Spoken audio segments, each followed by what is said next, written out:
Good morning, everyone. I'd like to welcome you all to the November 20th regular meeting of the Finance and Audit Committee. Our clerk today will be Ms. Sheila Gurry. I'd firstly like to recognize that we are on the traditional territory of the Sinamik First Nation. Question period sign-up sheet is on the petition wall near the gallery. If during the meeting anyone has a question arising from the meeting respecting an agenda item, would you please write down your name and the agenda item on the sheet, and at the start of question period I'll call up those who've signed up to ask questions. Introduction of late items, we have none, Ms. Gurry. Motion for approval of the agenda. Moved Councillor Martman, seconded Councillor Thorpe. All those in favour, motion carries. A chance to review the minutes. Adoption of the minutes, please. Moved Councillor Hemmons, seconded Councillor Brown. Oh no, there's no minutes. Oh, there are none. Yes, I should look down at the. Maybe I'll look at the agenda this time. Well, that's pretty good. I'm getting so good at the agenda. I don't have to look at the agenda. Presentations. Mr. Rudolph, 2020-24 financial plan operating budgets. Good morning. I'm going to turn this over. I'll leave my real remarks for the introduction of the business plans after the break. But so today is and Friday is the council will receive a number of presentations about all the business units. We've broken it down according to the strategic plan where possible. A lot of our work is internal as well, and you'll see that under I guess the governance section.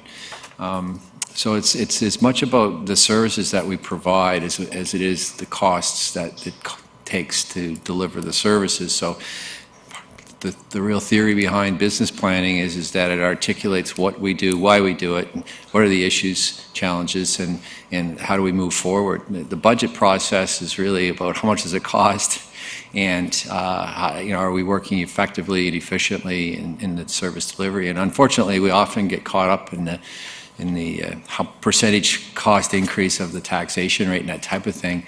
But the reality is there's a lot that goes into this. So we're talking over the next 2 days after the financial presentation to begin the morning more about the services provided and tying to a lot of the issues that you deal with on a regular basis as council.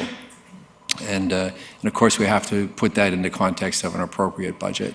And it's a large budget. It's a budget that's approximately $200 million, and it costs a lot of money to deliver a wide range of services. And we're pleased to be able to share that with you and the public that would want to watch this online, and hopefully give you enough information to make informed decisions today. Or actually our decision day is Monday. We're asking you to take it in over the next couple of days and then turn your attention to decisions Monday and probably another day after that to hopefully complete the budget cycle. So I'll leave it at that at this stage. We'll turn it over to Ms. Mercer and Wendy Fulla to lead the financial side of it, to introduce this today, and then after the break I believe I'm on to introduce the overall process and the rest of the day. So thank you very much. Thank you. Now, in fairness, looking at the agenda this time, you would be talking about budget highlights without poor Ms. Mercer's name mentioned anywhere. I'm just shocked and surprised. But Ms. Mercer, please proceed. Thank you very much. Good morning, Mayor and Council. This morning, like Mr. Rudolph said, we're going to provide an overview of what's in the 2020-2024 financial plan. And these sessions, today and Friday, we will be seeking direction from Council as to what changes, if any, they would like to be made. And any changes that you wish to see, plus any updated estimates, information that we get between now and the time we bring back the financial plan for adoption will be incorporated into it at that point.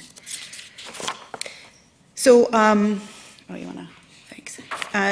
I will briefly go over the proposed timeline, and then I'm going to hand it over to Ms. Fulla to go into more detail as to what's in the budget. I would like to mention that with operating budgets, they're almost built from scratch every year. And there's some thought out in the public that we take last year's budget and add a specific percentage to it, and that's our budget for this year. That is not the case. Each year, we start with a base wage rate, which is per our contract, and then our financial analysts sit down with each manager and go through each budget they have, and go line by line and create their budget. And each line item has to be backed up, with a justifiable explanation. So they sit with the financial analyst, and then Ms. Fulla goes through the budget and reviews it for reasonableness. So it's a very laborious process, but it is designed to make sure that there is nothing that shouldn't be added in there, and that it's reasonable. So we're presenting the operating budgets today and Friday, and so I just wanted to bring that up as a bit of context around how these budgets are created. So our proposed timeline, like I said, today and Friday, we'll be presenting, the departments will be presenting their business plans, as well as we'll be doing a recap of what's in the plan. On November 25th, so the next Monday, we will be going through the project budget, and we'll be reviewing that. We had a session last month, I think on the 16th, so we went through quite in detail at that point, so we'll give a brief overview of any changes that have been made since that point. On December 2nd, we will have the e-town hall for public engagement or public consultation. And after that, we will perhaps have another session. There is an error on the slide there. It should be December 2nd or December 9th, not the 4th. We've been playing with dates. So that those are opportunities that if council wishes some changes, that we can bring back and have more discussion on either or both of those days. And then we'll be bringing the budget back before the end of the year, hopefully to have first 3 readings. Before the end of the year, we also have to pass or adopt new user rate bylaws. So the plan is to bring that to you on December 2nd. I think there's 4 bylaws pertaining to user fees. So those are increases that will be effective January 1st. And we will be mentioning that in our presentation today. We will also, like I mentioned, we will have hopefully the provisional budget up for you for adoption before the end of this year, or for the first 3 readings, and then adoption at the first meeting in January, depending on how sessions go. And in February to April, we will be continually updating any estimates, and we get the all of the other government tax levies at that point as well, so we incorporate those into the budget. And in April, we plan to come back with a final budget for adoption. And at that time, we also will bring the property tax bylaw for 2020 as well for adoption. And both of those need to be adopted by May 15th. So we hope to have that well before May 15th for you to review. So I will pass it over to Ms. Fulla now to go through the details of the financial plan. Good morning, Mayor and Council. The draft budget we're presenting today is the culmination of a lot of months of work. Actually, back in February, staff started reviewing their 10-year project plans. They updated them for condition assessment information, changes in scope, timing, and cost estimates. Then in July and August, as Ms. Mercer said, we moved on to our operating budgets. So managers sat with their financial analysts, and they did go through their budget line by line. They actually start with no budget other than their approved staffing positions, as well as internal charges for computers and photocopiers. Other than that, they have to justify every single line in their budget based on their proposed work plan for 2020. So it's not just about keeping costs low, but it's also making sure they have appropriate resources to do the work that is planned for 2020. So the property tax increase in the draft plan is 5.2% for 2020. That's based on a 1% increase for the general asset management reserve and a 4.2% general property tax increase. Now, at the time we put together the draft plan, we did not have updated rates for our benefits. Since that time, we have received the new WorkSafe rate as well as EI and CPP rates. And then we had a couple other small changes to estimates. So we are actually currently sitting at 5.6 right now. We are still waiting for new rates for both pension and extended health benefits. We might not receive those in time for the provisional budget, and if we don't, they'll be incorporated for final, but we do anticipate those will impact the property tax rate. Now, a lot of times when people talk about property tax rates, they also go to the Consumer Price Index, which is a tool used to measure inflationary pressure. But the Consumer Price Index, so just for some context here, according to BC Stats, the CPI for the 12 months ended September 30th was 2.5 for BC and 2.6 for Victoria. But you need to keep in mind that CPI is not the best tool to assess inflationary pressures for a municipality, as it doesn't adequately reflect the mix of goods and services that we purchase. We don't purchase the same things that households do. A municipal price index would be a better comparator. Unfortunately, neither the province nor the federal government at this time does a municipal price index, although there has been lobbying for Stats Canada to start doing something like this that would give us a comparative to use. Because I know people always jump and look at the CPI, but it's not a good indicator for what we buy. Then looking at our user rate increases, sanitary sewer user fees will go up 4%, and that's our annual 4% increase for our sewer asset management reserve that was approved back when we did our 20-year plan.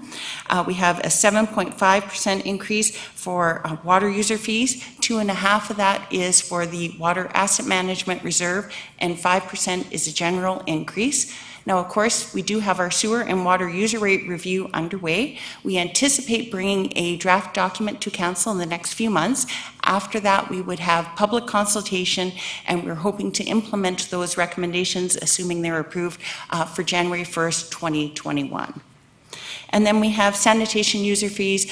They are scheduled to go up $1 from $1.70 to $1.71 in 2020.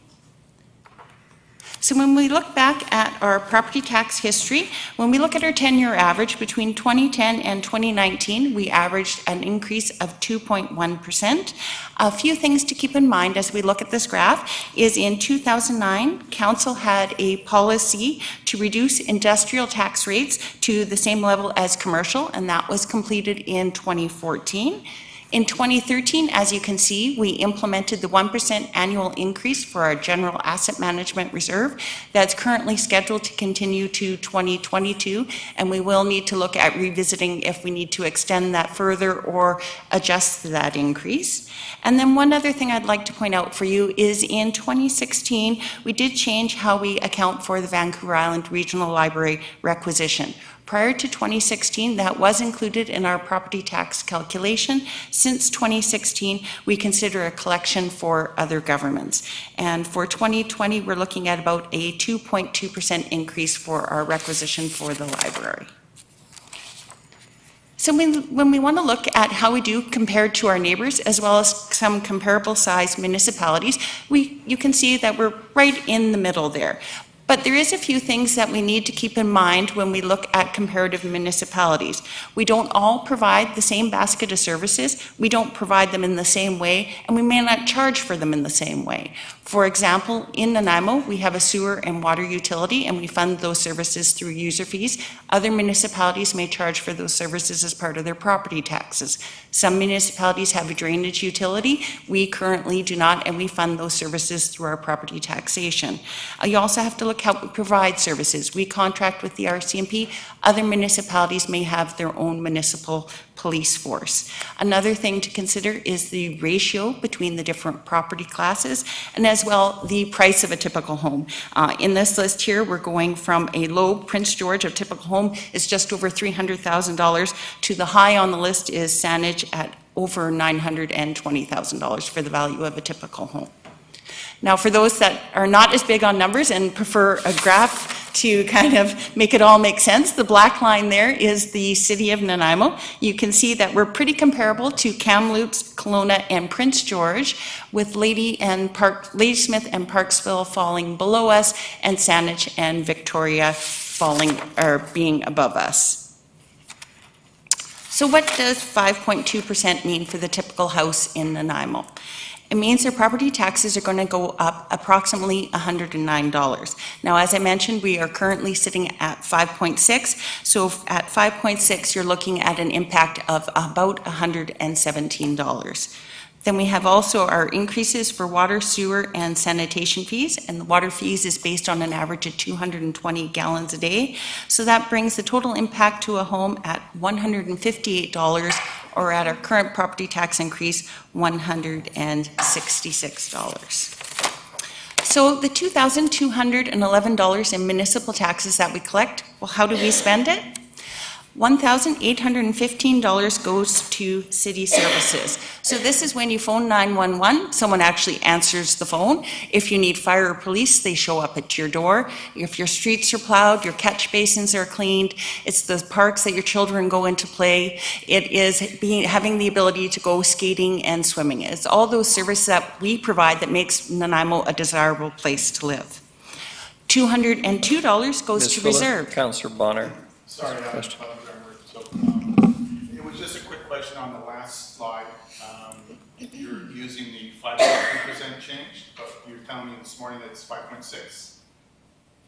Through the chair to Councillor Bonner, correct, at the time, because of timelines and when we have to present things, the presentation needed to match the information that you have. We have a updated slide deck that you will receive on Monday that reflects the 5.6%, but that's why I did give you the numbers. It's 117 and 166. Okay, instead of what I Yeah, and then the bottom will change to 166. And also on Monday, we will have updated budget drivers. Okay, just budget drivers I'll present today will match up to the I could add a few other 5.2%, but we will give you all updated information as part of the presentation on Monday. So back to reserves, $202 goes to reserves. This is mainly our infrastructure reserve, so this will be like our general asset management reserve, our equipment depreciation reserve, our IT and photocopier reserves. So those reserves help pay for assets when they reach end of life and need replacement. Having these reserves helps us avoid big swings in property taxes as assets come to end of life. $150 goes towards projects. So this is everything from strategic projects such as the OCP, the Economic Development Strategy, even such exciting things as our Public Works Day that gets kids excited about becoming municipal employees. And this is also our infrastructure projects, road rehab, building new drainage pipes, improvements to facilities. And then $44 goes to debt servicing. So we currently have 3 debt issues that we pay through from property taxation. We have the borrowing for the Port of Nanaimo Centre, which of course the VICC sits within. We have Cranberry Fire Hall, or Station Number 4, and we also have the Nanaimo Aquatic Centre, and we're very excited that that debt will actually be paying out in 2020. As we are talking about debt, we do have some other external borrowing that is not funded through property taxation that I just want to mention. We have the borrowing for Fire Station Number 1. So in 2018, we did our first borrowing for that project, and that is being funded through the General Asset Management Reserve. We have the borrowing that we did for the automation of our solid waste collection system, and that's funded through sanitation user fees. And then we have the borrowing that we did for the water treatment plant, and it's funded through water user fees. And then we also did some internal borrowing in 2018 for a sewer DCC project, and that's being funded through sewer operations. So when we look at that $1,815, how does that break down by department? Well, the largest share goes to fund RCMP, followed by Parks, Rec and Culture, and then Nanaimo Fire Rescue and 911. Now, as you know, we had a restructuring during 2019, so I do just want to spend a bit of time to make sure everyone understands how things have moved within departments, because if you looked at this slide from the presentation you received last year to this year, there's definitely some changes, and some of that is due to just how we've reorganized things. So last year, Human Resources, it was included under Corporate Services. It now sits under City Administration. Last year we had police and RCMP combined. Police services, once we have a general manager of corporate services, will fall under corporate services. So we now just, the RCMP there, that's strictly the RCMP contract. Police support services falls under corporate services. Emergency management and Nanaimo Fire Rescue were together last year. We now have emergency management under corporate services because it will report to the GM. And we've combined 911 and Nanaimo Fire Rescue together as they both report to Chief Fry. Last year, Development Services was called Community Development, and it also included the cultural function. As you can see, culture has now moved under Parks and Recreation. Last year, we had tourism and downtown revitalization, and downtown revitalization is that $150,000 downtown event grant program we have. Those appeared as a separate item. They now sit up under Parks, Recreation, and Culture because they fall under our culture and events umbrella. And then just a couple other things I'd like to point out to you that haven't changed, but just to remind you, under corporate services, in addition to the departments that fall under there, there is some general city expenses that are also incorporated there. For example, committed contingency. At the end of this year, our contract with the IAFF will expire. We have made an allowance for that negotiation, and that sits under corporate services. Grants and aids sit under there, so that's where the grant to NALT sits, SNCC. Councillor Armstrong? Sorry, I just wanted to go back to the RCMP. Have you accounted for any significant increase in their It's working. costs for unionization? She's not working. No. Through the chair to Councillor Armstrong, yes, each at the RCMP has been giving us estimated amounts per member, and at the end of the year, we accrue for that. So over the last 2 years, and again, we will do it again this year, we accrue for the union negotiation. We also have an accrual for severance that there was, and that's been ongoing for several years. So we do have quite an established liability on our books for both of those things. So will we be given the rough number when they're looking at for an increase, or will that just stay with finance? I don't have, I think it, for the contract negotiation, I believe it was $5,300 a member for last year. I don't know what it is this year. I haven't got the letter yet. So they revise us a number with us each year. Thank you.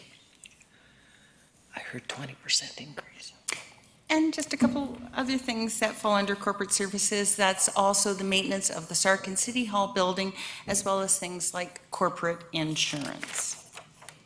So if we look at the big picture, our budget has projected a $196.5 million in revenue. This will provide funding for annual operations as well as projects, contributions to those infrastructure renewal reserves, as well as the Vancouver Island Regional Library requisition. About 60% of our funding comes from property taxes. Now, what we don't consider revenue, what's not included here, is new borrowing. So we do use new borrowing to help fund some of our projects. And we also don't consider transfers from reserve as revenue. Transfers from reserves generally help fund projects, but you will see when we go to budget drivers, we're actually using some funding from the reserve to help offset the cost of the RCMP contract. We have an operating budget of $152 million, so this is the annual operating amount maintenance for delivering those day-to-day services. And now I just wanted to point out here, because corporate services, as I said, is a bit of that catch-all for things that cover the entire city. So there's a few things included here that are not funded from property taxation. They have other funding sources, but they appear as an expenditure item, so they appear on this line. This includes things like post-employment benefits, which we fund from our general financial stability reserve, and which will then be topped up from surplus. It also includes things like the hotel tax payover to the NHA, forgot their name, and also as well the business improvement levy that we do for the Old City Corridor and pay over to them. So none of those are funded from property taxes, but they are an operating expense and they appear on the corporate services line here. And you will see, some of you may notice that here Parks and Rec takes the lead over RCMP. That's because on the other graph, we were talking about what was funded from property taxes. The RCMP contract has no revenue source. Parks and Rec, they do bring in revenue. They have admissions to their programs and services. So here we're strictly talking about their expense budget. There's no net of revenue here. So that's why they jump ahead of the RCMP. The other thing to keep in mind here is that the sewer and water are shown separately, and that we do that just because they are self-funded utilities, but they actually report to Engineering and Public Works oversees those functions. So how did we get to 5.2%? We want to walk you through some of the budget drivers. With budget drivers, we tend to stick to 6 figures or higher because, of course, we have hundreds of line items in our budget, and you don't want to hear about every $10 this way and $100 that way. We'd be here all day. So just looking at the highlights, we have the Asset Management Reserve. So this is the 1% increase to the Asset Management Reserve at just over $1 million. We have wages and benefits at just under $2.9 million. So this includes the QP contract that was negotiated, increases for management and council, the contingency for the IAFF. It includes new positions as per business cases, as well as the impact of the restructuring that we had this year. Under contracted services, we wanted to highlight landscaping and tree services. The increase is mainly to boulevard maintenance in our roads department. That went up $59,000. In economic development, so in the economic development here, we do have one position included, and the reason we didn't include it up in wages and benefits is we wanted you to understand how much more you're actually investing in economic development. So the 466 for economic development includes a manager of economic development and all their related expenses, as well as $300,000 for funding the implementation strategy. So this could be used for an external agency to deliver business attraction services, recruiting, office space, and Mr. Corson can speak to this more on Friday morning when he presents his business plan. Then we also have an increase of $100,000 to fleet charges for fire. So when we looked at our 10-year replacement plan for the fire fleet, we're being impacted by both the steel tariffs, because even when they removed them, the prices don't immediately drop, unfortunately, as well as exchange rate. So to ensure that we have sufficient funding for our 10-year plan, because fire apparatus is quite expensive, we've had to increase the fire fleet charge by $100,000 a year. Legal fees went down $90,000. So as you may recall, last year in our budget drivers, we had an increase of $90,000 in our HR department as we were dealing with some legacy issues. We wanted to just highlight for you that that $90,000 was removed for 2020. It was actually a one-time increase. I know, because sometimes people don't believe when you say something's a one-time charge. So we wanted to highlight that it truly was a one-time charge. We have project expenditures going up $643,000. So this will bring us to approximately 7.6 in general taxation funding for projects. The RCMP contract is up $1.7 million. So there's actually kind of 3 factors that are making this up. 1, just a general cost increase of the contract. 2, 2020 is the first year of we add 50 new officers. So we're adding 3 new officers, and they're budgeted to start April 1st, although we hear they might not be here for April 1st, but we have them budgeted for April 1st. And then the third thing is we have changed what we are budgeting the contract at. So just to give you some historical information here, in 2015, we budgeted the contract at 96%, in 2016 at 95%, and then 2017, 18, and 19 we're at 92%, because of course we never have 100% of the positions filled. Based on the first 2 quarters from the RCMP, which is our quarter 2 and 3, we are trending higher than that 92%. So 95%, we have spoken with Superintendent Miller. We feel 95% is a conservative approach to take for the contract for 2020. Then for snow and ice reserve, we have a decrease at $275,000. So you'll recall a couple of years ago, we had that really bad winter and it depleted our snow and ice reserves. So we did have a repayment plan in place to bring those reserves back up to their minimum target balance of $1.2 million. Well, as part of our new reserve policy that we're implementing, we eliminated some reserves, and then as we consolidate reserves, we are going to top up that SNCC reserve as part of that policy, so we were able to remove the remaining repayment from the operating budget, which helps save us some money. And then we have sewer and water internal support down 200,000. So this one's a little more tricky to explain. So we do, as you know, sewer and water are self-funded utilities, but of course they take advantages of services that are funded through general taxation. For example, they use the purchasing function, the finance function, the HR function. So we do charge a portion of that back to sewer and water, so they're paying their fair share. As well, the employees are located out at the Public Works Yard, so we charge them back for a portion of the operation of the Public Works Yard, improvements that we make to the yard. We charge them for a portion of the general manager's salary, the director of Public Works' salary. They make use of engineering services, GIS, as well as the city construction crew. So this $200,000 reduction is expenses, is the recovery that we will make from the sewer and water funds for their use of services being paid through general taxation. And then finally here, or two left on the expense side, we have the Strategic Infrastructure Reserve. So you will recall last year you decided to extend the transition period from 4 years to 5 years. So the impact in 2020 is $480,000. And then we have utilities, and specifically we're looking at sewer and water going up just over $150,000. About a third of that is related to the Beban physical plant. So the Beban physical plant is actually at Beban Complex. We're doing a budget adjustment there to catch up the... Councillor Bonner has a... Oh, I'm quite willing to wait till the end of that slide. Okay. Sorry. So we're doing catch up there. The budget is falling a little bit behind. And then the other big drivers there are NAC going up $19,000. So that's the Nanaimo Aquatic Center, play fields $13,000, and cemeteries $11,000. And then the balance is made up of small ups and downs because we have all kinds of facilities that use utilities. Councillor Bonner. Thank you, Your Worship, and through you to a staff. So if I look at the economic development part here, let me put my glasses on so I can see it better. I like the idea of legacy issues. If the NEDC was not dismantled a number of years ago, how much would we be spending right now for economic development? Do you have an rough idea?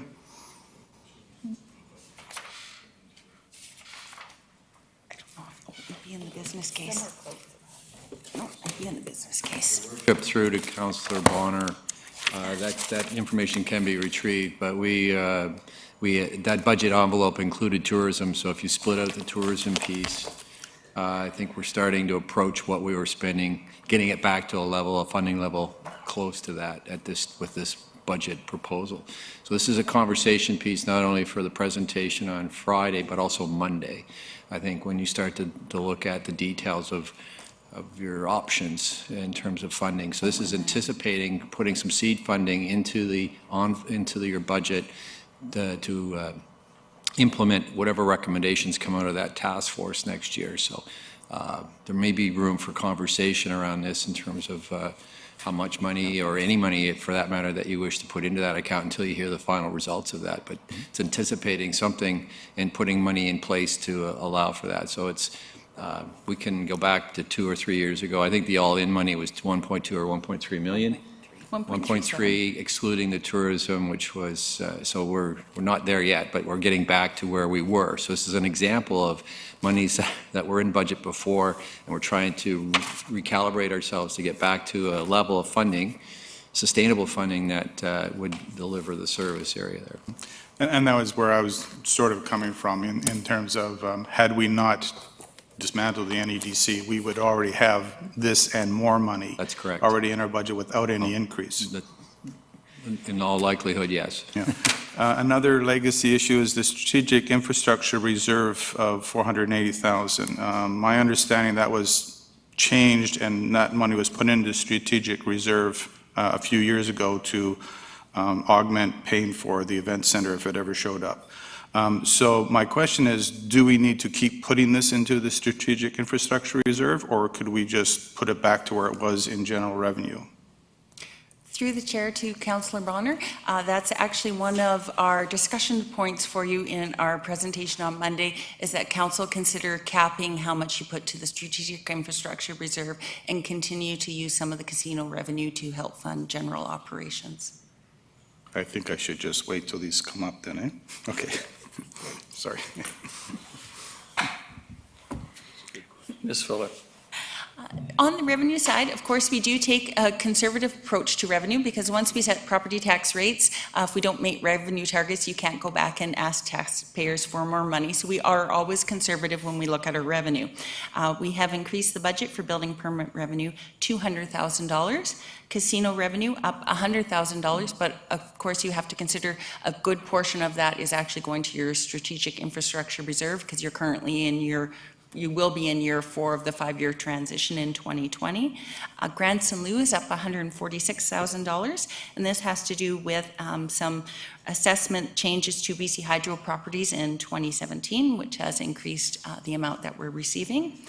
Provincial fine revenue up $70,000. Then we're taking $268,000 from the RCMP contract reserve to help soften that increase of moving from 92 to 95%.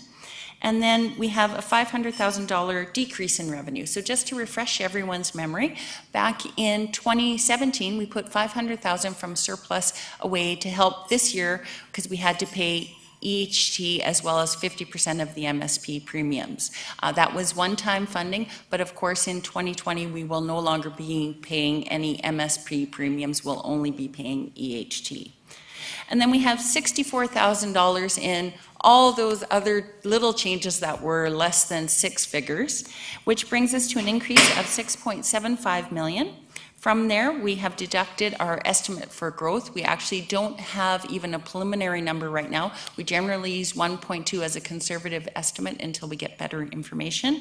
So that brings us to a net impact of just about $5.6 million, or our 5.2%. And as I mentioned on Monday, we will walk you through how these budget drivers change to get us to the 5.6%. Now, as part of the financial planning process, staff prepared 24 business cases for consideration. Several of those business cases are included in the draft plan before you, and others are not included at this time. I'd just like to walk you quickly through the business cases that are in the draft plan, as well as those that were not in the draft plan. And of course, both of these slides you will see again on Monday, as they are decision points for council if they wish to include the business cases or not. So walking through in corporate services, we have a change in service level for prison guards. This is adding additional staffing Thursday night through Monday morning as 2 permanent full-time guards. And we've actually test piloted this in August and September of this year. And I'm sure Ms. Haliburta and Superintendent Miller will speak to the success of that pilot project. We are also adding a conversion of 2 permanent part-time to 2 permanent full-time records clerks. So this will add about 742 hours annually to the records clerks. And then we have the Bemin Complex Electrical Substation. So now this may seem weird, and you're going, why is this not in Parks and Rec? But this is actually tied to our emergency management. So the electrical substation at Bemin Park is still original and nearing end of life. They're doing design and then construction, so design in 2020, construction in 2021 to replace it. So this is an opportunity for us to improve what we have there for emergency management.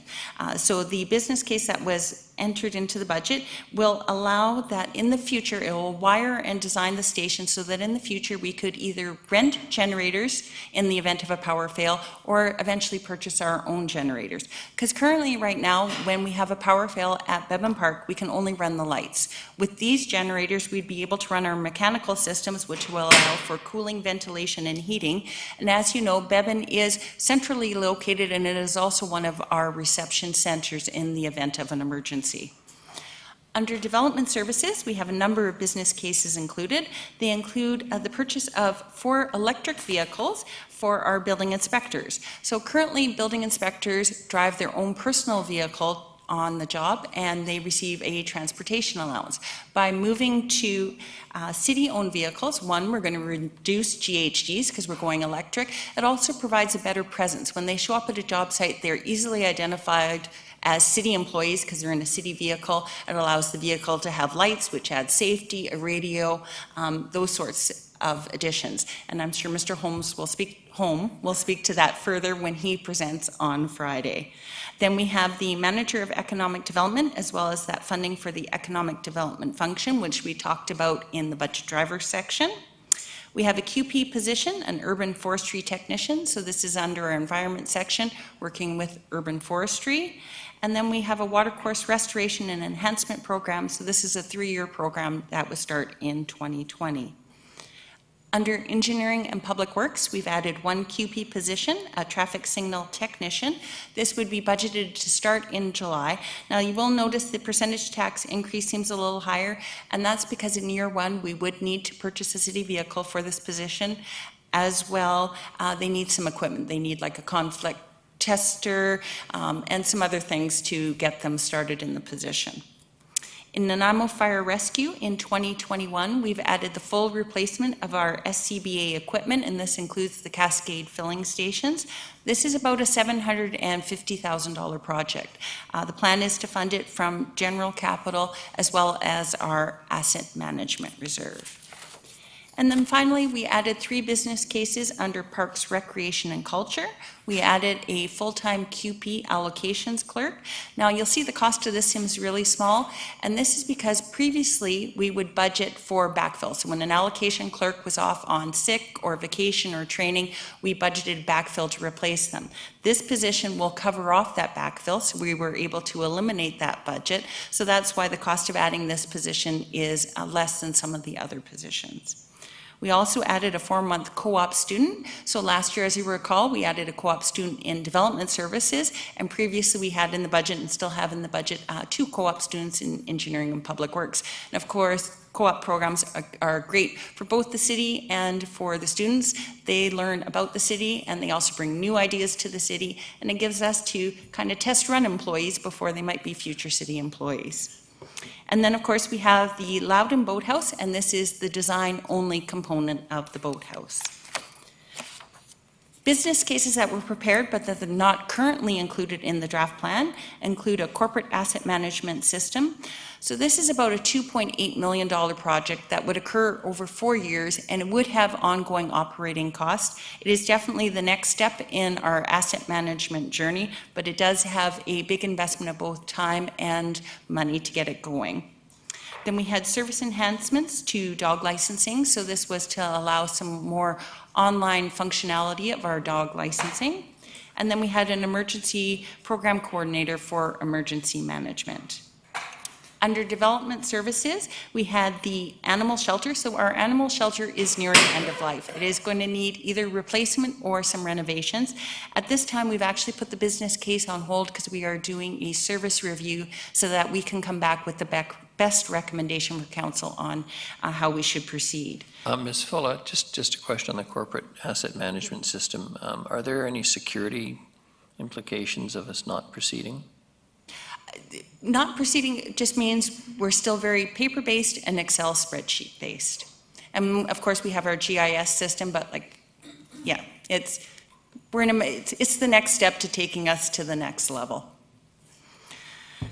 For bylaw enforcement, we looked at changing their work week from a 35-hour work week to a 40-hour work week. Now, this wouldn't all just impact property taxes because this includes our parking patrollers, so some of this would have been funded from parking revenue. But I just want to remind you that the more operating costs we fund from parking revenue, the less profit there is from parking that goes into the parking reserve to pay for infrastructure replacement as well as new parking infrastructure. Then we had an urban forestry management strategy update, as well as a manager of sustainability. So this was the business case that council had asked for, and it is included in your agenda package today, along with a report. And the recommendation at this time is to defer consideration for the next budget cycle until the Community Sustainability Action Plan is updated. So you do have a report here regarding this, and the business case was provided. Yes, and this will also be on your decision slide on Monday so that you can consider it further. Under Engineering and Public Works, we had a QP position for a Municipal Services Inspector and a management position for a project engineer. And then finally, under Legislative Services, we had a management position for a Deputy City Clerk / Manager of Leg Services. Now, I did want to walk you through the staffing changes. So it's a little different this year because we did have a restructuring mid-year. So what I wanted to do was walk you through the changes from the last budget you approved to the 2020 budget before you. And I'll do this very quickly. So in corporate services, we had 5 changes due to the restructuring. We eliminated the Deputy Director of Financial Services. We added a General Manager of Corporate Services, a Director of IT, a financial analyst, a buyer. Then we have 2 different additions from business cases. We had 2 prison guards, what we just talked about, as well as that conversion of the records clerk that works out to a 0.4 FTE. Under development services, we had 1 addition from the restructuring, a manager of subdivisions, and 2 from business cases, the manager of economic development and that urban forestry technician. In Parks and Rec, there was 2 changes due to the restructuring, a manager of culture and events, as well as a manager of facility maintenance and custodial services. And then from the business cases, we have that allocations clerk.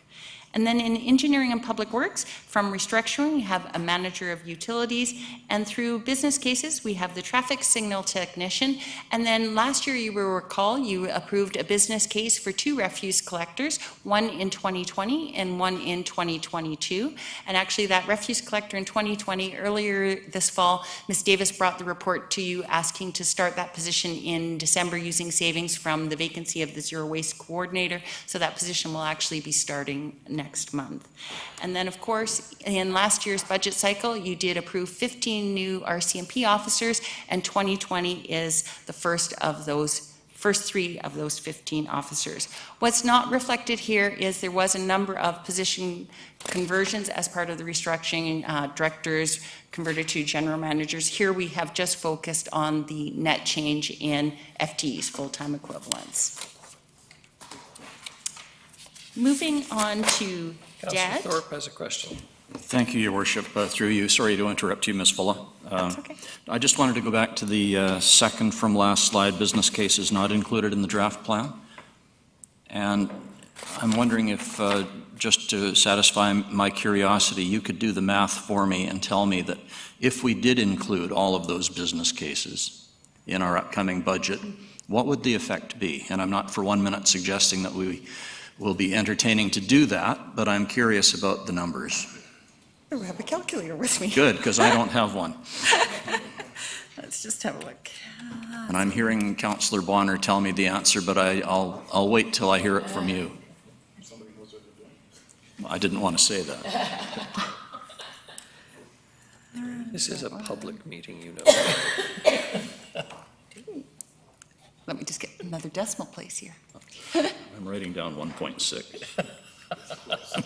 I get 1.5. I get 1.5. Close enough. I think I forgot Sheila's position, sorry. That's close enough for me, thank you. Yeah. I did- Thank you. I did. I was just curious. 1.63.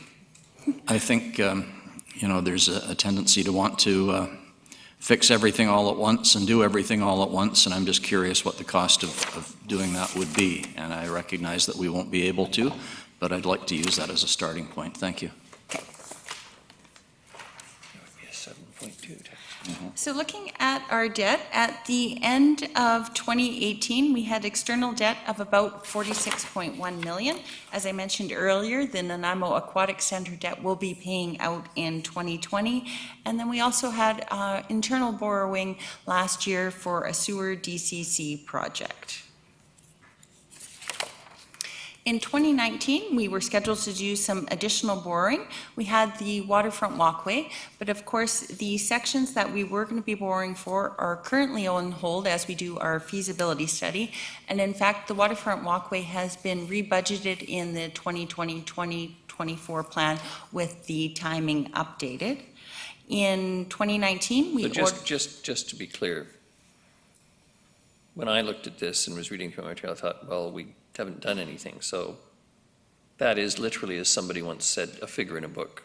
doesn't exist. We didn't borrow the money. We have no Exactly. intention of borrowing money in 2019 for the waterfront walkway, just to be super clear, yes. We ordered a new automated garbage truck this year.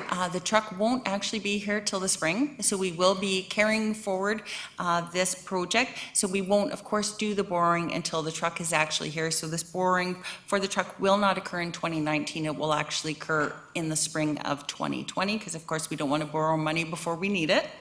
And then we will have additional internal borrowing this year as we finish up the Chase River Pump Station and Force Main project. Councillor Bonner. Thank you, Your Worship, and through you to Ms. Fuller again.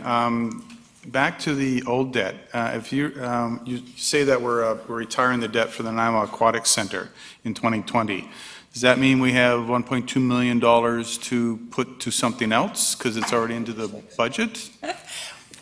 Well, when you go back to my very first slide, when I had the projected property tax increases for 5 years, that is factored into the 5 years. So when we look at years 2 through 5, people should not think that that is what the tax increase will be, because that is based on the information we have today.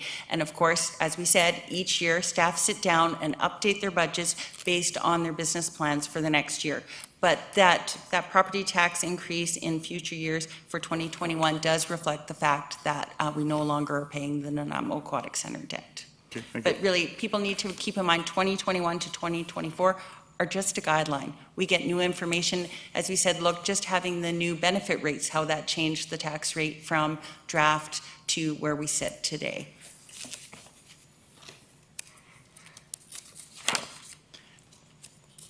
So in the 2020-2024 financial plan, we do have some new borrowing. Of course, we will be starting construction on Fire Station number 1, so we will have the remaining borrowing for the construction of that project. We do have borrowing for the waterfront walkway. As well, in 2022, you approved another refuse collector, so in 2021, we'll be ordering that garbage truck, so that is here when that position comes online.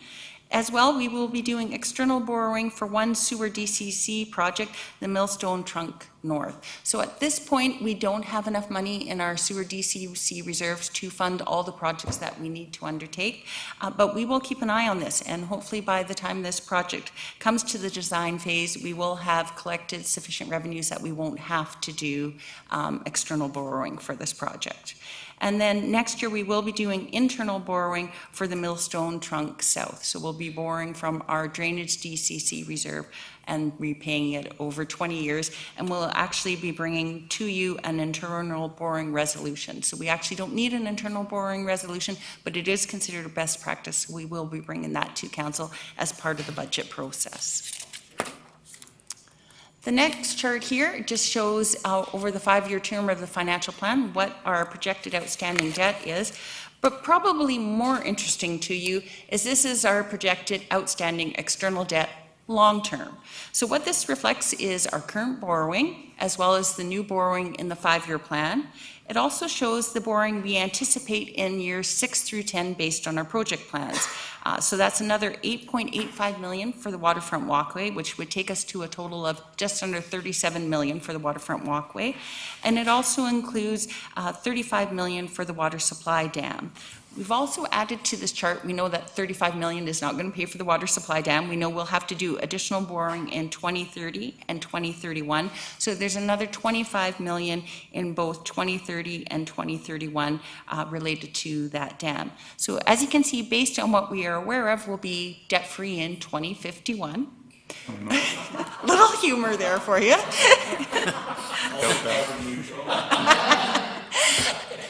I will be retired by then. And what is not reflected here is, of course, we have made a commitment for the Port Theatre grant application. So we have said that we would do $4.5 million in short-term borrowing if the grant application is successful, and then fund $100,000 from your strategic infrastructure reserve. We are still waiting for the outcome of that grant application. We have heard maybe late this year, early next year, depends if you talk to someone at the ministry versus what they have posted on their website. But hopefully in the next few months, we will know the outcome of that grant application. Ms. Fuller, Councillor Bonner has another question. I do. Yeah. Nope. You're on my screen. No, you never turn. Thank you. Now, just looking at that debt, this just here shows what our debt servicing costs would be. So of course, they reach a high in 2032 and 2033 as we finish that boring for the water supply dam, and then it slowly starts to drop off. Now, how much we can borrow is restricted by our debt servicing limit. So that is 25% of our controllable and sustainable revenues. So that means we could have debt and interest payments of $43.1 million a year, although I don't think any of us want to go there. And at December 31st, 2018, we were at 11% of our limit. And we've just provided here a chart for you. If I may, Ms. Fulla, and I want to use this as a public education moment for the people who are listening at home. We, by law, are required to balance our budget annually. Every municipality and does. And the debt servicing limit you're referring to there, in theory, we could be borrowing $1, but all we've borrowed is 11 cents, correct? In terms of the limit. Yes. So in fact, relative to our asset base, these cities' borrowings are very small indeed, unlike most Canadian households and other levels of government. I just want to have that out there in the public realm so that people Yes. do understand that the finances of this city are handled very competently by the staff, and indeed including previous councils in terms of keeping that limit for borrowing. One may argue that we should have been spending more on capital expenditures, but at the end of the day, it's very conservative. Correct. Thank you. So as I said, this chart just is, these are the same municipalities that when we looked at comparable property taxes, here we've just provided for you what their debt servicing limit is and what percentage they are currently sitting at. And finally, I wanted to talk about reserves. So of course, we have two different kinds of reserves. We have operating reserves, which are not restricted, so they give us more flexibility on how they can be spent. And then we have statutory reserves. So these are authorized by community charter or by city bylaw, and they can only be used for what they were authorized for. So as you know, on Monday night, you just adopted a bunch of new statutory bylaws for our new reserve. New reserves that come into effect on January 1st as part of our new reserve policy. And of course, the draft budget before you does reflect this new reserve framework. So the framework has financial stability reserves. So these are such things as our financial stability reserve. We have one in both general, sewer, and water to help us out for unexpected expenses. This includes things like our SNCC reserve as well as our RCMP contract reserve. We have equipment reserves, such as the equipment depreciation, the photocopier, and the IT reserve. We have infrastructure reserves, which include such things as our asset management reserves, and we have one of those in each of our three funds, as well as our facility development reserve. We have parking reserves, which is pretty self-explanatory, as well as property acquisition reserves. We have strategic reserves. So those are such things as your housing legacy reserve, your emission reduction reserve, as well as your strategic infrastructure reserve. And then we have other reserves. This includes the Knowles Estate, which of course was a bequest to the city, and we can only spend the interest. It also includes things like our 911 reserve that we can only spend in conjunction with agreement from the other partners.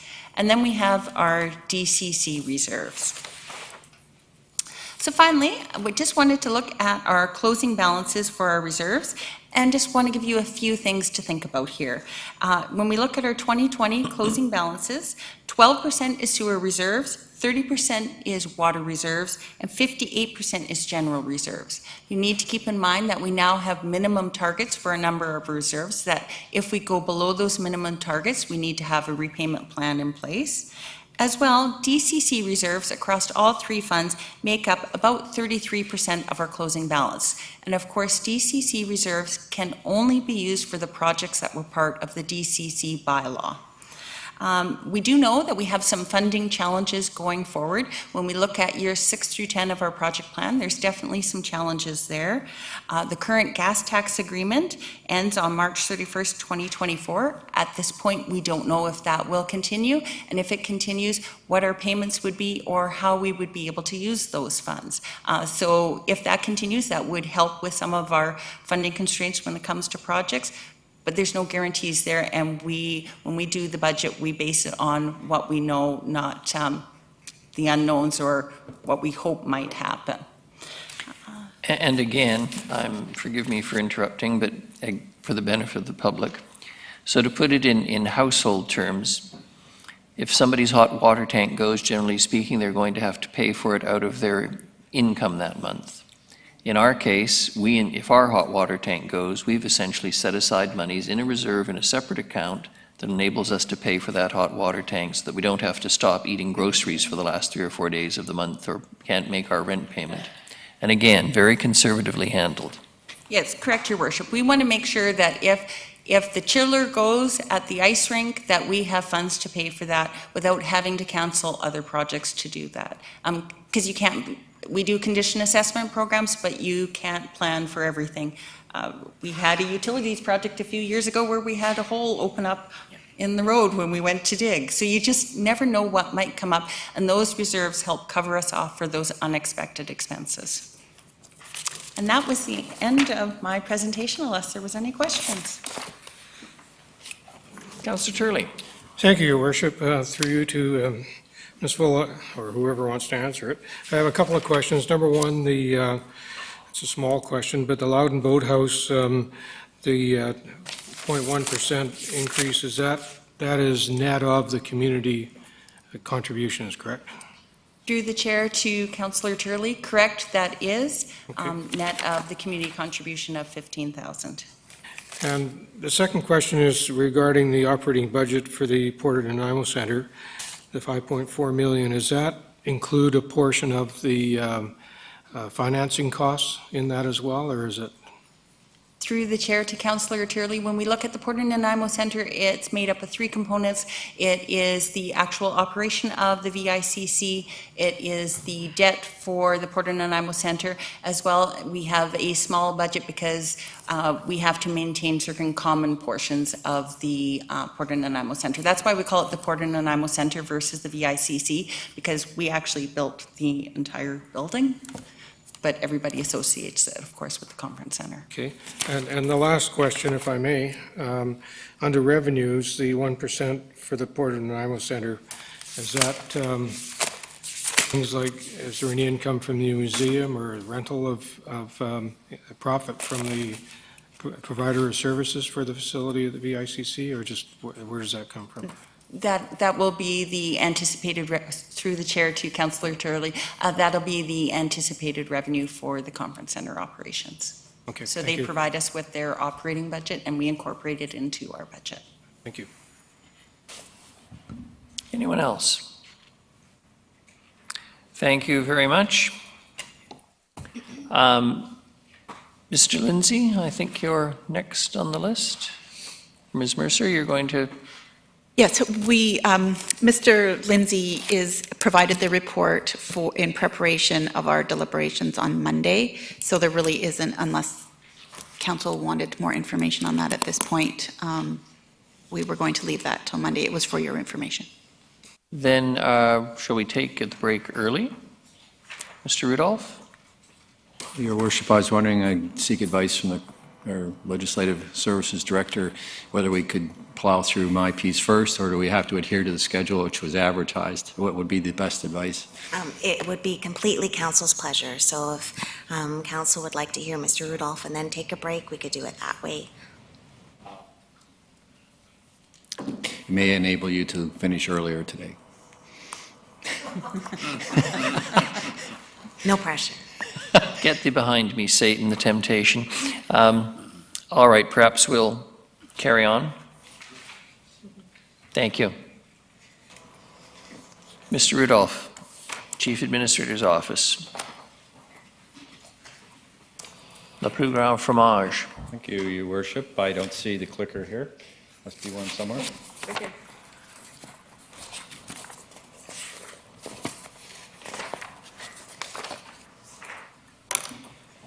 While that's queuing up, I feel I have a very tough presentation to follow, and it'll be very different.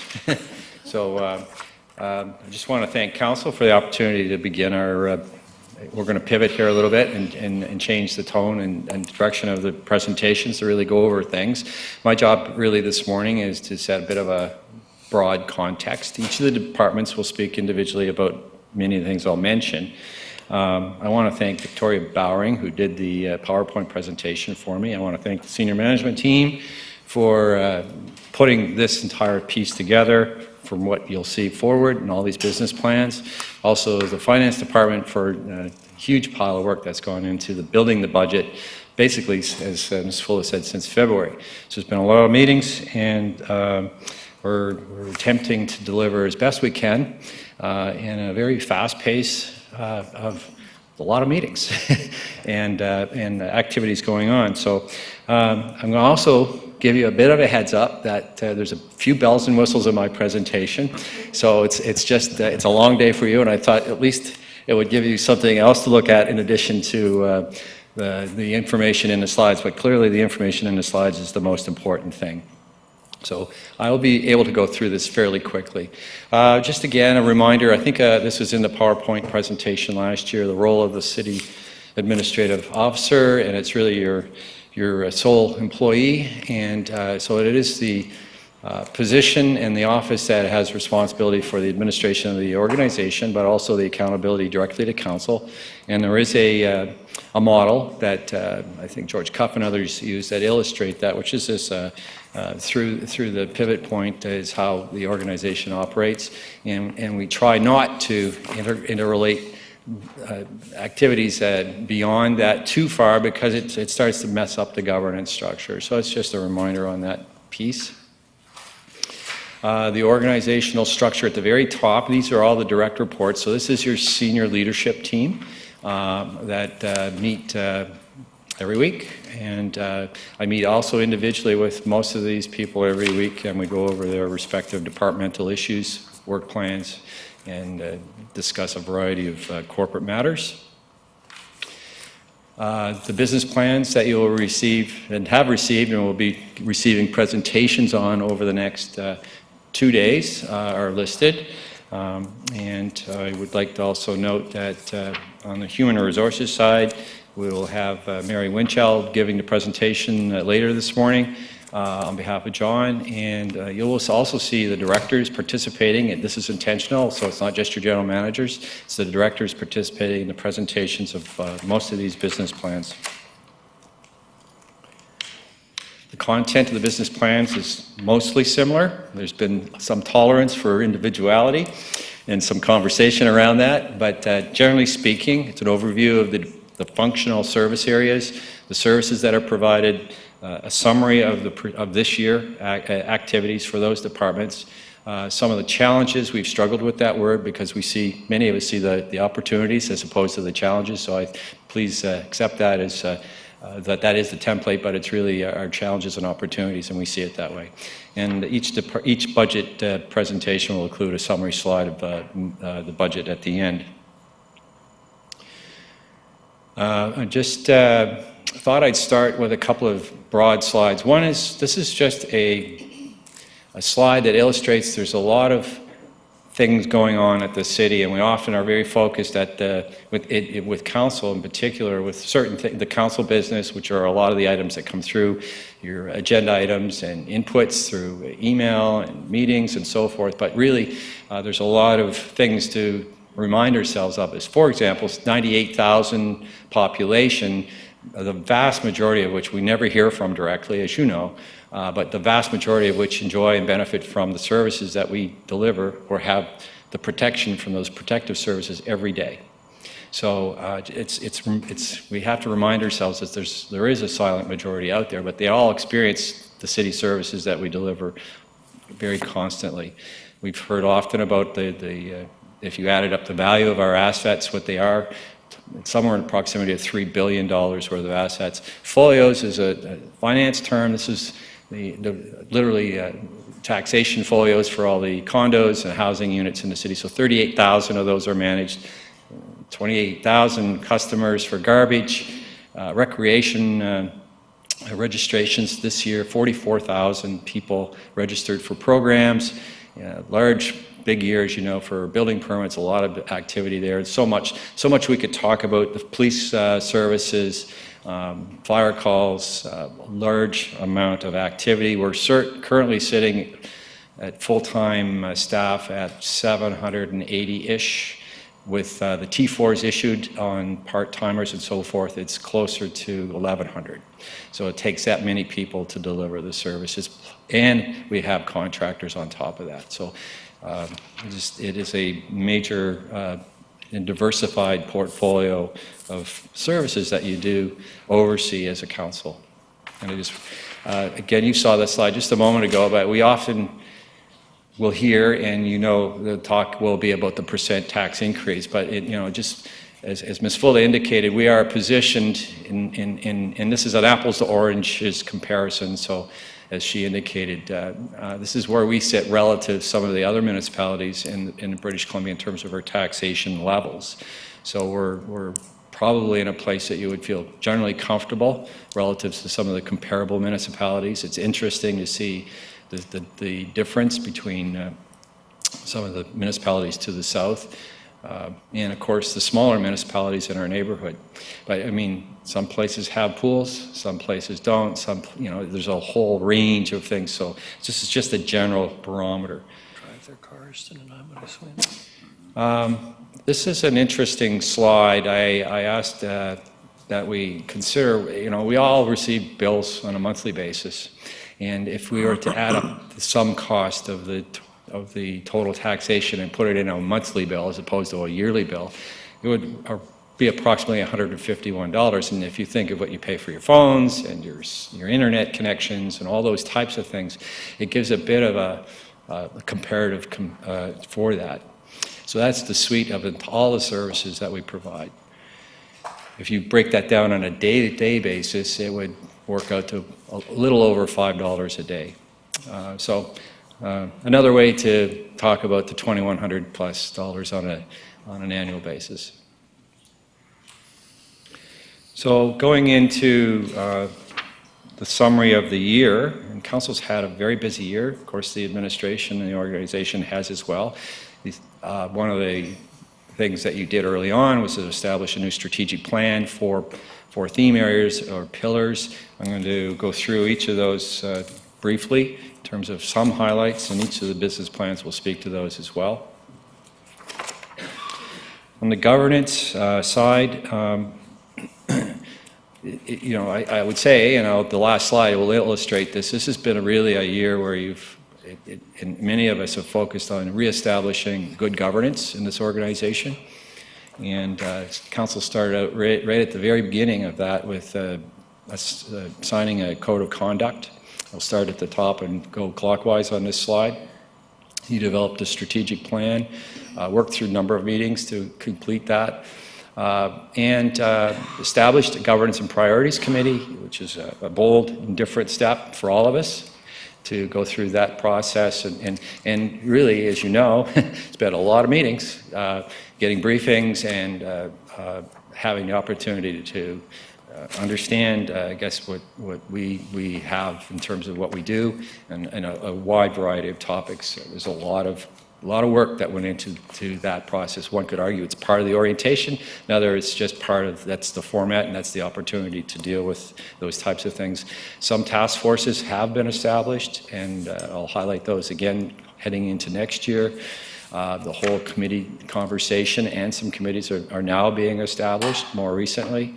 I go back to the March 11th GPC meeting, or Finance and Audit, where you actually gave the Finance Department a standing ovation. I think we talked about fiscal management, and the Mayor has mentioned this morning.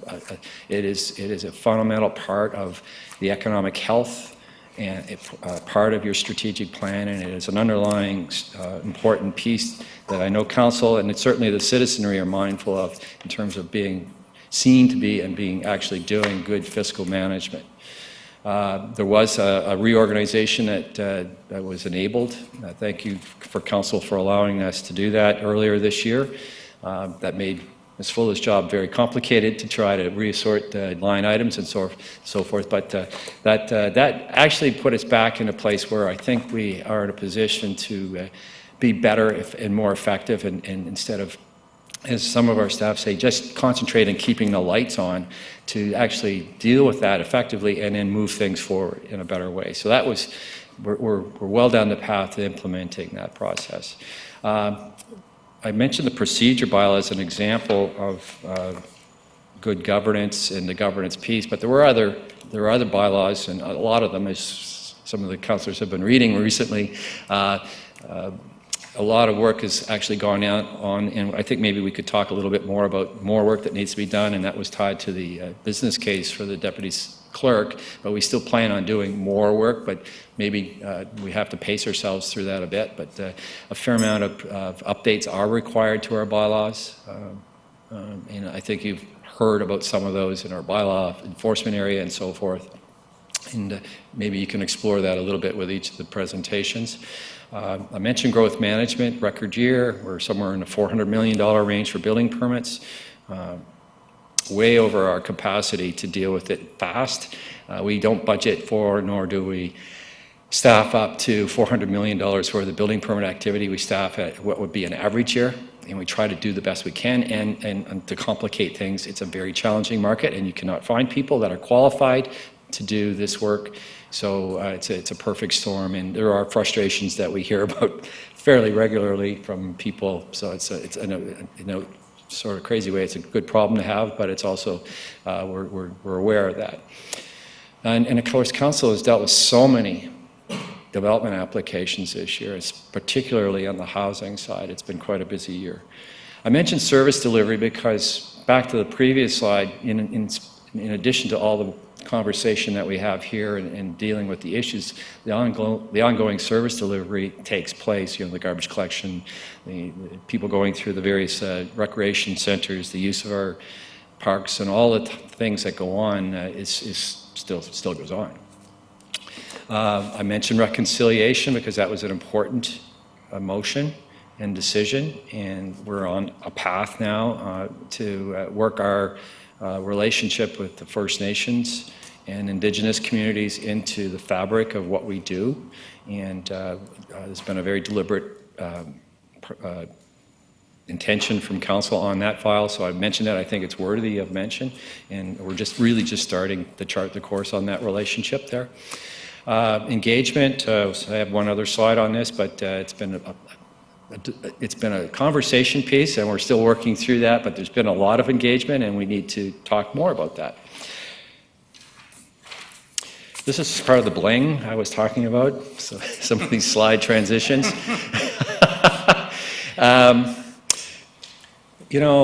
We are an entity in a community of entities, and we are very reliant on our partnerships and relationships, and we spent a fair amount of time as an administration working with our partner agencies and dealing with the organizations, and so is council. So this reestablishment of relationships is very important. So these are some of our key ones, but not all of them, and we have to be mindful, and it really does present opportunities to do more if we have relationships where we do partner, and it is a better form of governance, and we want to recognize that. Now on the economic health, I mentioned earlier it's been a record year for building and development. This is a good thing. It's a signal that we have the confidence of the building community to do investments here. I've also mentioned that we spent a fair amount of time on fiscal management. You're going to do that as well over the next few days. It's a big piece of what we do. You have established the finance, and I think we've got a finance and audit committee process we're all comfortable with, and it gives you a forum to deal specifically with financial matters. The economic review, the economic function review took place this year. It's also continuing into next year with the ramping up or reestablishment of a function here that's important. We did sign the protocol agreement with the Port Authority, 5-year agreement with tourism, establishing the tourism Nanaimo contract. I feel there's a fair comfort now and in business investment. I know the mayor has had a number of calls, and people are kicking the tires again with the city, and this is a really good thing. just making sure that they would have the confidence if they went through a process that they would understand the policies and procedures with the city, and that it would be a safe place to go through and make that investment. And at the same time, economic health means our ability to deliver the services that the citizens are asking us to do. So diversification of our tax base is really quite important. Often it is said that housing doesn't necessarily pay for itself. Certainly the lower the density, the less likely, and the more sprawl it is, the more expensive it is for us actually to deliver the services with the garbage collection and the restoration of pipes and that type of thing. Earlier this year, Council adopted a motion on climate emergency. We're all cognizant of the climate change piece. This is actually the planet, and this shows where we are on that, and we have a number of things that we do and can do that will contribute to our way of addressing that issue. So I do have one slide later on that sort of outlines that, but it is a fundamental piece of your business, of your own strategic plan, the subject matter. We're starting to unpack that now with the Environment Committee, and we'll also share the status of all those initiatives that we have as an organization to date. We've already had a workshop on that, but there'll be a lot more time spent on that over the next future years. On livability, again, looking back throughout the year, the establishment of the Health and Housing Task Force, and this is a big, complex problem.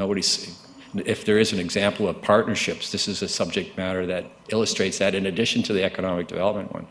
All stakeholders, a lot of players, and no easy answers, but the task force at least is a mechanism to try to pull this together, take a look at this, and address it as best we can.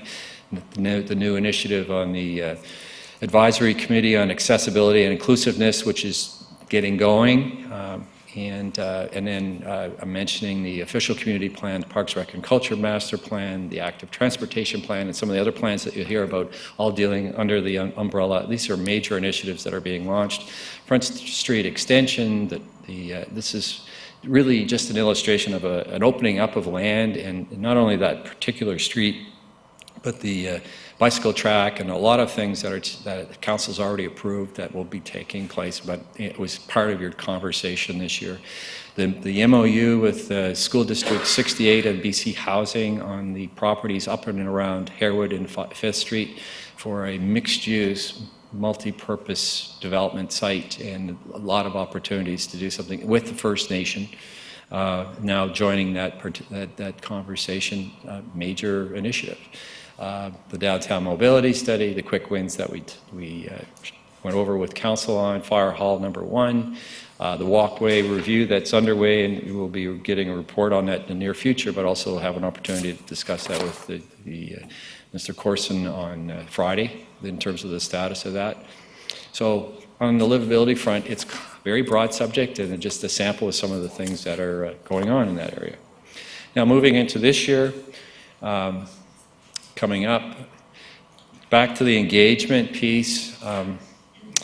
There's a lot of ways to describe this. This is a clever way to try to depict some of those elements. I was reminded yesterday when we went over this at the senior management table that, yeah, but we do a lot of day-to-day stuff too. We have counter inquiries, we have so many phone calls at the switchboard, also at the Public Works switchboard, all the people going through the turnstiles.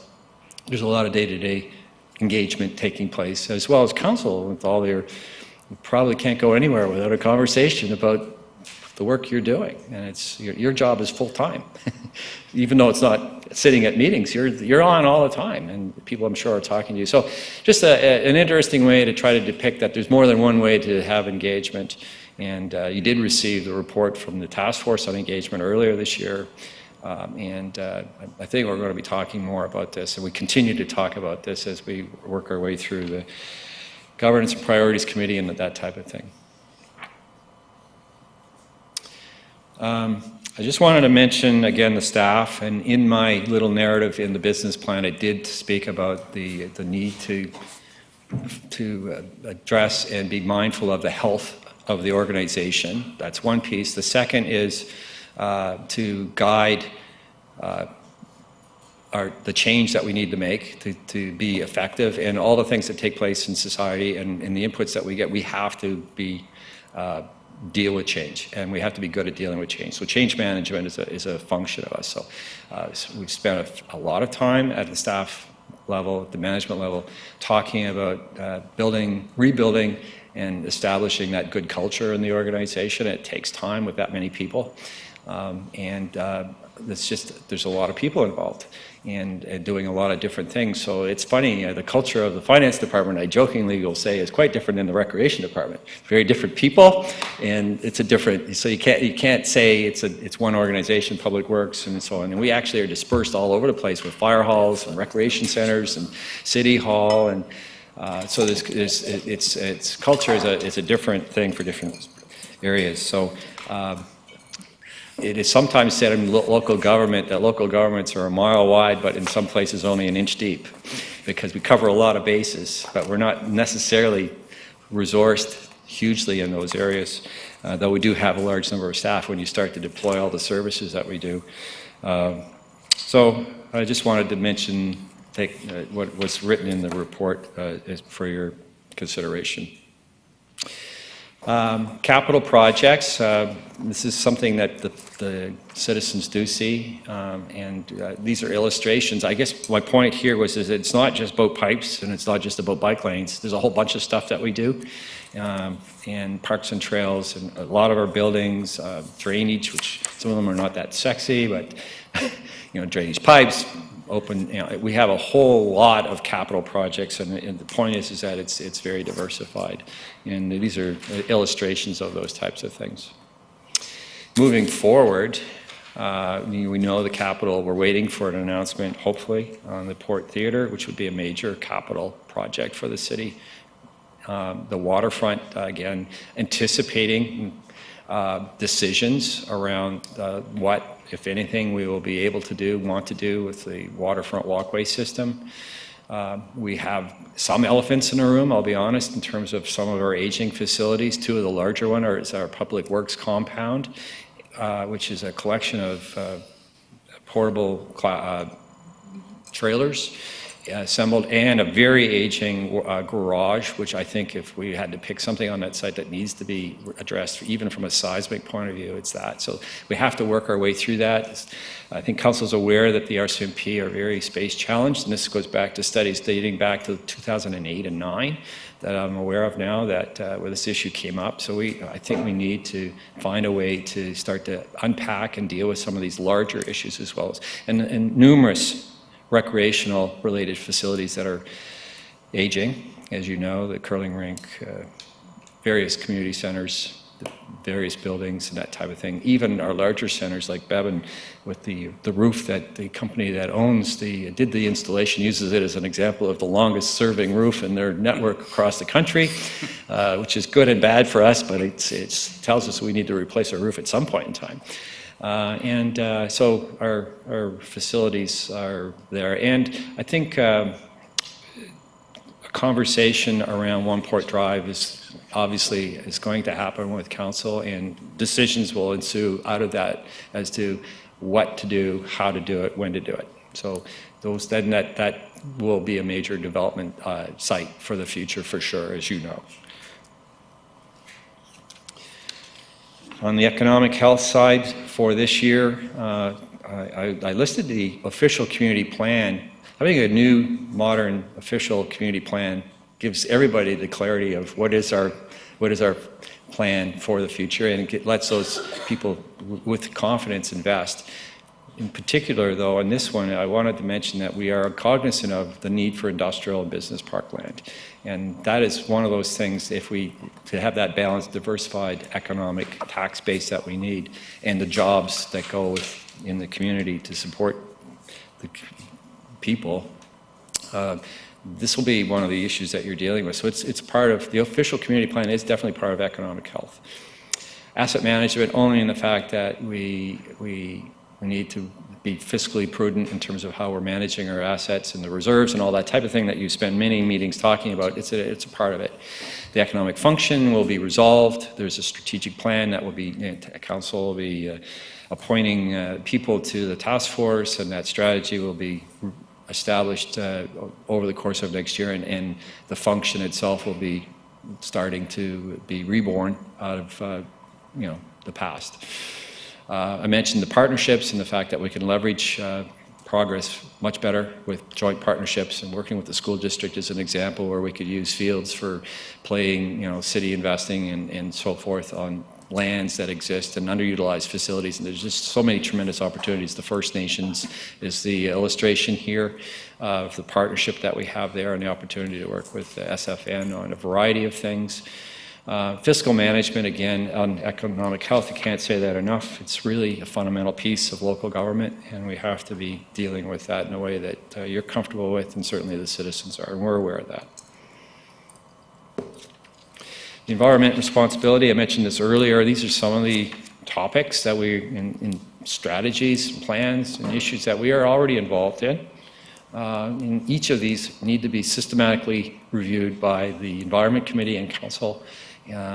We are doing a lot already, and I'm sure, given the focus of our council and the world today, that you want to do a lot more. And I think the Environment Committee is a clever way for you to sort through that, and I'm sure you'll be receiving a number of recommendations from that committee, and certainly leading into next fall's discussion here, you might see a much different level of engagement on that piece. So we anticipate that, and we look forward to it, actually.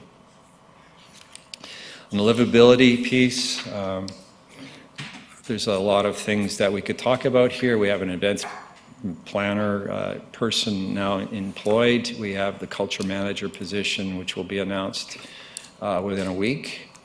There's a lot that we can do there. We've re-established the culture department with Parks, Rec, and Culture, which was its traditional home and is common in most municipalities there. So the whole piece about events and being good at that, we do a lot there. As Mr.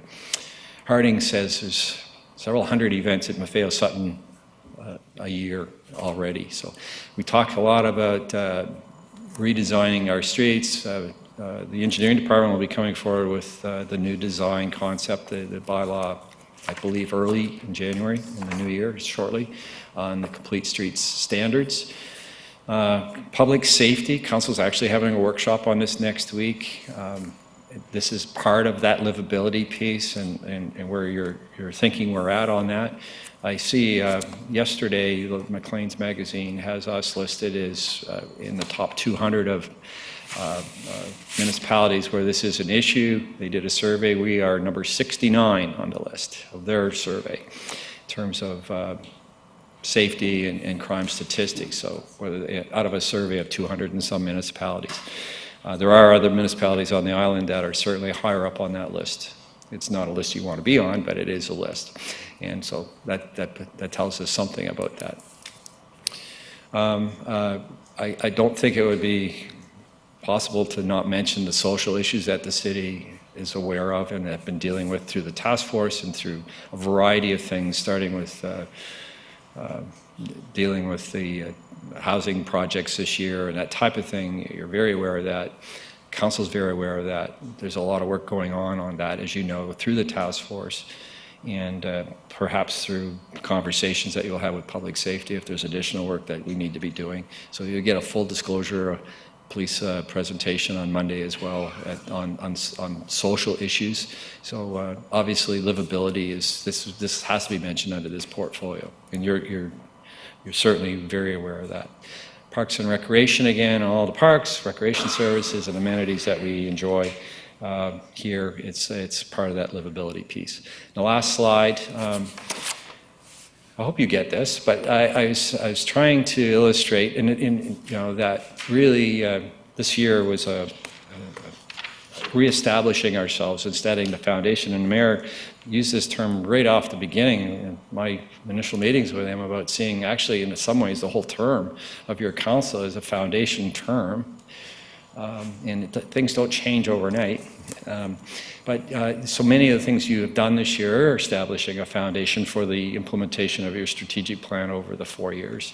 And now we're launching into some major initiatives through the OCP review, the Environment Committee, the task forces on economic development, on health and housing, the inclusiveness and diversification committee. There's a lot going on. We have a lot of major things going on with the organization right now, and those will start to then yield results in 2021 and 2022. So the OCP is intended to be completed and adopted by mid-2021.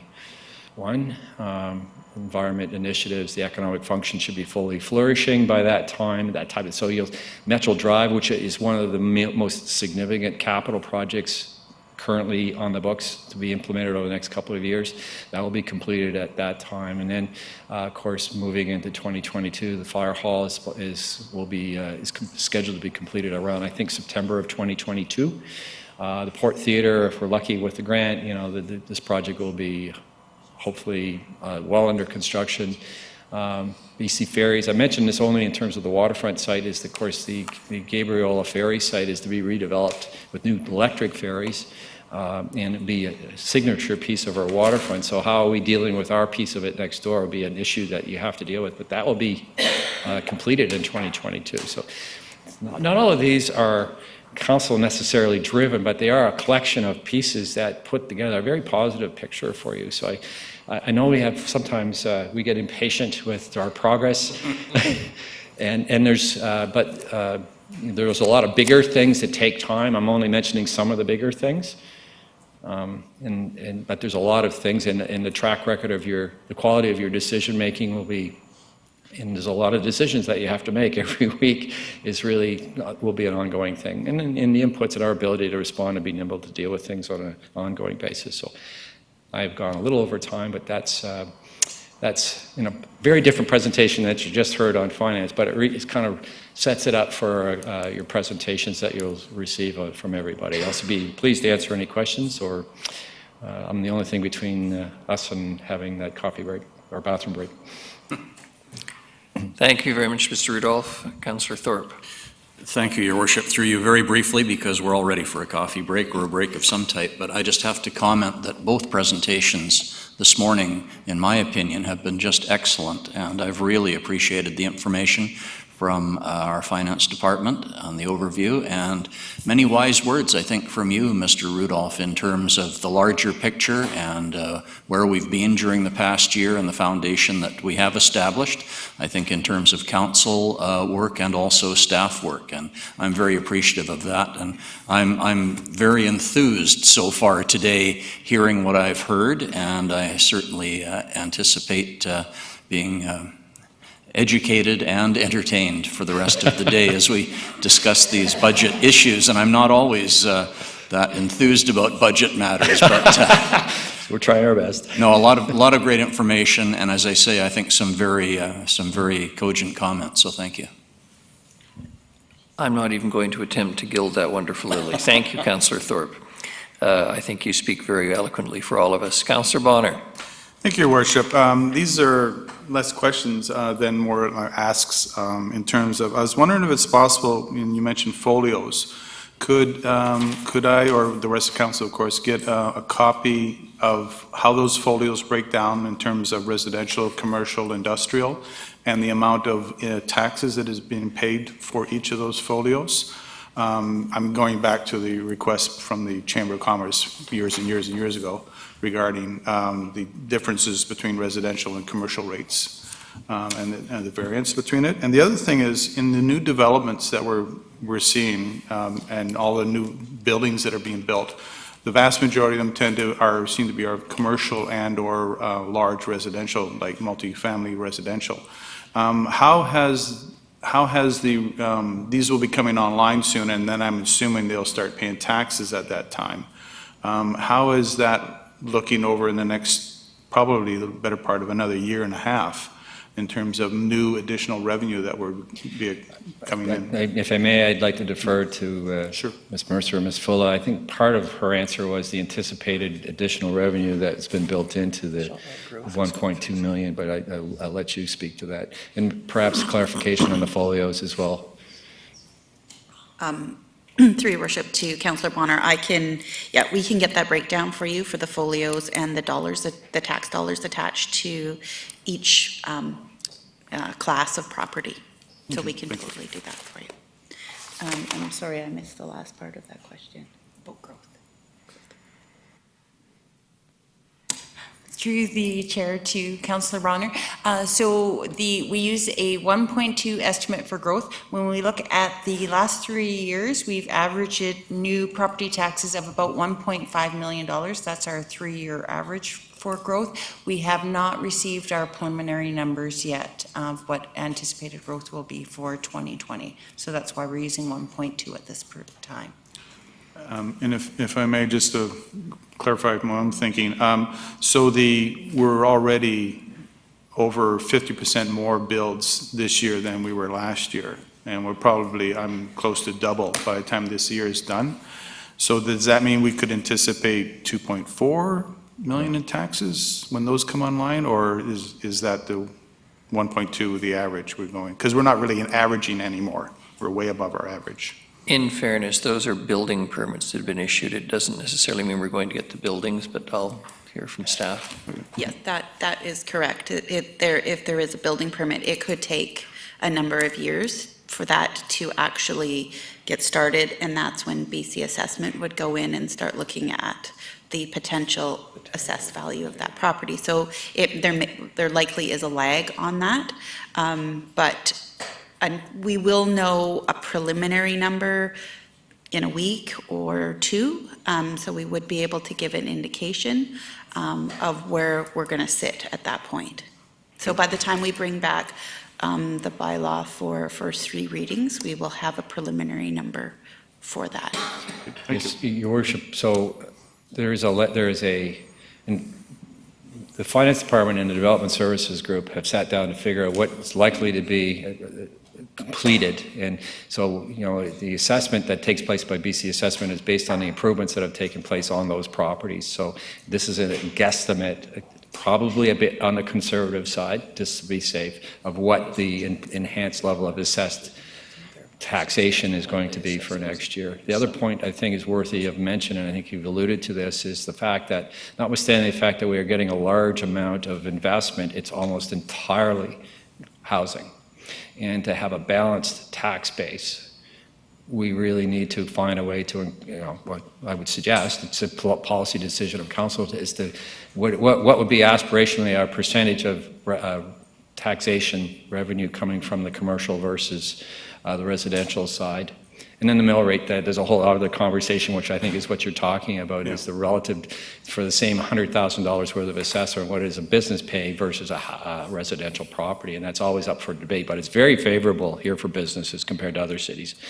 I think it's a 7-to-1 in Vancouver, and it's 2-to-1 here, so there's a whole conversation we could have about that. But that's, again, embedded in this whole thing around the OCP about getting a diversified tax base, so it's not, the pressure isn't all on the residential taxpayers. Okay, thank you. And before I go to Councillor Gesselbrock, just to confirm or correct me if I'm wrong, BC Assessment's valuation, which will come out in January, is based on the status of the property as of the middle of the summer, June 1st or July 30th, or July 1st or June 30th, I believe. Is that roughly accurate? Yes, and I believe that there is a date in the fall that they look at. I'm not sure if it's building additions or things like that. So there is another assessment that takes place in the fall as well. Thank you. Councillor Gesselbrock. Thank you, Your Worship. Just sort of a bigger picture. I know, we're looking at somewhere around 5% tax increase for this year, which is sometimes a little higher than what sort of the public expectation usually are. But when I look at the previous years where there was like 1%, 1.2%, 0% tax increase, especially during a period of time where Nanaimo was growing rapidly, And then also looking at, when I look at the municipal services that we are providing, we're working at capacity. Our staff is working extremely hard. And I don't think that we're engaging in frivolous spending. I'm just curious how much is sort of the tax increases that we're facing now the result of a fiscal policy of 4 or 5 years ago where taxes were kept very low, like from my perception. Are we sort of dealing with that historical decision making? Because where we're averaging with other municipalities is pretty like spot bang in the middle. Well, if you would permit me to answer it this way, if you take the 10-year average, as Ms. Full has indicated, and I did my own calculations, it's around 2.5%. So if we would have had a tax increase of 2.5% on average every year, we would be having a different conversation now than you are. Because we're replenishing funds for certain accounts that we're proposing to refurbish accounts that for example, the economic development portfolio that you mentioned earlier, where we had that, we had built ourselves into a position which would be, based on my experience, about right for us in terms of an expenditure on economic development compared to other cities, what they're spending on it. We are now replenishing ourselves in some of those areas to that level. But citizen expectations are bigger, and some of our cost centers are way bigger now too. So we need to get to a place where we have sustainable funding and sustainable taxation. Fives are not sustainable. We understand that, but we're hoping to correct that. So I don't know if you can necessarily say it's all historical. A lot of it's very current. And but if you took the approach of trying to at least cover municipal price index and our cost of living, then it would probably have worked out to been closer to 2.5% as opposed to a number of low years and then up. So I'm not sure if I'm fairly answering your question or not. Just to build on that, I think that was quite clear. I mean, if we had just kept at an average 2.5% tax increase throughout the year, we wouldn't probably be facing the situation that we are today. And me personally, I think that's a really important message to make clear to people, because people do need to recognize that decisions made in the past do impact what happens in the future, and we do need responsible levels of taxation to make sure that we can maintain the services that water, sewer, transportation that everybody depends on. So thank you. Councillor Marmon. Thank you, and I concur with Councillor Gesselbrock that I believe not properly maintaining asset management reserves, etc., has impacted us. But I think I get comfort. I'm not comfortable in a 5%, but I do believe that the people of this city deserve the services that we deliver. But I do take comfort in the fact that it's looking like our municipal comparison, we are lower than 5 other comparable municipalities. So in the big picture, the Nanaimo citizens are not paying more than the average. Thank you. Anyone else? All right. What's the schedule? In a spirit of incredible generosity in terms of time, just joking, I'm going to, we'll recess now, and we will attend at 10:35 on the nose. Thank you very much, Mr. Rudolph. Much appreciated.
Thank you. I'd call the meeting back to order of the Finance and Audit Committee. Ms. Gurry, you get the spotlight this morning. Thank you, Your Worship and Council. If we could have some order, gentlemen. The meeting is reconvened. Ms. Gurry, if you start talking, maybe they'll start listening. Okay, thank you, Your Worship. So my presentation today will be to provide you with the Legislative Services and Communications 2020 Business Plan. My presentation will be the first of the standard presentations going forward.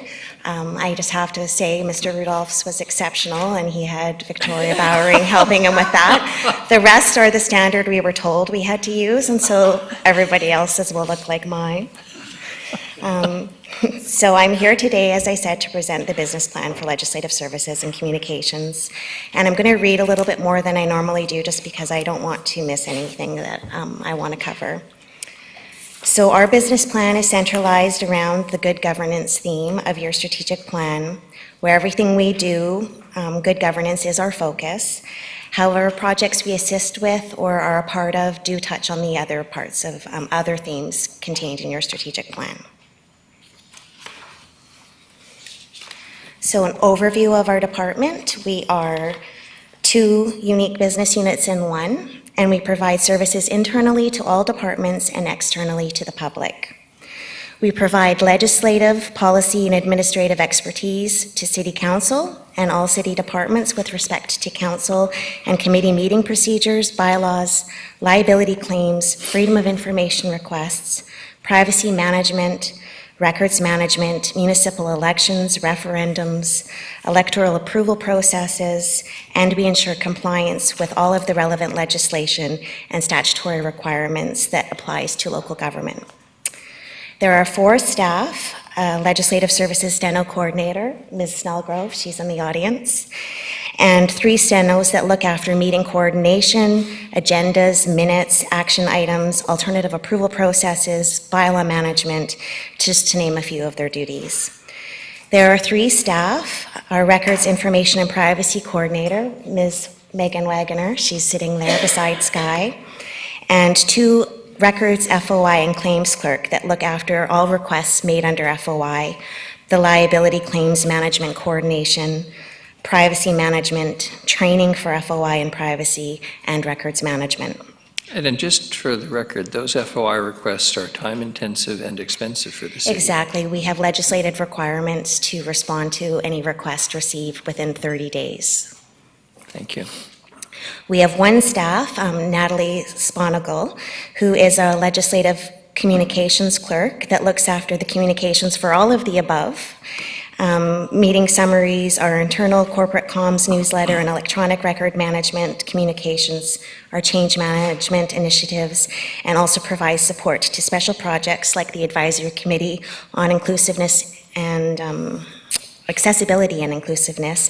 She helped with your strategic plan and provides support for other projects and backs up communications as well. So all of our legislative services staff participate and are active in our municipal elections. The communications function consists of the manager that was hired this year, Ms. Farnaz Faroki, a communications marketing specialist, communications and digital content specialist, and the communications clerk. They are responsible for keeping the public informed on all matters of local government through a variety of channels, provide strategic communication advice on matters affecting our city, and support all departments in achieving their communication goals. And then there's me. I work there too.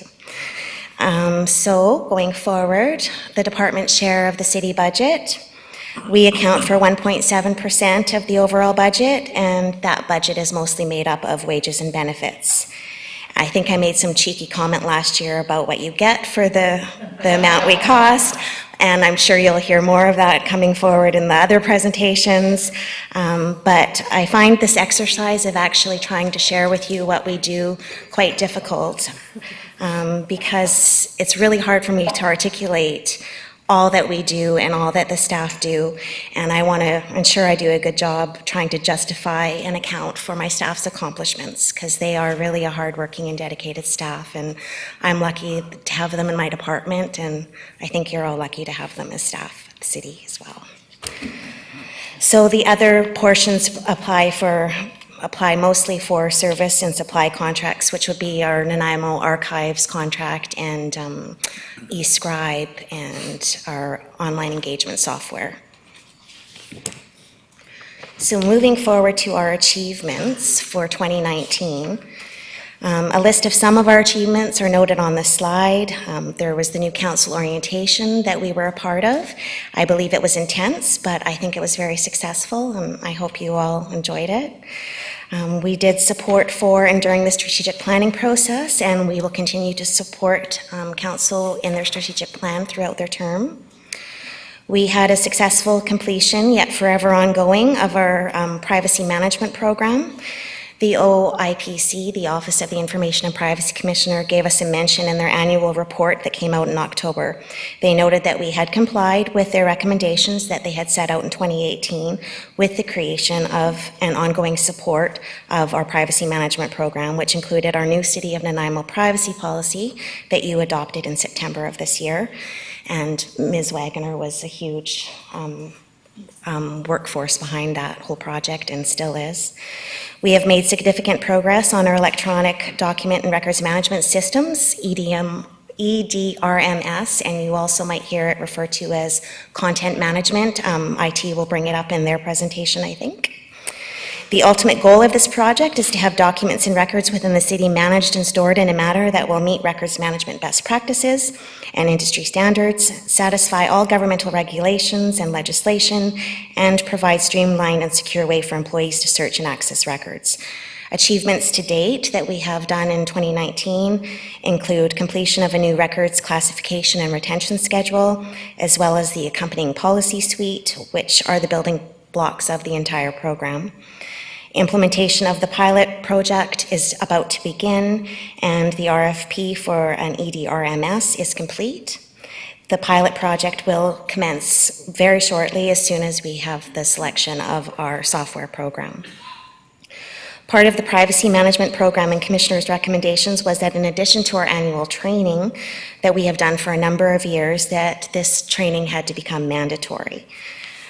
Since March of this year, we have successfully trained over 120 City of Nanaimo employees, and we have worked with Human Resources on a tracking system in order to maintain an accurate database of who has had the training, who still needs the training, and when it needs to be updated again. We also created what I believe will be an award-winning training video for new employees that are just starting at the City of Nanaimo that they'll receive immediately before receiving their full training. Some other accomplishments that are not mentioned above, and Mr. Rudolph touched on a few of these briefly, are the Governance and Priorities Committee meetings. This enhanced way of doing governance that Council adopted earlier this year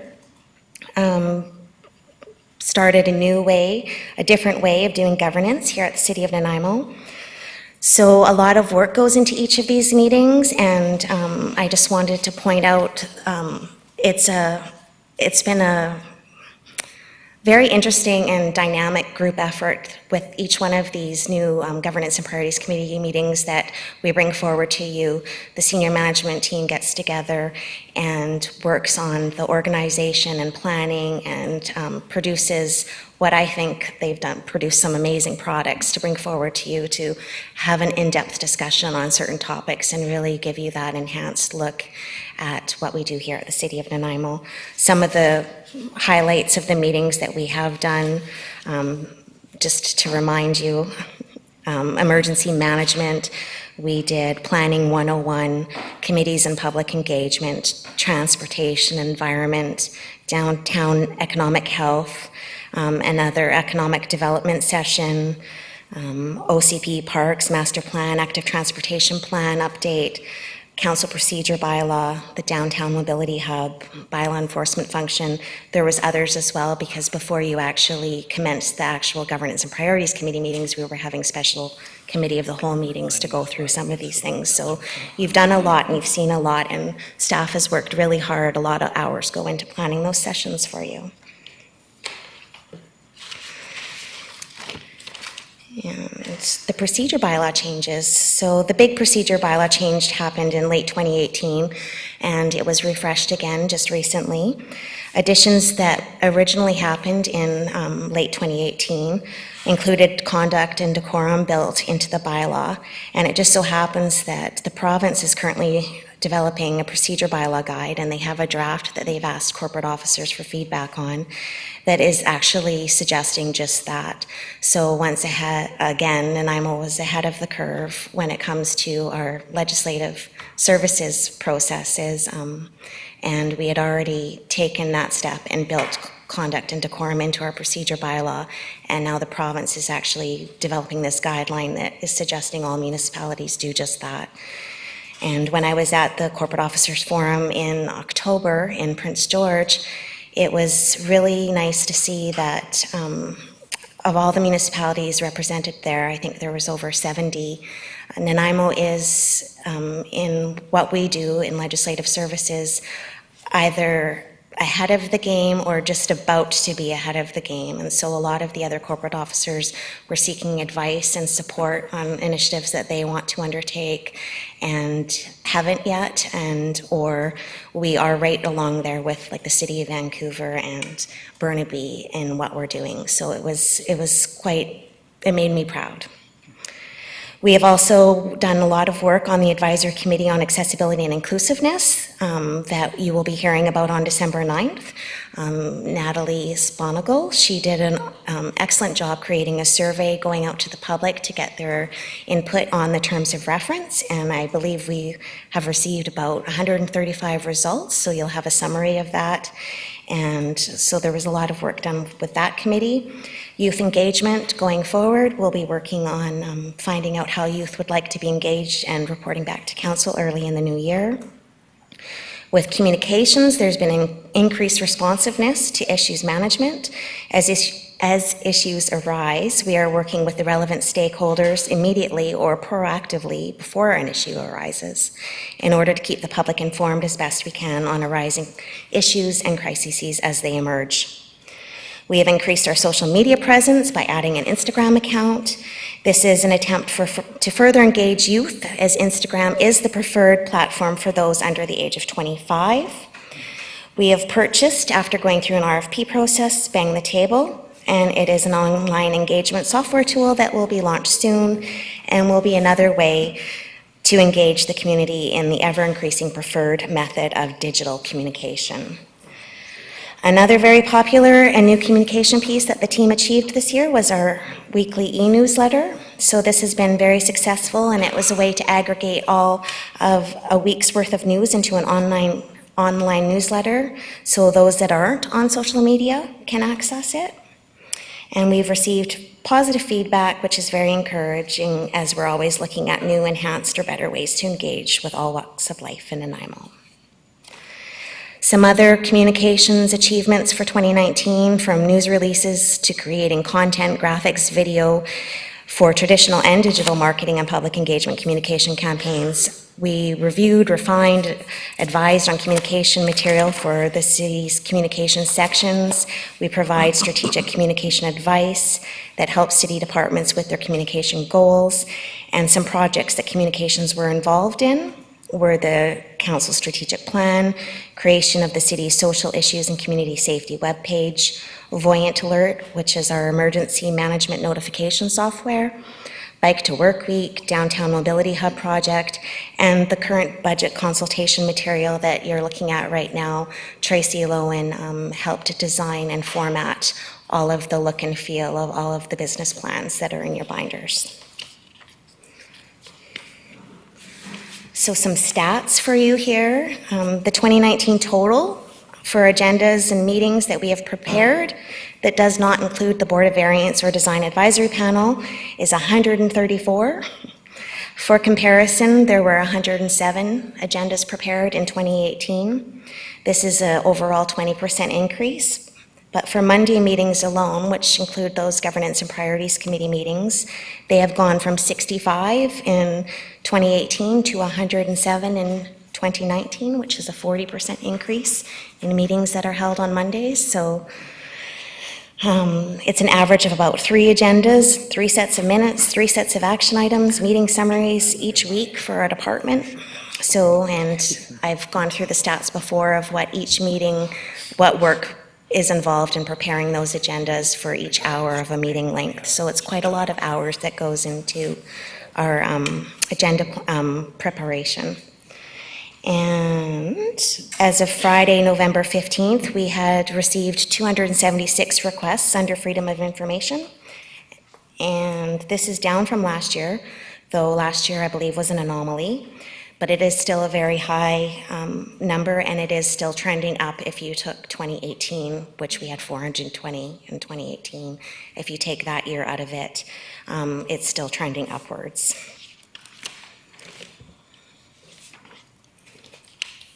Liability claims received this year remains consistent with previous years. We average between 50 and 60 claims filed against us per year, with the same amount closing and the same amount remaining open. And the reason it all averages out like that is because claims can remain active for a number of years. So key challenges, like Mr. Rudolph noted, they're not really challenges, and they kind of go into the next slide, which is key initiatives. So they kind of all blend together. With initiatives come challenges, so it's not that we think this is a pain or anything when we say challenge. As council and committee meeting work continues and expands, like I just noted, the workload does as well. So this will remain a challenge, but a challenge that we have always had, and we will continue to strive to do our best to support council in this area. Every report, every set of minutes for every council and committee meeting flows through our department, and we work to provide a product to council that the public and to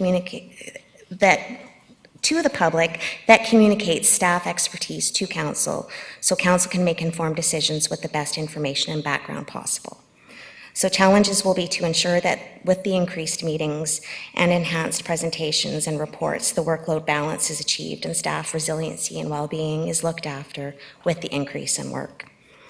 As I mentioned earlier, our FOI and privacy management training will continue, as will the ongoing monitoring and audit control of the program. With this increased training comes increased knowledge and awareness from those receiving the training, and this actually increases our workload. We find the more knowledgeable staff become about what their privacy and information requirements are, the more questions and work comes to our department because of it. So we're constantly looking at ways to streamline processes and provide training and education tools for all staff so we can refer them to that material and continue on with our day-to-day work. So we will, again, continue to streamline those processes. With our electronic document and records management system, with the implementation, there will be challenges that come along with that, especially with the change management aspect of that. User-friendliness is our main goal, and ensuring that we do everything we can to prepare for by gaining buy-in and creating champions in each area that have been involved in this process from the onset.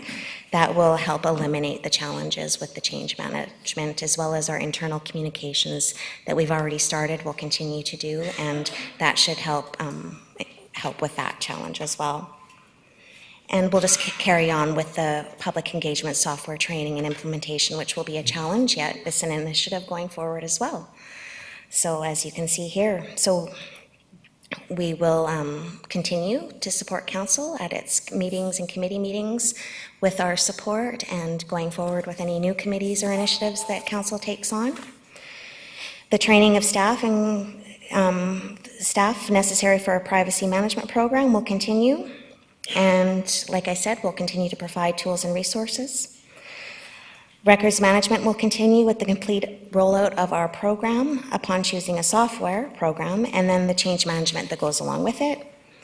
We will continue to provide strategic advice to senior management and council in all legislative services matters, and we'll improve our annual communications plan to ensure that we are being proactive and strategic, and continue to do that going forward.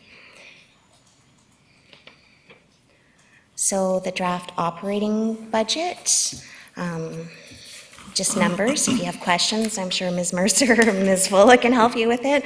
But the slight increase in 2022 is due to a municipal election that will be happening.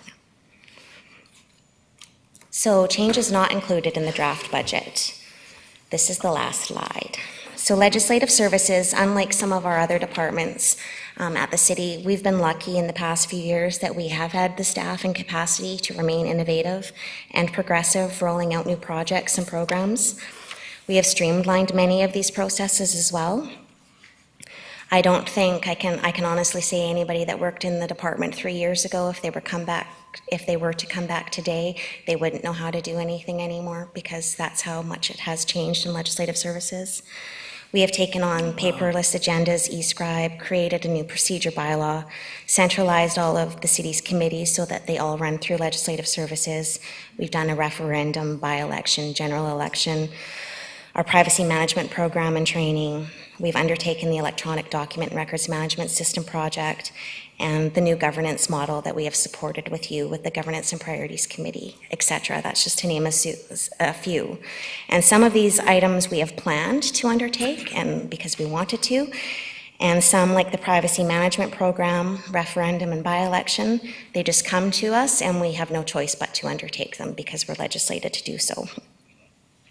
So I'm finding that now we are at capacity and taking on anything new and still needing to have the ability to undertake things out of our control, like a by-election or a referendum should they come up, causes me some hesitation with staff capacity where it's at. So my staff and I can only do so much until the time in the day runs out, and you must also have the skill set to do the work. So in my business plan I submitted was for additional resources for a manager of legislative services, deputy city clerk. But the main reason for this position, at least for the first year of this position, would be to do the bylaw renewal and policy renewal project that council has in their strategic plan. So I describe in my plan, my business case, it's not a business plan. I describe in my business case that the city has 58 active bylaws and probably many more since finance just had lots adopted, and many council policies that have never had the formal review. The project would consist of a coordinated approach with the updating of bylaws in all of the departments. We would use a program created by Queen's Printer and Civic Info BC that uses an HTML format, and our bylaws would appear like BC Law's site does currently with the legislation on their website. It's user-friendly and easily accessible, and Abbotsford has recently been the first municipality in BC to undertake this process and project, and it took them 2 years. They have lessons learned, and we would learn from those lessons, and it would probably take us a year going forward, but it does require a skill set that would be in a deputy city clerk manager type position, and it would also allow for the coverage to properly oversee and maintain this project going forward, as well as the day-to-day manager duties in the department that, for me, I won't go on more. So that is why it's not included, and I know Mr. Rudolph has suggested that that we will do some of this, and my personality and my staff's personality is not one to say that we won't try to do as much as we can. Individual departments will continue to update their bylaws, but without the commencement of this project, that work is still going to get done, but it won't be consolidated and a consistent approach won't be had. So I'm going to do my best to start to attempt some of this work with the staff we have, but I do have to be aware of staff well-being, et cetera.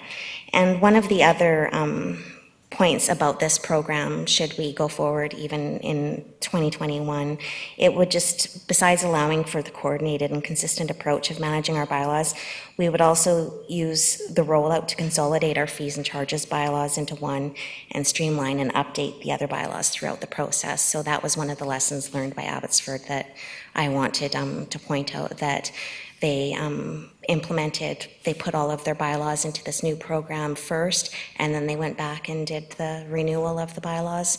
We would probably try to do it both at the same time as we as we input them, we would try to update them. So that was my business case, and that's it. Thank you very much, Ms. Gurry, and for your advocacy for your section of the budget. Councillor Turley.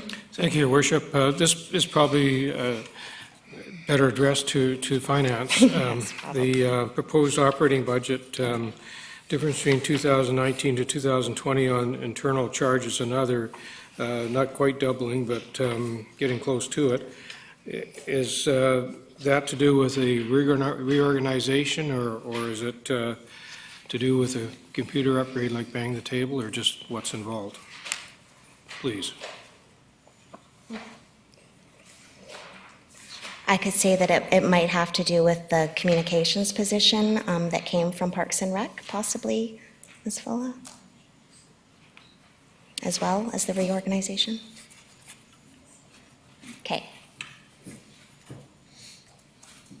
Wait for her. Yeah, that's fine.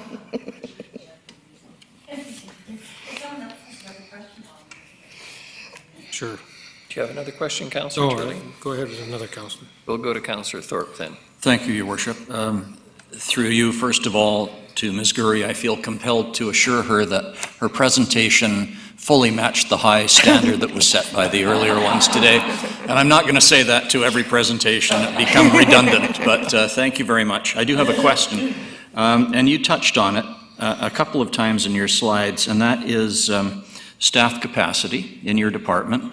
And especially, I'm interested in that with regard to committees, because during the past year, this council sort of moved away from the standard committees that we have had in the past, and now we find that we are gradually either reforming them or creating task forces. And I know that there's a couple of other committees that are likely going to be possibly coming on stream, not to mention the OCP review, of course, which will be huge. So my question is, are you confident that there is staff capacity to handle additional potential committees and the work that goes with that, not to mention the time in the calendar to accommodate them? Yes.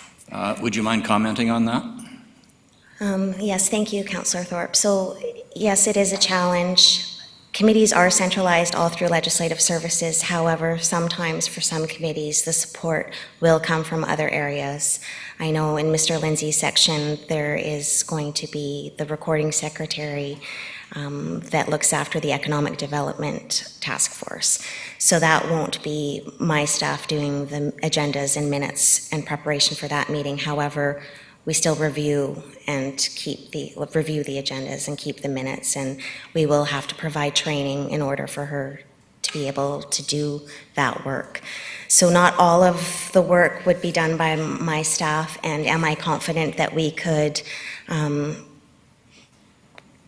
not carry on with the same amount of committees that the previous council had with the increased Monday meetings. I don't think that we would be able to carry that on, and like you said, time in the day and dates of availability with your other obligations to the Regional District of Nanaimo and the other times in your life that you're busy, including our already scheduled meetings. There isn't very many days available in a week left. We do struggle even with the Environment Committee to find some dates and times that will work.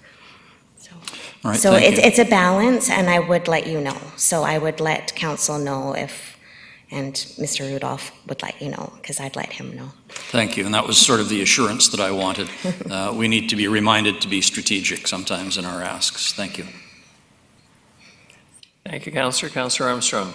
Well, thank you. Just through you to Ms. Gurry, with the increase, will you see an increase in load with electronic management? I know when the RCMP went over, there was a huge increase in workload versus paper. So thank you, Your Worship, through you to Councillor Armstrong. So yes, we do have dedicated staff working on the project right now, and we do have super users in each department. We've plotted out staffing resources very carefully, yet with the additional workload of information requests and claims and privacy management through our department, it is a very heavy workload on those three individuals. However, with IT support, which is quite involved in the project, as well as the super users, especially in the pilot project, we we're confident that we can roll out the electronic document and records management system.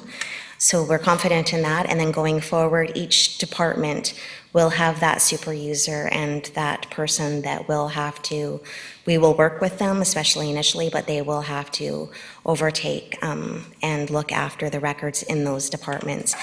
And currently, there already is somebody doing the paper records management in each department as it is, so it's just going to be an adjustment. But change management is crucial, and we can't, in order for the system to be successful, we can't have people circumventing it. So the change management and getting everybody on board is going to be the challenge with. But will it take more time for them to actually process it electronically versus paperly? No, it should be easier. Okay, thank you. Councillor Bonner. Thank you, Worship. Through you to Ms. Gurry. Do we have any stats on how our FOIs are comparable to other municipalities, roughly our size? Thank you, through you, Your Worship, to Councillor Bonner. We have reached out to other municipalities to see where they're at, and at the Corporate Officers Forum, I've checked as well. They are quite, we are high, like we are comparable to larger size municipalities, especially last year. We were actually had more than Burnaby and Surrey. We had more requests last year. They have come down a bit, and some of them register what a request is different, a little bit differently than us as well. So some do a charge for service for their fire incident reports, and some do things a little bit differently that I will be looking into when I have the time, but we are high. Thank you. With the extra amount of hours that you're working to help work us through all these extra meetings, that would probably mean that we're working a lot more hours too. That's correct. So yes, all of these accomplishments are your accomplishments as well. Okay. If I may, another one is, the deputy city clerk, you say the change is not included in draft budget. That's correct. So it's not in here. This one extra FTP to 14 is somebody else? So through you, I can have Ms. Fulla confirm, but when I did check with her, she said that was because in the reorg, communications clerk came over from Parks and Rec after we had Ms. Faroki start as a communications manager, so we did receive an extra position in communications. That's the communications clerk I mentioned when I was doing my overview. Okay. And I'm sure there's another place in this rather large book here. What would that cost your department for that extra deputy city clerk? It was noted on Ms. Fulla's presentation slide. I think it's 0.13. Okay. Yeah. I don't, yeah. 13%, right? Yeah. Thank you. Mr. Rudolph, did you wish to? Yeah, 2 points, Your Worship. One on the capacity side. With these special initiatives that are taking place, like the OCP review and economic development, and perhaps other ones, we'll be looking for those sponsor departments to step up as much as possible to manage the logistics of those projects and support where they can, so it isn't all have to necessarily be centralized. Certainly on the task forces, we are looking for consistency and a high quality. That goes with this knowing that the lead services group are generally responsible, but so there'd be oversight as a minimum there. The second part is just on a general comment about our the business cases. There were a number of business cases submitted, as there were last year. And simply put, we have a large base tax increase that's been put together. We're mindful of that, and so in consideration of all the extra business cases, the senior management team simply had to try to just establish some old corporate priorities in terms of how you would rank them. Not to say that any of them aren't valuable, because we totally agree with all of them. I was just trying to find some sort of balance in that, and so several of the departments don't have supported business cases. So on top of that, you do see some business cases which have been supported that you have to make decisions on Monday as well. You're going to have a number of external agencies that have come forward asking for funds that are not included in this. So it's just trying to find a balance. So the only real criteria here was fiscal. in our fiscal capacity. So didn't want to denigrate the importance of this. And in fact, if this position did get done in this method, it would enable us to move faster, more proactively on the policy review and the bylaw review. There's no question about that. So I'm not discouraging or dispelling that, but just there will be other examples of business cases. So it's primarily fiscal, and so we had to really try. We got actually rather lean on what we did support this year, and then by far the largest one was the asset management one, which was corporate and very significant, and we are way behind on that, but we will get there. So just same comments would apply throughout. Thank you. Ms. Fuller, sorry, I just turned you off. You're too quick. There you go. Chair to Councillor Turley. So just to confirm I understand your question, you're referring to page 6 of the business plan and how the internal charges and other went from the approved budget of $77,633 to $138,354. So the reason for that change is, as you know, Council has a $100,000 contingency each year. By the time we adopted the final budget, you had already allocated out a large portion of that $100,000, so you only had $44,500 remaining. So others, internal charges and others, includes your council contingency because the council budget falls under legislative services. So you see this big jump is just because you're back in 2020 at your $100,000 council contingency because you have yet to spend any. But we have options for that on Monday. Thank you. Just a couple of questions, Ms. Gurry. So when an FOI request comes in, is there sometimes a negotiation in terms of being able to say to them, look, we can tell you what the answer is without a FOI request? Is that? Yes, often in our training, we actually ask other departments to, if a requester comes to them and asks them for records, that before just referring them directly to us, there's a number of steps we ask them to take. Is an FOI request even required? Is it more of an answer to a question than a request for records? So there is criteria to actually be a request under FOI, and oftentimes we will ask for clarification to try to determine more generally what they're actually after, because it makes the looking for the records and processing the request a lot simpler if we can narrow down and actually understand what they're looking for. So yes, we do that.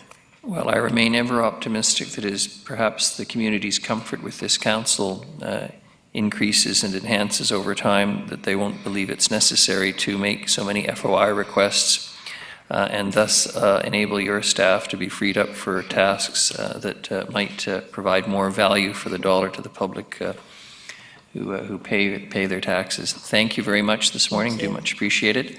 The next is Human Resources.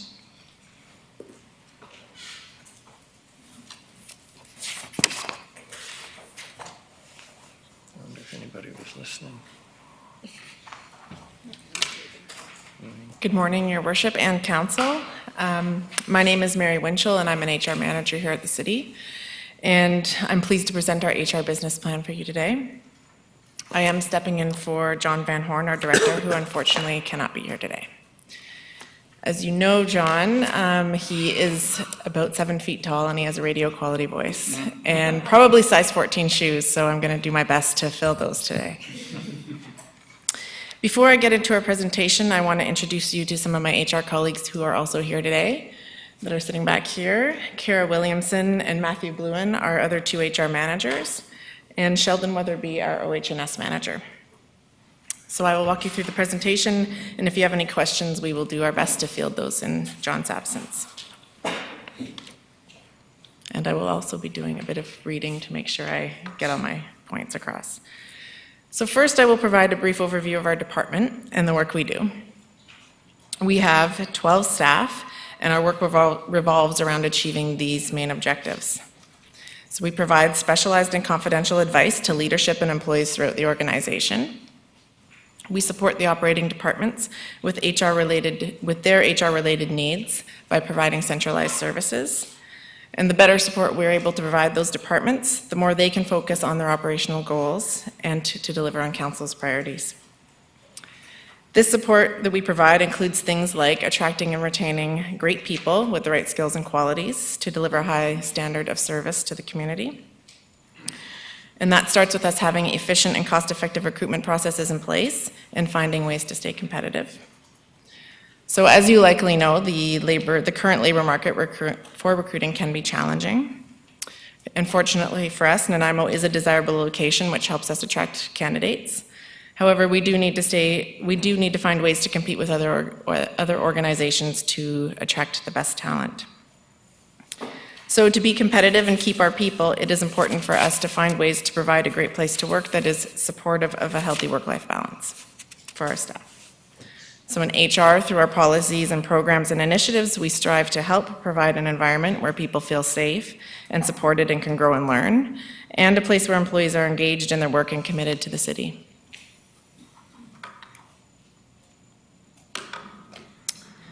Most of the advice and support we provide to the organization falls under the core services shown on this slide. And the titles are fairly explanatory and explain the functions under each. I will elaborate on employee and labor relations because they tend to be a bit more ambiguous. So employee relations includes measures to foster a productive and positive work environment, such as our respectful workplace policy and education that we provide to employees, as well as the coaching, advice, and support to employees and managers that HR provides for conflict resolution, relationship building, and for maintaining good, positive working relationships. And under labor relations, that involves supporting management with the administration of our collective agreements and working collectively with QP and IFF. And in addition to these core services, our staff coordinate, along with participation from other staff throughout the organization that volunteer to help with these initiatives. We provide a number of other initiatives to improve employee morale and engagement, such as social wellness and employee recognition. These are aimed at recognizing employees for their contributions, as well as creating opportunities for staff to build relationships with each other and focus on their health and well-being. We also maintain our HR management system, and a significant amount of administrative work takes place to provide the core services as well as maintaining that system.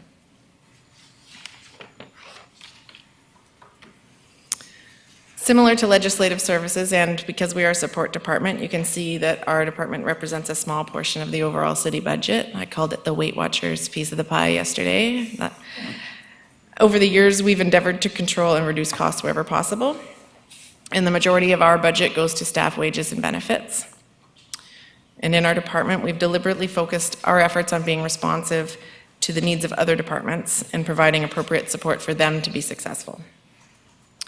Our services and supply contracts include things like the trainers we bring in-house for employee professional development, legal fees related to employment and labor law issues, and contract specialists where independent expertise provides value for things like investigations when needed.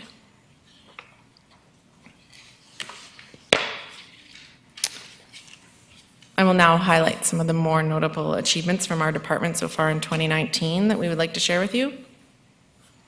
We started off the year with a shared success with QP, achieving a 4-year collective agreement that takes us to the end of 2022.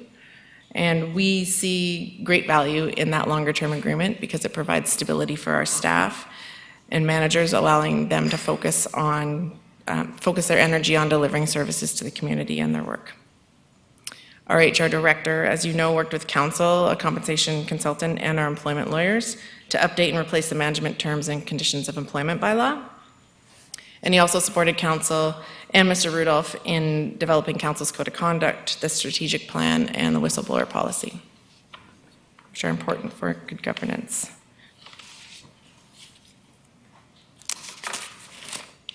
Some achievements from our department related to the day-to-day work that we do are shown here just to give you an idea of the volume of work our staff does.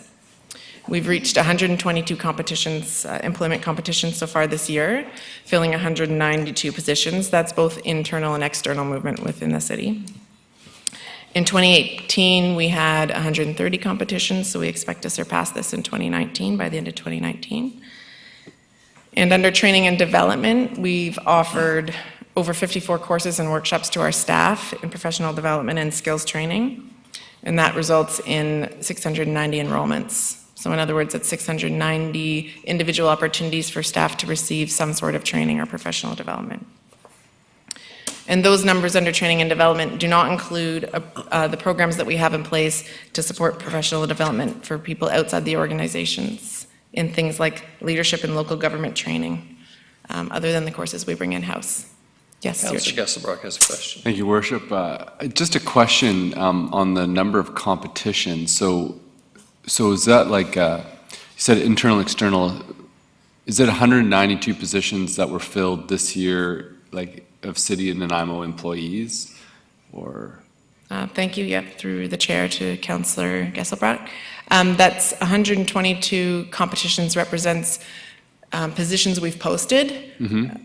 An individual competition may include more than one position, so it might be, for 3 or 4 lifeguards at a time or something like that, for example, and that equates to 192 positions being filled, and that is internal movement. So if an employee gets promoted within the organization, now we have to post their position, which might be, so it's additional movement. It's not 122 new hires, it's 122 positions filled. Okay, and just to follow up on that, like, so out of, I mean, I guess we've got 1,100 positions, full-time and part-time, roughly, for the City of Nanaimo. I don't have the exact numbers here. But roughly that. Roughly, can someone else comment? I think it's. Through the chair, Mr. Van Horn indicated to me that last year, notwithstanding the FTE, some of those are part-time. If you looked at the number of T4 slips, it's somewhere between 1,000 and 1,100, all in. So that's including the part-timers and not including contractors. So roughly, like, say 10% of our, there's flux in terms of people moving positions, coming in or out within the organization. I would say that sounds reasonable, yeah. Okay, and is that, like, in terms of compared to other years, or is that usually sort of the regular? Is there a higher volume at the current moment, or? Kara Williamson, who is here, may be able to comment on that better. I do think it's fairly consistent over the year. We have seen an increase as we've had more positions as services grow and we have more seasonal employment, that sort of thing required. But it's fairly consistent. Great. Yeah, thank you. That's just really interesting. I never really looked into that part of the aspect. That's a lot of work. Okay, thank you. And moving on to a couple of other achievements that we wanted to share. We have, in 2019, we rebranded our job advertising to modernize our image and also worked with our communication staff to increase our social media presence. We developed a new online management handbook to provide an additional resource to help our managers navigate workplace policies and practices in a consistent way. Our very smart and talented administrative staff have modernized many of our internal processes, improving efficiency and our environmental impact. And we enhanced our employee onboarding experience with a more modern, efficient, and comprehensive orientation process. And some of the changes there that we implemented are designed to make new employees feel welcome and create a professional image of the city as an employer, to provide important information about safety, freedom of information, and privacy before employees start, to help them feel prepared and set them up for success when they start working for us. And another important part of that orientation process is it enables us to make workplace expectations, specifically around respectful workplace and our code of conduct, clear to employees before their first day. So that was a consistent message we really wanted to get out early. And most recently, with support from the senior leadership team, we had a group of 22 managers participate in the first module of workplace mental health leadership training. And that program was very well received, and it provides leadership with awareness and skills to help create a mentally healthy workplace. And they will be working over, it's not just a one-day workshop, they will actually be working over the next couple months to complete certification in that program. It's a program offered through Queen's University, and so they will have tests and homework to do as well. So they're going to be busy. Moving on to some challenges. These are just challenges that we stay mindful in the work that we do, and we will continue to address them in 2020. So one of the things that has posed a challenge to some of the work we do in HR has been the city's reputation as an employer. Recruitment is already challenging due to a tight labor market and the inherent difficulty finding qualified people for highly technical or specialized positions. However, we also believe the city's reputation has impacted our appeal as an employer. We also saw the city's reputation impact retention and morale of our staff. However, as the work of council and leadership have improved this reputation and they have shown support for staff, we are seeing a positive shift in those areas. An indication of this positive shift is we are now seeing interest and receiving applications from people from other municipalities and some individuals who left during difficult times. So that's been a really positive experience for our staff, and seeing that people are showing interest and they're not just making comments that why would you want to work there. They're actually coming back, and even former staff. In HR, we contribute to rebuilding this reputation by ensuring various initiatives reflect a welcoming, supportive work environment where employees feel valued and see opportunities for growth, such as our rebranding, the development opportunities that I mentioned, and the recent changes we've made to the onboarding.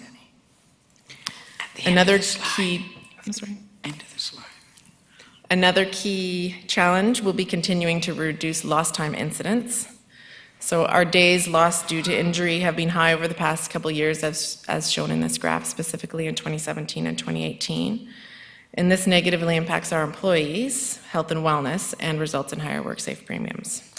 Councillor Martman has a question, then Councillor Hemmons. It may be coming up, but you can't help but notice on the graph the tremendous improvement in WSBC days.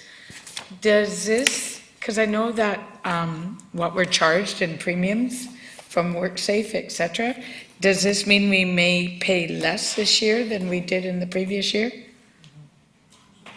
Through your worship to Councillor Martman, no. How the WCB rates are calculated is a 3-year average.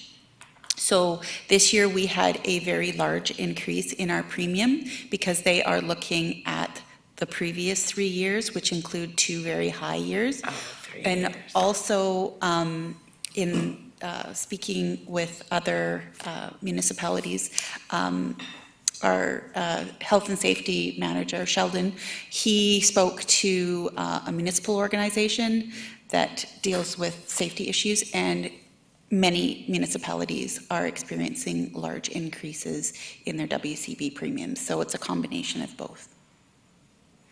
So further to that, if we do maintain it for 3 years, is there any chance in the future it may come? Yes. So once we get over it, next year will likely be high as well.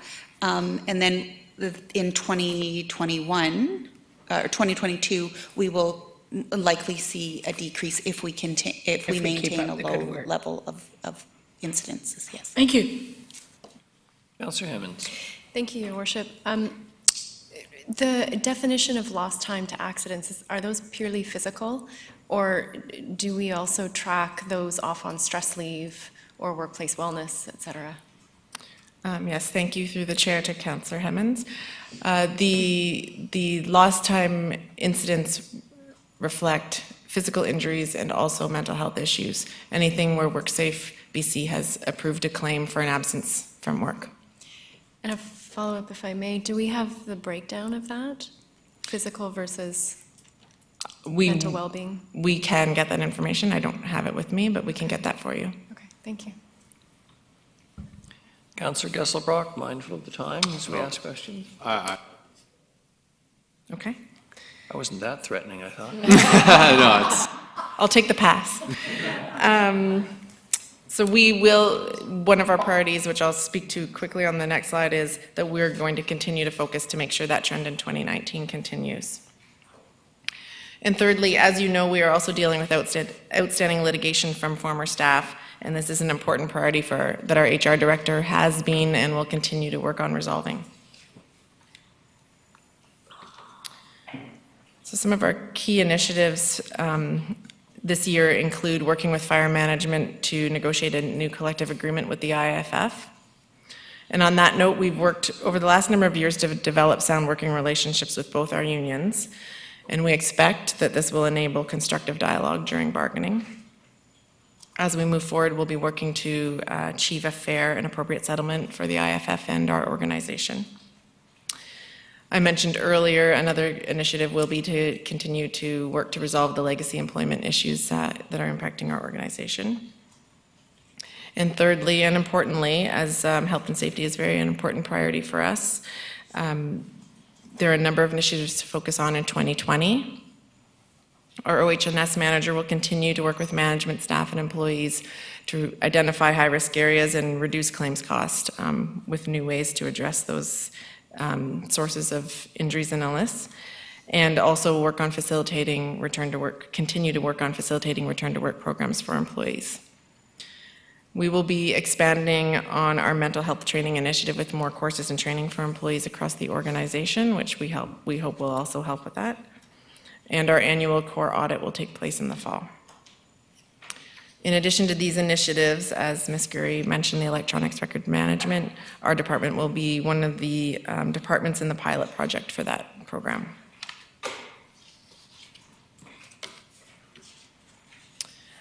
So our draft operating budget is relatively consistent over the next 5 years.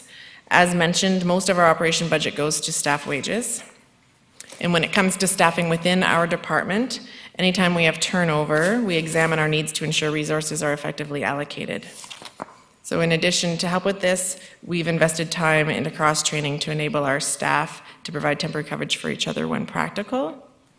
So for example, we've had several staggered maternity leaves over the past couple of years in our department, and because of our cross-training, we've used a combination of backfilling and work reallocation to help control costs, while ensuring we are providing a high level of service to the organization.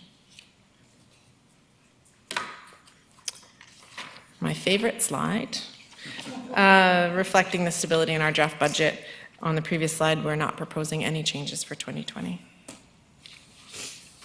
Thank you very much. Well done. Councillor Bonner. Thank you, Your Worship. I guess this might be a question for Ms. Fuller. I'm not sure if I'm reading this right. In this particular budget, I'm looking at page 7 and page 8. On page 7, the 2020 draft budget is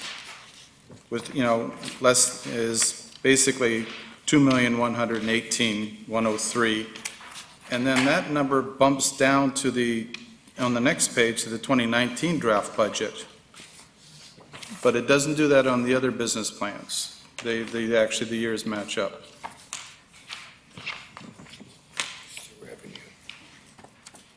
Wait, I know that was my second question, yeah. Oh, it's a typo, okay, fine. Get another star. Gold one. Yeah. Mr. Rudolph. Thank you, Your Worship. I just wanted to thank Mary for stepping forward and doing this today. She did a great job. And she practiced in front of the mirror, she told us, in front of her husband and everything else, so it was good. And so she stood in front for everybody else.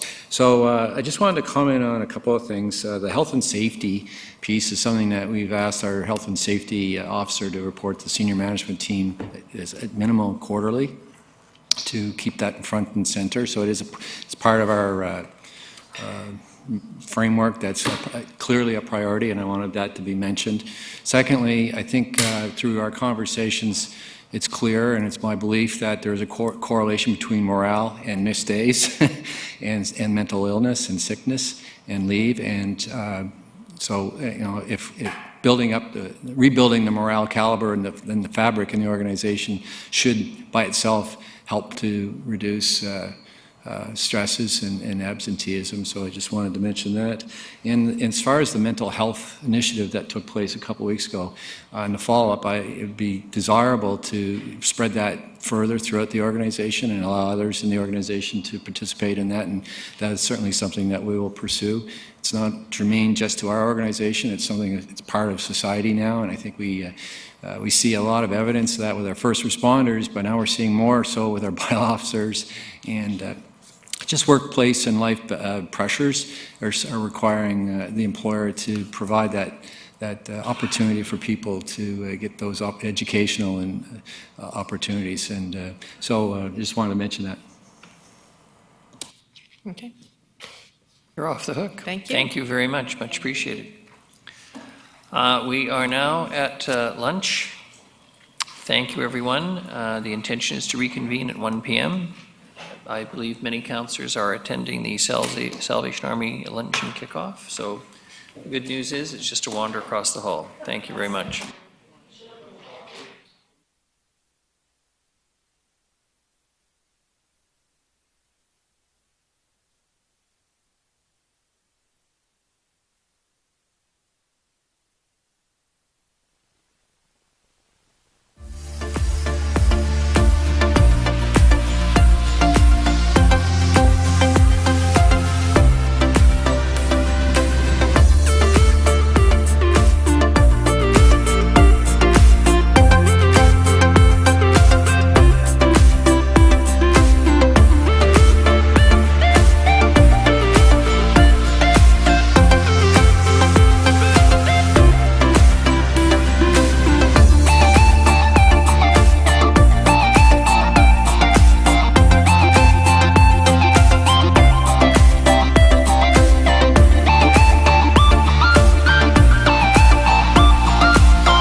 Good afternoon, everyone. I'd like to call the Finance and Audit Committee meeting back to order, please.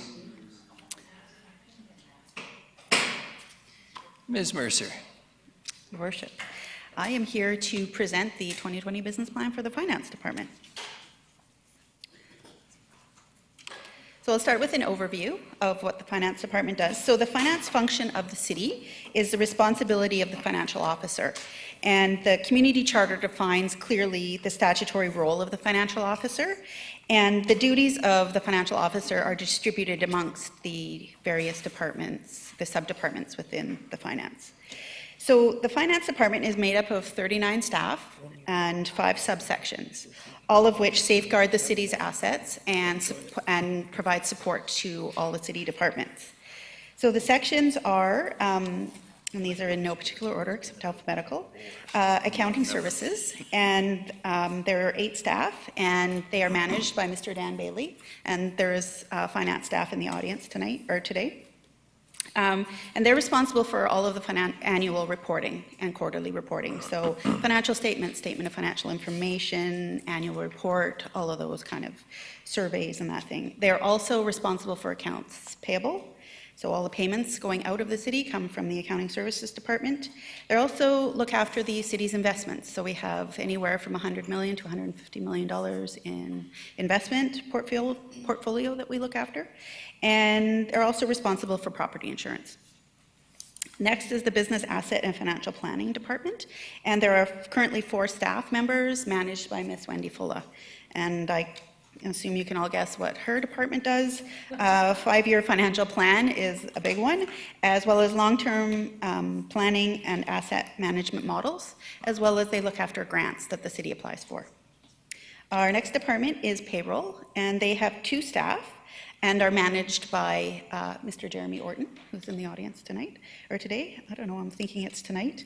And as that's pretty self-explanatory, they look after payroll. So you can all thank Mr. Orton and his staff for your biweekly paycheck. And our next department is purchasing and stores, and they have 7 staff and are managed by Ms. Jane Rushton. And they facilitate the purchasing process, as well as look after inventory for the city. And our last department, but not least, is our Revenue Services Department, and they have 12 staff and are managed by Ms. Barb Wardle, and she is in the audience tonight, or today. And they're responsible for the billings and collections for taxes, user rates, dogs, any money except Parks and Rec, Recreation and Culture come through her department. And they look after accounts receivable, as well as maintaining all the property information for the city. So our department's share of the budget is relatively small. It's approximately 2.9% of the overall city budget, with the majority of it coming for wages. Our other larger expenditures are employee development costs. So we have several certified professional accountants, and we are all required to have certain level of professional development. So there's that cost, plus memberships, as well as our external audit fees. So those are the biggest drivers of in our department. So achievements for 2019. The Finance Department undertook several policy updates and additions during the year. The biggest being our reserves policy, and you're all well aware of that because you had to sit through numerous bylaw reports in the last couple of meetings. So in July of 2019, you all adopted the reserve policy that staff developed. And the purpose of the policy is to ensure that the city is committed to sustainable, prudent, and transparent management of the financial resources used to provide valued community services. So this was a big project that took quite a bit of time for one dedicated staff person. So it has been incorporated into the 2020-2024 financial plan that's before you. We also developed and presented a debt policy in March 2019, and this policy sets out the objectives and principles of borrowing and provides some guidance for staff in making recommendations to council in the future. So this policy will be brought back to council in the near future for approval. In an effort to be more efficient or have a more efficient approval process for our invoices, we, as well as a green one, we have undertaken an invoice automation project. So what this project is designed to do is to not have paper invoices running around the city looking for approval. The invoices will be put into the software, distributed out to the appropriate person, approved, and sent back to finance, and then uploaded into our financial software. So it keeps track of, better track of where the invoices are at any given time, who we can track exactly who it went to and why it hasn't come back to us. So it's a big project, and it's currently underway, and we're hoping to have it up and running by the end of the year or early in 2020. Question? With Concur, is it going to be moving into also automated for expenses such as per diems or et cetera for travel? Right now, we will eventually roll it out to everything, but we'll start with a certain type of invoice and then move on from that. So we should have a fulsome rollout sometime in the new year. So I have experience with the system. It's what we use at BCAA, so okay. It's really great for all types of expenses. So kudos. That's good to hear, because we had a little hiccup at the beginning, but we're now steamrolling ahead. So yeah, it seems to be working well. Well, that's good. That's good. It's always good to have good feedback on something that we've picked to go to. We have also undertaken a comprehensive utility rate review for our water and sewer utility fees, as they haven't been reviewed in many, many years. And this review has focused on two primary areas. One, does the city have adequate utility revenues to provide sustainable water and sewer services, as well as do the current water and sewer rate structures effectively and efficiently support user equity and conservation?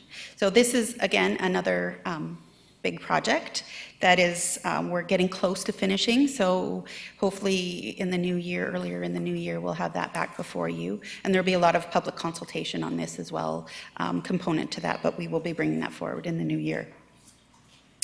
And in the electronic age that we live in, fraud is a huge component of what we have to fight against.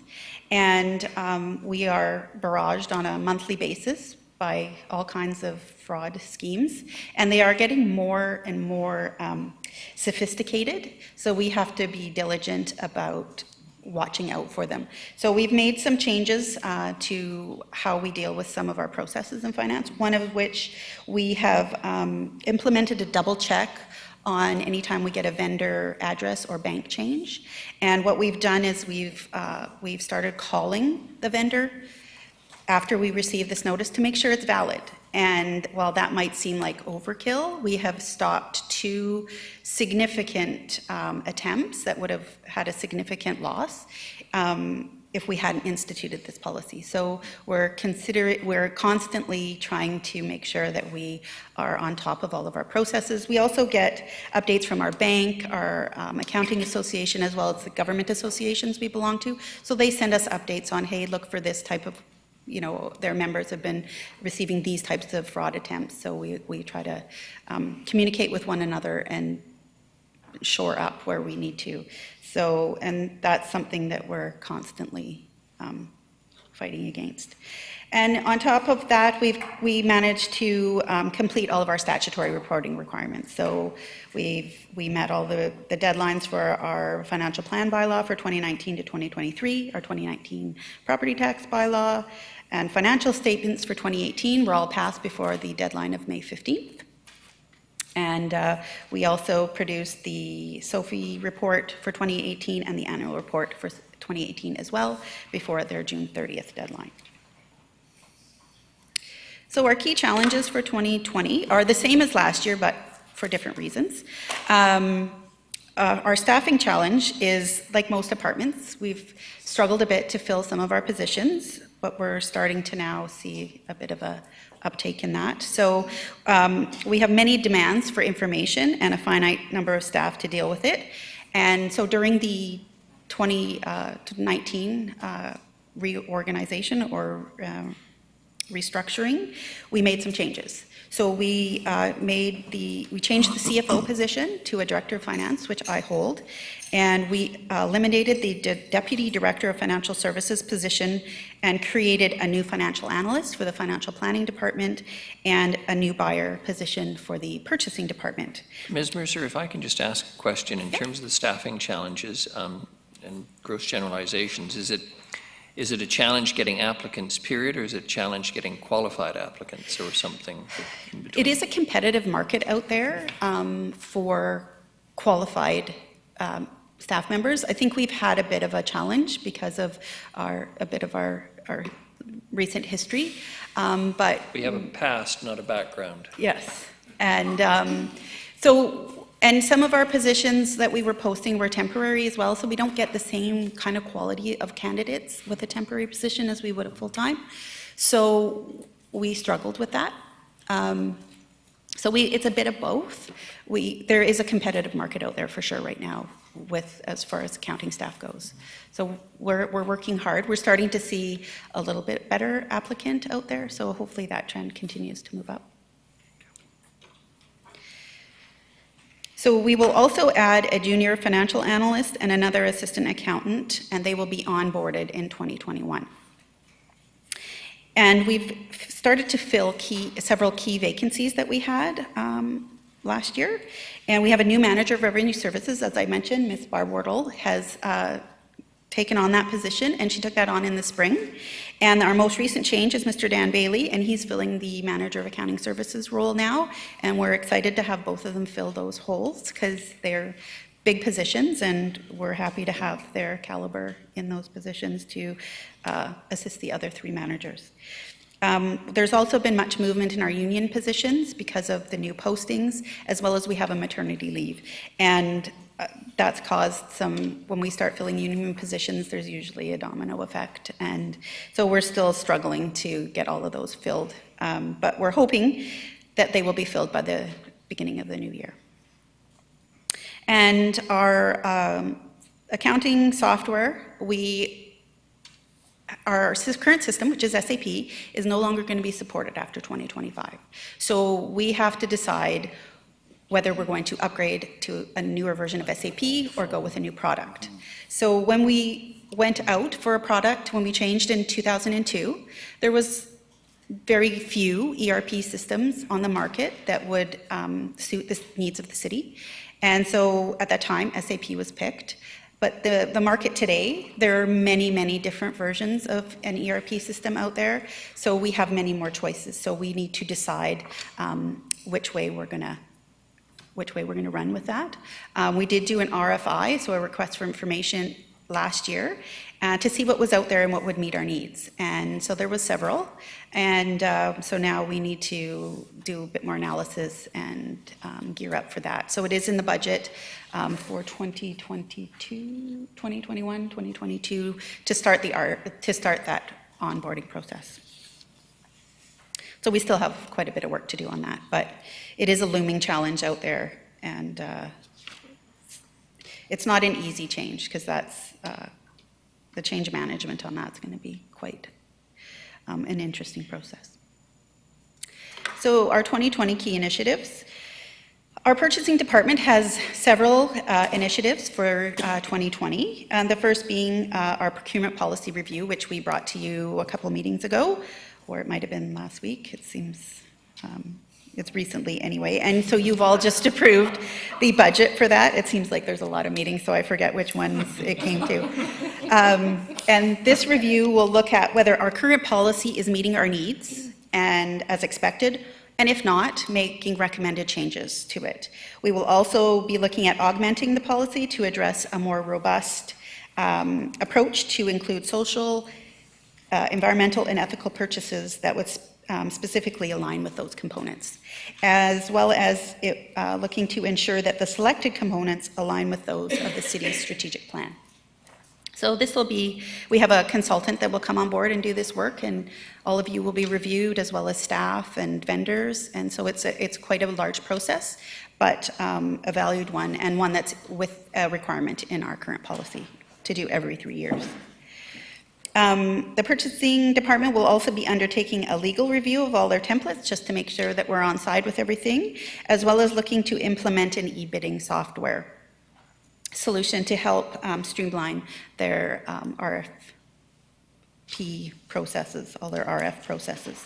And this software will allow purchasing staff to better manage their time and their workloads. So that'll be something they undertake during the new year. And our purchasing manager, Ms. Rushton, will continue to attend the Coastal Community Social Procurement Initiative, or the CCSPI meetings, to add a social lens to the city's purchasing policy. And so that's a 2-year initiative, so she'll continue to do that as long as the initiative is meeting. So as discussed earlier, we will anticipate a full rollout of the Concur automated invoice processing system later this year or in early 2020. And our latest surprise was that we learned that our current budgeting system software, BPC, is no longer going to be supported after December 2020. So what we were looking at with replacing our financial system, we were including the budget upgrade in that as well. However, we're having to peel this part out and do it first.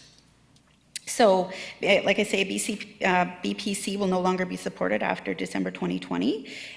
We are currently developing an RFP to go out to market to find out what's out there. We know there's a few products out there. We'll just see who bids. So we know that they're, having gone to many government finance officers' conferences, there are a few products out there that are good and that other municipalities are using. So this project will start in 2020 with a go-live date in 2021 for the 2022 to 2026 budget cycle. We have to align the start date with the start of a new budget system. We don't want to go halfway through a budget process, because it's a lot of work to do the budget process. As you can imagine, we don't want to have to do 2 systems at the same time. Further key initiatives. So financial planning makes continual improvements to the budgeting process. And in 2020, they are planning to implement changes to the budgeting and cost allocations for time card workers. Now, admittedly, this is a complete internal process, but what it is, it's designed to have more accurate allocations to various cost centers and projects that time card employees are posted to, so it gives us more accurate information. And each year they make small improvements to the budget process to make it more streamlined, and this is one of them that they're going to take on for next year. And finance will continue to work on updating current finance policies and bring forward new ones as needed. So that's our ongoing, that'll be on every year's slide, because we want continuous improvement with our policies and adding new ones as they become relevant. Something that isn't on the slide, but we will be tackling in 2020, is fees and charges.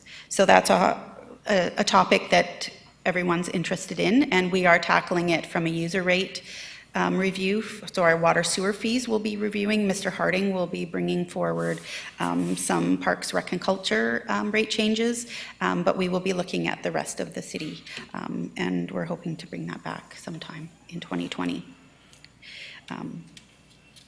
So it's a big undertaking, but it is on our plate to do.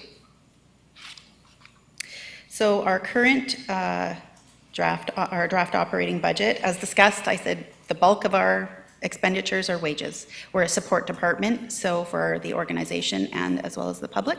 So our biggest expense is wages.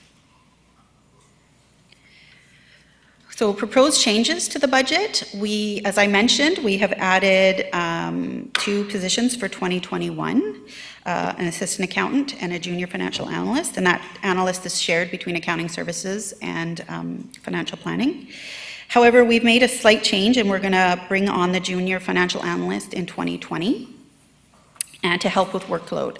But currently one of our senior financial analysts is on mat leave, and we have posted a temporary position, but we're struggling to fill that.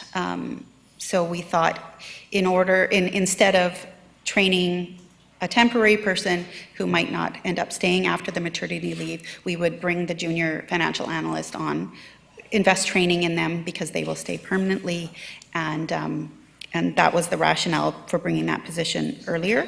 And there will be no budget implication because the senior financial analyst budget will cover the junior. So that's just a little change we've made to make it more efficient for the department, rather than doing 2 rounds of training with one perhaps not staying.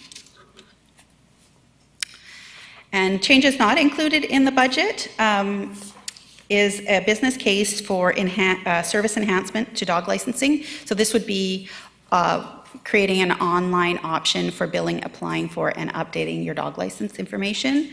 While we ultimately want to go towards online applications for services, in this particular case, we can have a workaround for it and do that until there is more budget there's more money in the budget to do this in the future. And that is the end of my presentation. I will gladly answer any questions. Ms. Mercer, thank you very much. Councillor Turley. Thank you, Worship. Through you to Ms. Mercer. First of all, I preface these comments, but as they're coming from somebody who has some bookkeeping experience, but nowhere near the level of yours. So, so if this sounds stupid, that's the reason for it. There's no stupid questions. So the question I have is, you referred to looking at new software for the accounting portion of it, as well as looking for new software for the budgeting portion. Is there a program out there that does both that would be considered? I'm just thinking out of the box here, but. Yes, and so there are, but there are pros and cons of doing that. And we have quite a sophisticated need for our budget, and some of the ERP systems do not have quite a robust budgeting system that would do all the things that we need it to do. There are a few products out there that are plug and play with whatever ERP system is out there. So, but those will be things that we consider when we review the RFP applications. Councillor Hammonds. Thank you, Your Worship. A distinction between, please, the sewer and water user fee review, which is listed as an achievement, and the water and sewer user rate review, which is listed as a key initiative in 2020. So the achievement is we've almost finished that project, and we will be rolling it out in 2020, and hopefully have, with the idea of implementing those, whatever new structure we land on, to have it implemented for January 1st, 2021. So this is getting the project and all the data together, and then rolling it out to council and the public, and seeking feedback, and ultimately implementing. Great, thank you. Anyone else? Councillor Bonner. Thank you, Worship, and through you to Ms. Mercer. Kudos, this is a rather nice budget. You're actually increasing staff, and you're doing it at the rate of less than inflation. Yeah. So that's quite good. I was just curious as to why it's only the overall on your expenditures is only up 2% in your wages, and even though we do have wage increases happening, and you're adding another person on. So for this year, we had the CFO position had a significantly higher salary level, as well as the deputy director. So those positions, we took those out and filled it with other positions. So so we tried to do it within budget, so we weren't impacting budget too much. The 2% is likely QP increase. Yeah, go ahead. You're exactly right. It comes down to we had a CFO position and a deputy director of financial services, and for the value of those, we now have a director of finance, a buyer, and a financial analyst. They're significantly lower paying positions. So the increase is just really due to, mostly due to Increase in wages. Increase in the union contract, yeah. Okay. One more, if I may. The finance service and purchasing actually make money. How do you make money? Like you have revenues? Interest on investment. That's not much interest. Interest. Well, in your budget, you say revenues, and financial services makes 138,700, which is kind of consistent. Yes, because, so they will, revenue services likely has,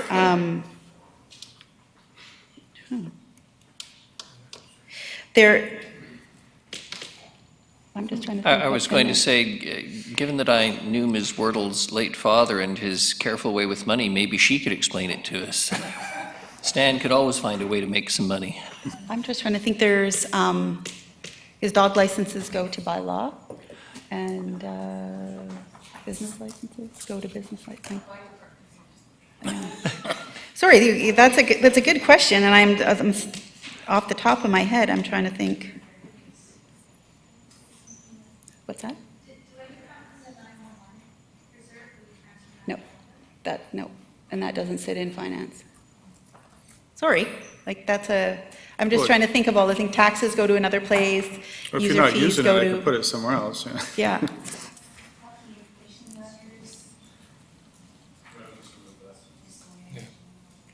Oh, you know what it probably is? We have we get a rebate from our, we have a purchasing card. So all of the cumulative purchases for the city, we get a rebate at the end of the year, and I'll bet you that's what it is. Okay. Yeah. So in processing the school tax levy, they give us a bit of money for that as well. So the combination between the two of those would be what's sitting in there. Okay, Yeah. thanks. Nice Sorry. try, Councillor Bonner, but no cigar Gonna here. make money. Councillor Armstrong. Thank you. Just going back to your fraud control, Saskatoon, like they lost $1 million in a whaling scheme. Would that be preventable here? Like, do you have mechanisms in place And for that? Yes, there was a lot of, through your worship to Councillor Armstrong, yes, that was a big story that the banks and everybody pushed out. And not long after that, I had a conversation with our bank, and two of our staff members had a presentation at the GFO ABC conference on that very thing, and when we all got back together, we instituted the following up with the vendor because of situations like that. Okay, thank you. Thank you very much. Thank you. On time and on budget, as the old line goes. The next is information and technology, certainly my favorite topic, and one that council's always trying to assist me with.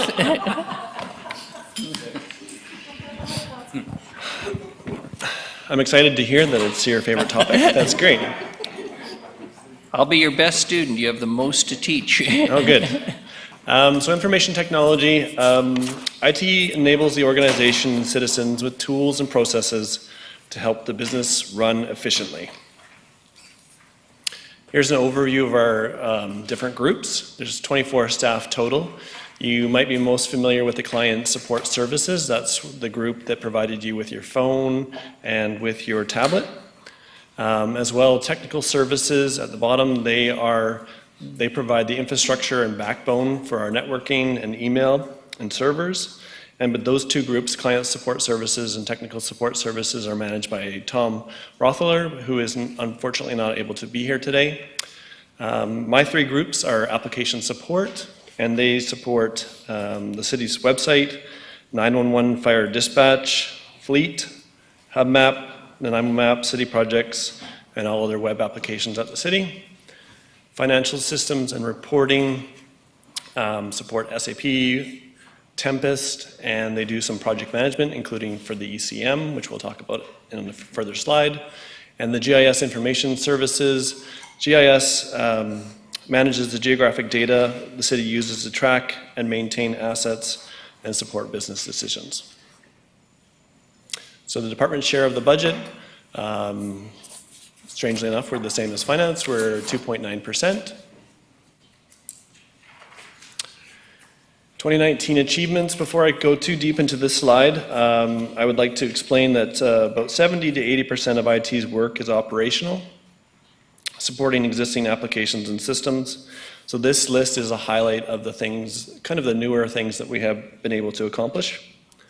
So the first one, air photo pictometry, is a technology. It's a photos taken at 45 degrees, and this is provided to internal staff on their mapping application, and this allows them to be able to do measurements and analysis from inside without having to go to the field. City projects, I came here before for the award-winning application. That was fun. The NIMO map, so sorry, just refresh, city projects is for managing capital projects at the city. The NIMO map is actually our public-facing web map, and it is in beta right now for the public. And we're hoping to roll that out no later than the middle of January 2020. SharePoint 2019, this is our internal intranet and collaboration portal, and we upgraded from SharePoint 2010 to 2019 to keep the technology current. Windows 10 is also keeping the technology current. I think we're about 95% of removal from Windows 7. The fiber network in GIS, this is using better technology to manage the fiber network. The technology allows us to track connections and track the work that's being done on it. So it's just a better way of managing it. Parks asset inventory, this is something that we haven't had a great inventory in the past. And so we did some internal inventory gathering, and we also provided mobile tools to the park staff for them to be able to collect this and provide it in a digital format into the GIS. And the last one here on this list is the Tempest Citizen Interface. And this is what the public sees. Most often, the most common way that the public interacts with the city is to claim their homeowner grant. So that interface for claiming the homeowner grant and many others along that same area have changed. And that was in, I think, in about April. 2020 key challenges. These 3 challenges are the same every year as well to IT. Security is a challenge. There is a constant changing environment and how to protect yourself. There's phishing and spear phishing and different types of emails. There's different approaches, social engineering, so we're having to stay on top of that. Innovation and enabling change. There's a lot of great ideas out there. Technology is moving very fast. We're seeing other municipalities do certain things. We're seeing the federal government do certain things. Lots of great ideas. It's just trying to, based on our resources, pick the best ones, prioritize the most important things and do those first. Community and staff expectations. When we cannot innovate fast enough, we are getting pushback from staff and the community. They expect, because of the use of smartphones, people kind of expect to be able to do everything digitally, and expectations are certainly rising. So 2020 key initiatives. I'm not sure, I think Ledger Services probably presented this morning. So the content management system, also referred to as a records management system. It's a legislative services-led project. From an IT perspective, the project manager for that project is in IT, and the technical resource is also in IT. And we're hoping to have that rolled out to 5 departments by the end of 2020. The second one here is really interesting.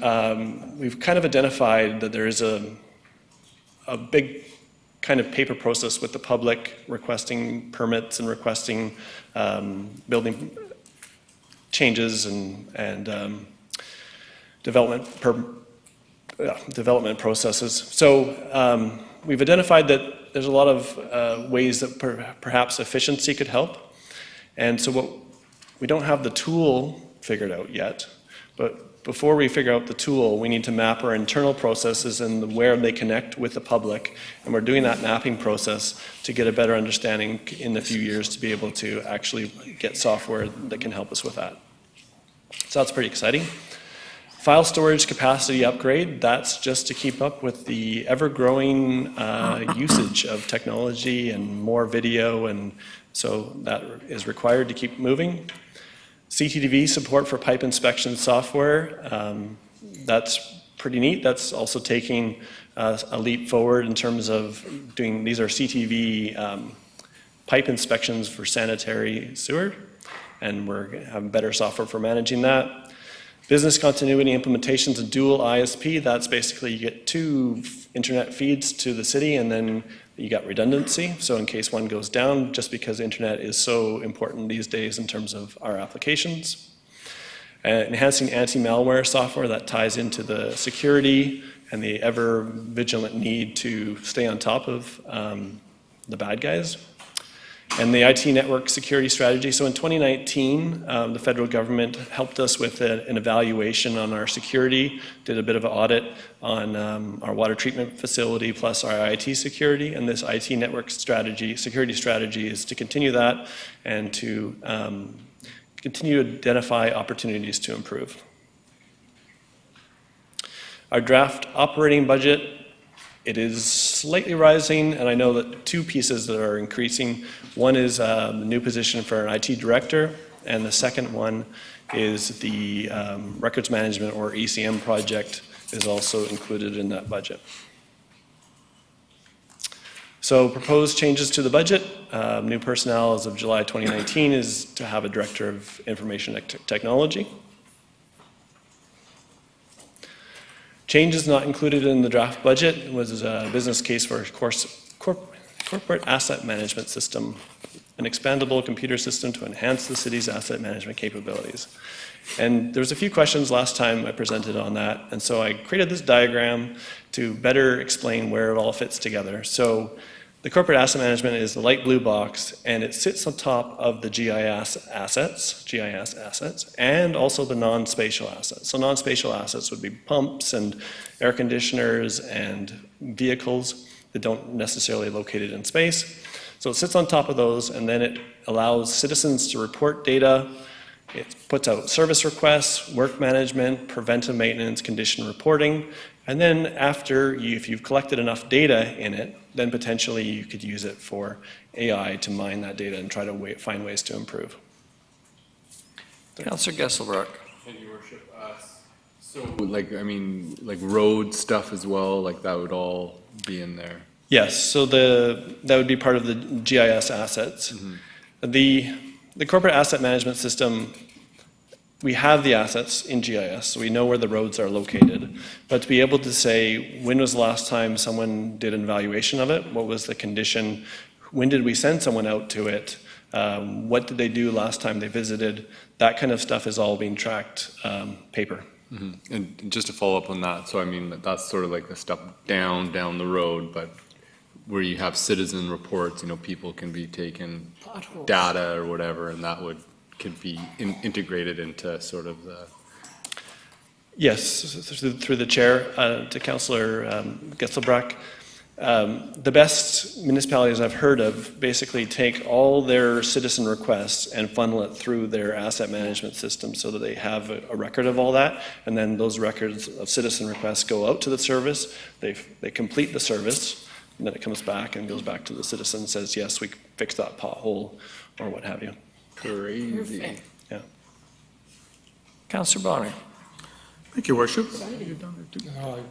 Okay. I was looking at your budget, and this answer may be the same as last one, but your actual budget went down this year, and you've added another person. Go IT, right? But my question is that because of reorganization of the IT manager's position or something up there? Like similar to what finance just told us? I can take a stab at it. I don't know the full answer, but I do know that there was a personnel vacancy in the department for a long period of time in 2019, so that would have contributed a certain percentage to that number. No, okay. So that was my stab at it. So. Through the chair to Councillor Bronner. So the major budget drivers in the IT department were obviously we added a director of IT and their related expenses, but we had some significant cost savings related to software contracts and the new data line rental contract. So that's where we saved money. So the two sort of offset each other, which is why their budget looks fairly stagnant from 2019 to 2020. Okay, and the CAMs that you're referring to, is that the cost that we saw earlier for 700,000 or thereabouts, or is this something different? Yes, this is I think it's 700,000 for the first 2 years and 500,000 for the next two, or something along that line, 2.8 million? Correct, it's 2.8 million projected over the 4-year implementation, and then about 400,000 going forward because we would need 2 permanent full-time positions, as well as we'd have annual licensing or maintenance on the software. Thank you. Okay, thank you. Councillor Thorpe. Thank you, Your Worship. If I may, through you, I'd just like to go back to security, which you identified as one of the key challenges, and you also referenced it under key initiatives. And this isn't really directly related to budget, but indirectly. How do we stay on top of that? Do we have regular external audits of our security practices to identify where we need to stay ahead of the game?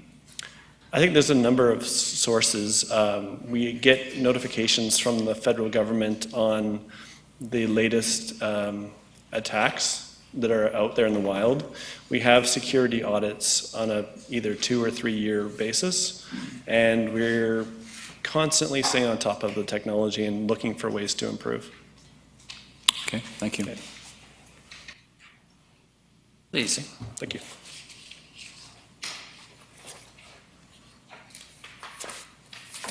No other questions? I know, I was quite surprised too. Thank you very much. Was everyone expecting me to ask questions about technology? I didn't mean to laugh that loud. It's quite all right if I can keep council amused. I'm doing my job. I'm going to suggest we carry on with emergency management instead of taking the break.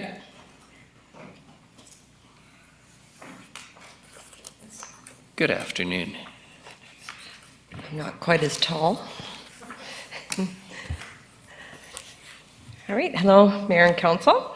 So today I'm going to speak a little bit about emergency management in the 2020 business plan. Let me just get my slide thing here. So as an overview, emergency management supports response and recovery from emergencies. It's the development of emergency plan. It's the training of city staff, and we have approximately 85 city staff that train for a role in the Emergency Operations Center. Provide public education to the community, managing a volunteer program, and we have what's called our ESS, it's the Emergency Support Services, and that's strictly a volunteer program. It's funded by the city, but technically, I always like to say they're almost babies of the province. So they're actually a public safety lifeline volunteer that under the legislation, the city has to manage, work on training, ensure that they have the tools that they need to support residents in our community that are displaced. And in addition, I work on significant work on interagency industry work and regional work. So partnering with our surrounding communities, such as the Regional District of Nanaimo, Parksville, Qualicum, all the way up to the northern tip of the island and the CVRD. So we have a group that we call ourselves the Mid-Island Coordinators, and we get together every second month to meet and discuss shared opportunities, successes, challenges that we're seeing within our own communities. As part of my job, I also ensure that the provincial legislative requirements are met by the City of Nanaimo. So in addition to managing that through a lot of the initiatives and programs that I do, both internally and externally, yearly we submit a report on here's what the city has accomplished throughout the year. That could be training and exercises, it could be the number of events that we went to, the number of residents that we supported. And the department is made up of one staff, so that's me. And I also have an ESS consultant, and he coordinates the ESS volunteers, and they have monthly meetings and supports them when we do get called out. And I have to add, too, that the ESS volunteers, they are on call 24/7. So we have a rotating roster that we go through, and they will support every city department. Primarily, they are a fire support. If you see displaced residents without insurance that are displaced through fire. But they have supported public works, they've supported RCMP and evacuations. They offer a support mechanism for the whole corporation or the whole municipality. Moving along. So you can see my budget. I'm 0.1% of the overall city budget. Primarily, to give you an idea of what that consists of, it's wages and benefits. I do small management of the Departure Bay Activity Center, but the small Fire department side, we have a volunteer center there where our local ham operators work out of our Coast Emergency Communications and as well St. John Ambulance. Coast Emergency Communications, in addition, they're a city partner in our emergency response, so that is why we support them through allowing them to work and train there, and they also assist in our EOC. We have our ESS contractor and some funding for our ESS volunteers in supporting their meetings and any callouts that they have. And then also we have a training budget, and in that training budget, it's for city staff. So that funding represents the training for city staff. There is some free training that is provided through the province, through the Justice Institute of British Columbia.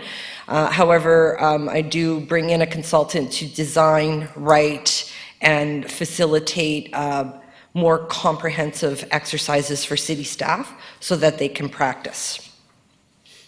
So 2019 achievements, 5 community exercises, in addition to some that we have with industry partners locally. I've attended oil spill exercises as well. We hosted the military in the spring. They brought in they call it the Dart and the Heart team, although they don't deploy nationally. They do come here, and this is the second time that they've come here in 4 years to practice.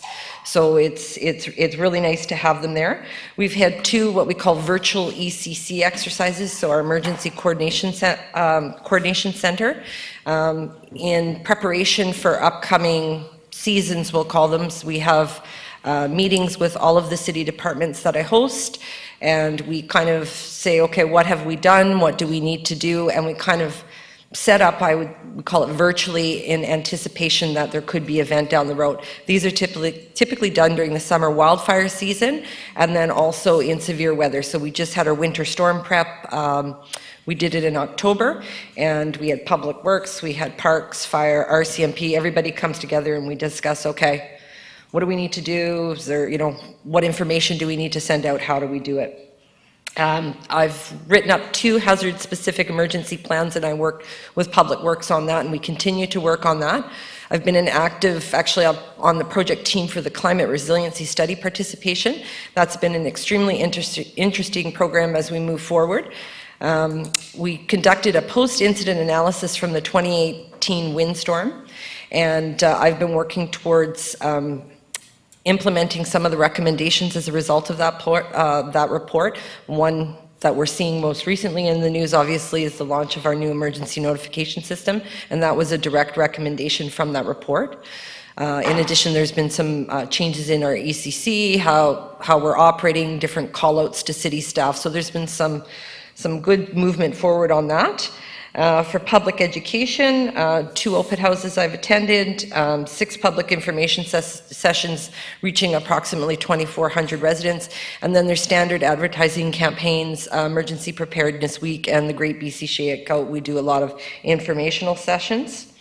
Tomorrow, just as a reminder, we are using our old system for emergency notification to send out a reminder to our residents. That will be 9 a.m. is the planned time to send that out to encourage our residents to switch. We've been receiving very positive feedback so far on it, and it's been a relatively soft launch, and the mayor and I signed up together on his phone just a few days ago.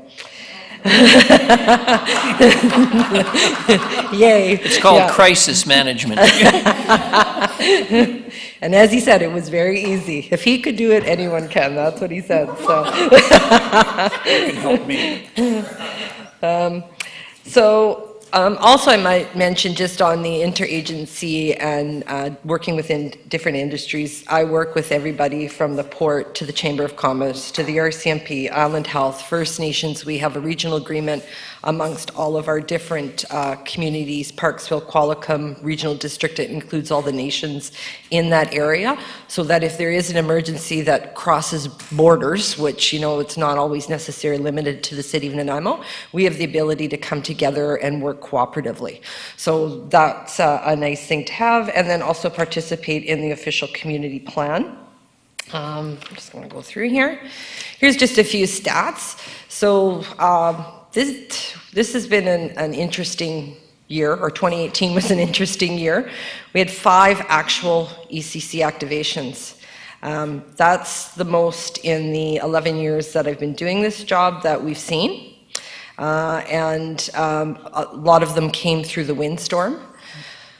We have also received, so through that windstorm, the province designated disaster financial assistance being available, or the legislation that was enacted for the city of Nanaimo that we could apply for recovery of funding as a result of the windstorms. I worked on this with Laura Mercer, and to date we have received 159,000 back. And we have, that's on the recovery phase, and then we are hoping, we've had a lot of back and forth. It's extremely labor intensive to put these claims in. So we're hoping for approximately another 50,000 on the response side. So we're hoping if we get that 50,000, we'll be able to claim back 200,000 in the costs that we've seen in response and recovery to that windstorm. ESS callouts, so as I mentioned, these are my volunteers. Year to date, or at 2018, we had 19, 2019 year to date, that was August 31st, we had gone to 11, primarily structure fires again, where people without insurance are displaced. So you can see the numbers there. Our volunteer hours, very proud of my volunteers. Without them, it would be a very difficult job for me.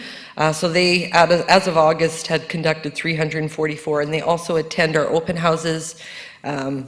They do community work, they're on call, so if there's something in the middle of the night at 2 a.m., their faces are out there supporting the residents. So it's a very important program. As I mentioned, 6 public education sessions, and then I've got a couple more. One very interesting, we're doing disaster speed dating tomorrow. I think the chief and I are going to be doing this with the physicians actually in the community. So they're in planning and preparation mode as to how the medical community will respond in emergencies. So everybody's thinking about it. And then of course we have ECC training. We have 2 more sessions coming up in December for city staff. So some of the 2020 key challenges is the training new staff. So although we have 85 people in our ECC, over the last few years, we saw an 80% loss in our trained staff for that. It takes approximately 2 years for people to feel any level of comfort in doing these things. So although we've been able to maintain a small core of people that can come in and they have the training and they know, you know, their roles and all what is expected. The newer staff, they're just starting their training and they're going through it, but very ambitious and eager to learn. So feel very supported in that way. Councillor Armstrong has a Yes, question. thank you. I do have a question for you. Thank you, Ms. Lindsay, for all the work you did. You talked about when you're doing the post-incident analysis.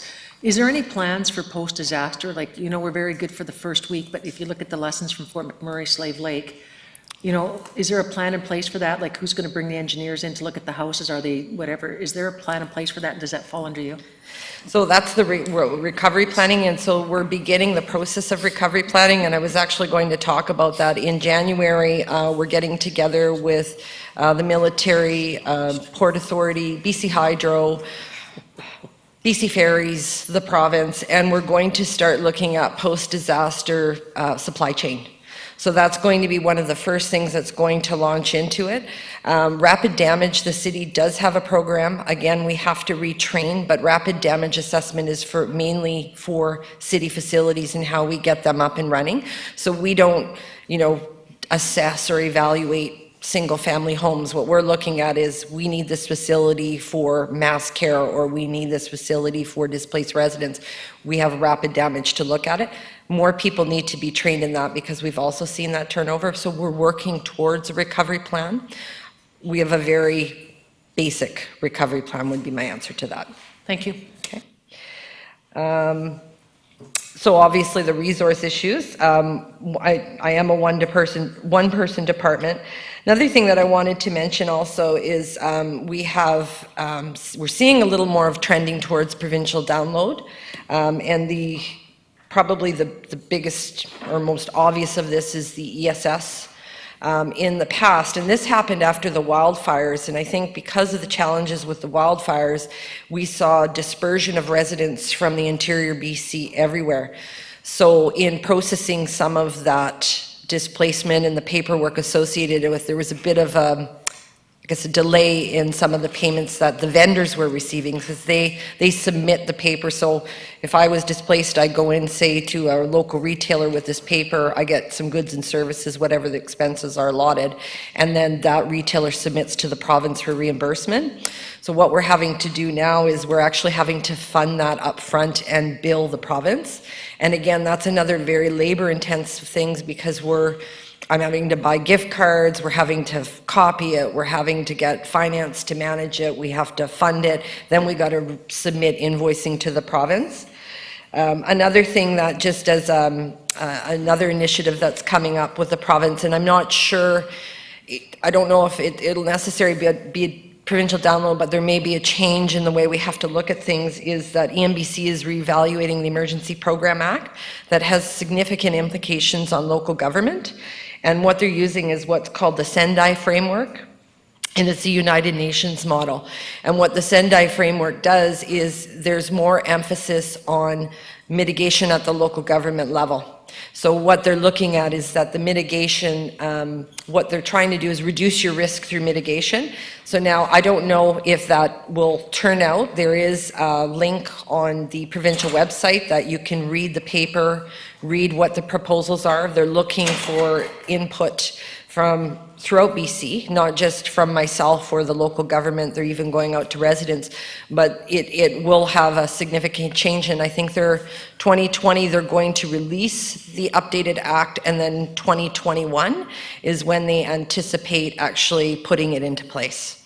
Could have impact on OCP, it could have impact on bylaws. So I don't really know the details on that yet, but we're just in the very early stages of trying to find that out. So for 2020, key initiatives, next year what we're looking at doing is our standard 4 per year, and they're very, people get a lot out of them. I think they're a little nervous when they go in, the city staff, but I think they feel pretty good coming out of it. I'm supporting Fire Station 1 rebuild, in that our ECC is a room in that facility, so that continues and is moving along. As always, the public education and advertising is very important. With the climate resiliency study, we'll be seeing an update to our emergency response and recovery plan and our hazard assessment. What that means is it means bringing together all the different industry partners that were involved in our original HRVA to take a look at all the new information that we get and reevaluate what the risks are in our community. I'll also be applying for funding under the UBCM funding. They have 2 funds. One is for equipment for ECC, or EOCs is a common phrase that they use, and that's in March, and then also evacuation planning. So I'll be looking at putting in some funding requests for that. Another exciting thing, and this one I'm really excited with, is I'm partnering with UBC, and there's several Mid-Island residents. We'll be the host community for it. It's UBC, Dalhousie, Washington State, and I can't remember the other one, but they've put in 2 applications. One is, I think it's called MIAPAR funding, and then there's another stream of funding. We'll be the host community, but it's an app for residents to develop their own personalized emergency plans. So we would provide them with GIS information, and so, here we think these are some risks that might be in the community. They can type in their address and develop a personalized emergency plan for themselves as to what they need to think about, what they need to prepare for, how they need to teach their family or their loved ones or their pets or whatever the case may be. So that's a really exciting one, and I know a lot of us that are participating are quite excited. And then, of course, the climate resiliency study. There's the draft operating budget. So I think it's just your standard increases year over year. Yeah. And proposed changes to the budget. Part of it I partnered, I guess, with Parks, Recreation and Culture as part of their upgrades to the electrical system, is to prepare Bebin for basically the wiring for acceptance of a generator. So it doesn't have a generator, and that is our primary reception center. So, and for business continuity as well. So the part of that is that it will receive that wiring with thought given towards the generator down the road. And my final slide. And then not included is the emergency program coordinator, and it was just to increase capacity of emergency management function. So I don't know if anyone has any questions? Thank you very much. Answers? Councillor Bonner. Thank you, Worship. Through you to the staff. I'm wondering, this business case emergency program coordinator, we heard earlier that we're having trouble finding people for jobs. Not that I think that you're leaving or anything, but in the event that you were not here for whatever reason, would we be able to find a replacement for you relatively easy? Well, I'd like to think I'm irreplaceable, Probably not, but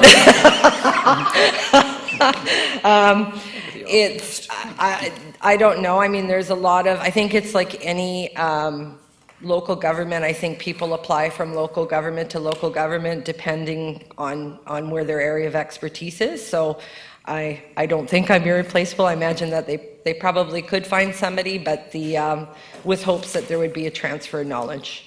And reason I'm asking is would this person possibly and fill your shoes later on? Is that role that this person may take on? I don't know. I guess it would depend on how the person felt, if that was something that they wanted to go into. But I mean, I think there's a lot of for the organization. I know that there's a lot of positions that have been brought forward throughout, and we'll just continue working away at it. And that's okay.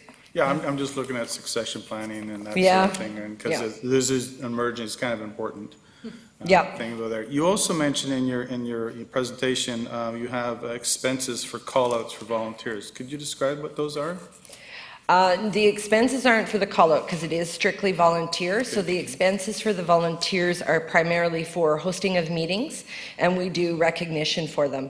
Recognition for them and their families, because as I said, there's times where they're going out at 2 a.m. in the morning and they're leaving their families to do this. So they actually will tote pagers around for call-out for 2 to 3 months at a time. So it's quite an impact, but the expenses for them, this is more meetings and making sure that the primary needs, the equipment and the tools that they need to have, they do. So those are the expenses. Okay, thank you. Mm-hmm. Councillor Thorpe. Thank you, Your Worship. Through you to Ms. Lindsay, thank you for your presentation. Emergency management, one of those topics that many of us, myself included, are guilty of not giving much thought to until suddenly we need it. And for a one-person department, I want to thank you for your efforts. In the past, I've asked about the degree of cooperation between the city and the regional district, and I've been assured that there is very good cooperation, but I'd just like you to affirm that if you would. Yes, actually very good cooperation, and their manager of fire and emergency services, I'm hoping I got her title right. We speak frequently, and we also sit together on the Mid-Island emergency teams. So even our post-disaster supply chain meetings that we're having, the regional district of Nanaimo was sitting in on that team with us. So we're constantly talking back and forth, and we're looking at shared opportunities, understanding that our borders are very close. Thank you. And if I may, Your Worship, for the benefit of council and the viewers, in my talks with RDN staff, I will pass along that they have been extremely complimentary about the work that they perceive you doing and the level of cooperation that they receive from you. So thank you for that. Thank you. Thank you. Councillor Armstrong. Thank you, Your Worship.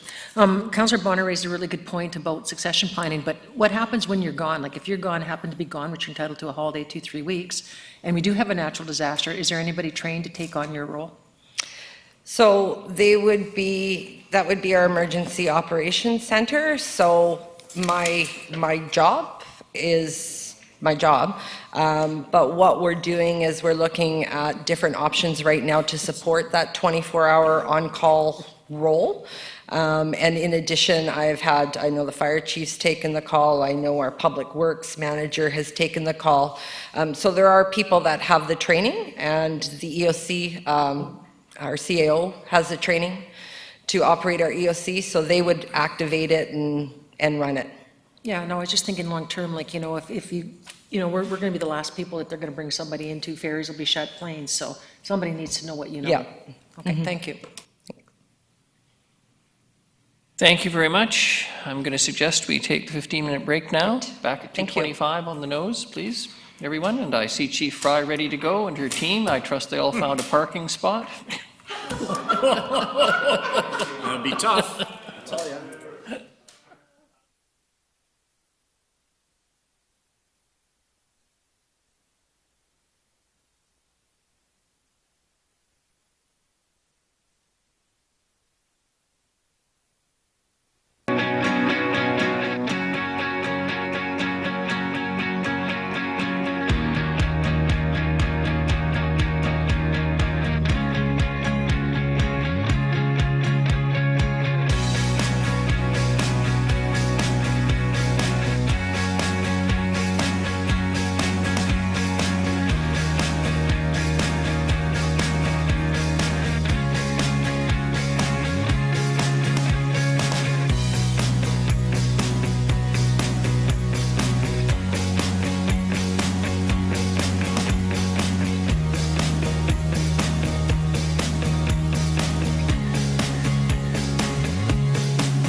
Good afternoon.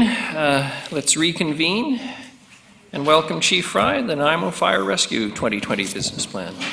Thank you, Your Worship and Council. First of all, I'd like to thank Ms. Lindsay. Currently, emergency management still falls under my branch until our new corporate GM, and I'd like to support all the hard work she's been doing, not only this year, but for all the years that she's been with us. And I'd also like to introduce my staff that are here. We have Deputy Chief Tim Doyle, Deputy Chief Greg Norman, Assistant Chief Jody Lemazurier, and Mary Winchell. You remember her from this morning. She's been doing a lot of work and assistance with our fire department as our HR advisor. And she took on some special projects when we were short of staff earlier in the year as well with us. One of the things actually I'm really most proud of with our fire department is how we've transitioned, and we're working a lot more closely kind of outside of that silo in the fire service to work with all the departments, including human resources on some of our mental health initiatives and our recruitment, and public works on our fleet, and building divisions on some of our inspection programs, and our finance division, and legislation for all of the requests that we come through. So that's one thing that I'm really proud of, to see changes in the city and in our organization, is how we are working really well together. Okay, now to get on with the show. So recently you've just seen me stand before you a few weeks ago at the GPC meeting, so you know all of the stats. I know, we see the picture. It's mostly medical calls. But when we do save an animal, we save an animal. So really the fire service consists of the fire rescue department and our 911 Central Island Fire Comm. Not only do we provide fire medical response, it's hazmat responses, we do fire prevention and administration, a big training branch, and that's our Vieira Training Academy, where we train over 40 other fire departments, and there's probably a lot more than that across the province. Our administration also works really closely with Ms. Gurry's team on FOI requests. So a lot of the FOI requests that we see are really for every motor vehicle accident, or incident as we should call them. Generally speaking, a lot of freedom of information requests come through for all of the details reporting on those. And then our administration end works a lot with our budgeting, our equipment replacement, our fleet replacement, and administration work with that. So we have 4 fire stations that are staffed by our career firefighters, and we have Protection Island, which is Station 7, manned by on-calls, or staffed by on-calls, I'll say. So as part of our city's budget, we are a slightly bigger piece of the pie than some of the other divisions, but we do have 106 full-time employees within our operations and administration, so our entire fire department has 106 FTEs, I think our number is. I'm looking at Ms. Fuller around that. And as well, if we look at a few of those the services and supply contracts, we currently have supply contracts for our maintenance of our fire hydrants, as well as consultants and special advisors. One of the things that this doesn't show you is our revenues. So strange enough, fire service actually has revenues. Our Vieira Training Academy, while it's offsetting a lot of our training budgets and overtime, it is also, we're having revenues this year. Currently, we're sitting at $307,000 in revenue coming through our training academy, being led by Assistant Chief Lemazurier. And that's coming from all of our other fire departments. We also have contracts for fire protection. So we have contracts with Snuneymuxw and the regional district for the areas around Brandon Lake, as well as the Alsop Road area, the Fish and Game Club as well, to provide fire protection.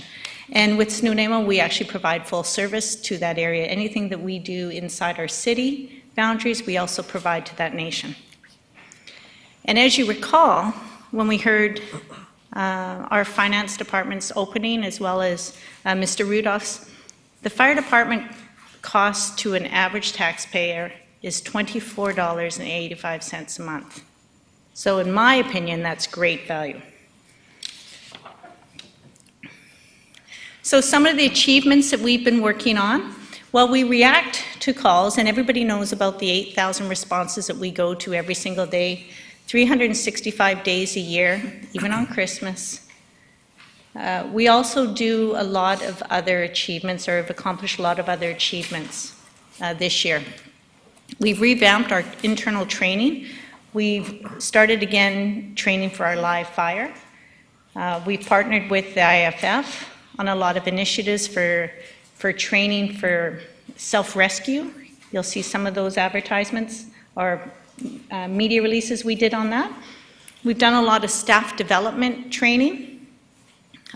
We hired 4 firefighters, thank you to this council, which is making a difference in our overtime. Our Vieira Training Academy was reaccredited. So our Vieira Training Academy is one of 4 Pro Board certified training academies in British Columbia, and we went through a long process this year and received reaccreditation. We recently completed cardiac screening for all of our firefighters. The leading cause of firefighter deaths in active duty or at a fire scene is related to cardiac issues. And so we graciously partnered with Sport Cardiology BC on a screening program for all of our staff, not just our firefighters, but our administration and support staff as well. Today and on Friday, we are training Snuneymuxw in bystander first aid and fire extinguisher training. So their administration staff is providing that, is being provided that training. We have done lots of mental wellness initiatives. Last year, as I stood before you, we talked about the importance of mental wellness. And we heard that today as well through our HR department. And a recent study from Deloitte has indicated that for every dollar spent by an organization on a mental wellness program or mental health wellness in a workplace, the median yearly return is $1.62. And if you have a program in place for 3 years, that yearly return is $2.18. Let alone it's the right thing to do. So our smoke alarm campaign, we've currently visited our 700 mobile homes in our city, and we've installed 239 smoke alarms. So think about those families and how we're protecting that. And those smoke alarms, the purchase of those smoke alarms come out of our budget. We've actually had 83 separate incidents where we have attended to for an incident not related to a call for service as, please come and check my smoke alarm. We've gone for medical or someone's alarms are ringing, where our crews have checked in the course of their duties whether they had a working smoke alarm. So our firefighters are in people's homes 365 days a year. Some of the other achievements, Council is aware of our arrival of our first unit on scene at emergency incidents is required to be 6 minutes for 90%. And again, as you heard a few weeks ago, it's difficult to even make that knowing the layout of all of our stations. But as far as having our first arrival of our full complement, which is 3 engines and a minimum of 12 firefighters, we are making that standard within 95% of our structure fires. A couple other key achievements for 2019 I want to share with you. I think all of our administration chiefs participated in the first ever Fire Leadership Summit. This is something that's the first time in North America between IFF and the Fire Chiefs Associations. And it was really about fostering positive labor relations and about finding key areas where we have commonalities. Many areas we don't, but there are some that we can stand together, including the health and wellness. And you can go through the business plan that you guys have been handed out, council has, that shows a lot of the other accomplishments. And even recently today, just as I was sitting out in the audience, we received our fire underwriters survey, which is our insurance grading, which I expect one councillor is going to be quite happy about. So that was also another initiative that we participated in this year. The last time we had done our insurance grading for the fire service in the city of Nanaimo was 1991. Should be done at a minimum every 5 years. And we will be coming forward with a report to council explaining what that difference is.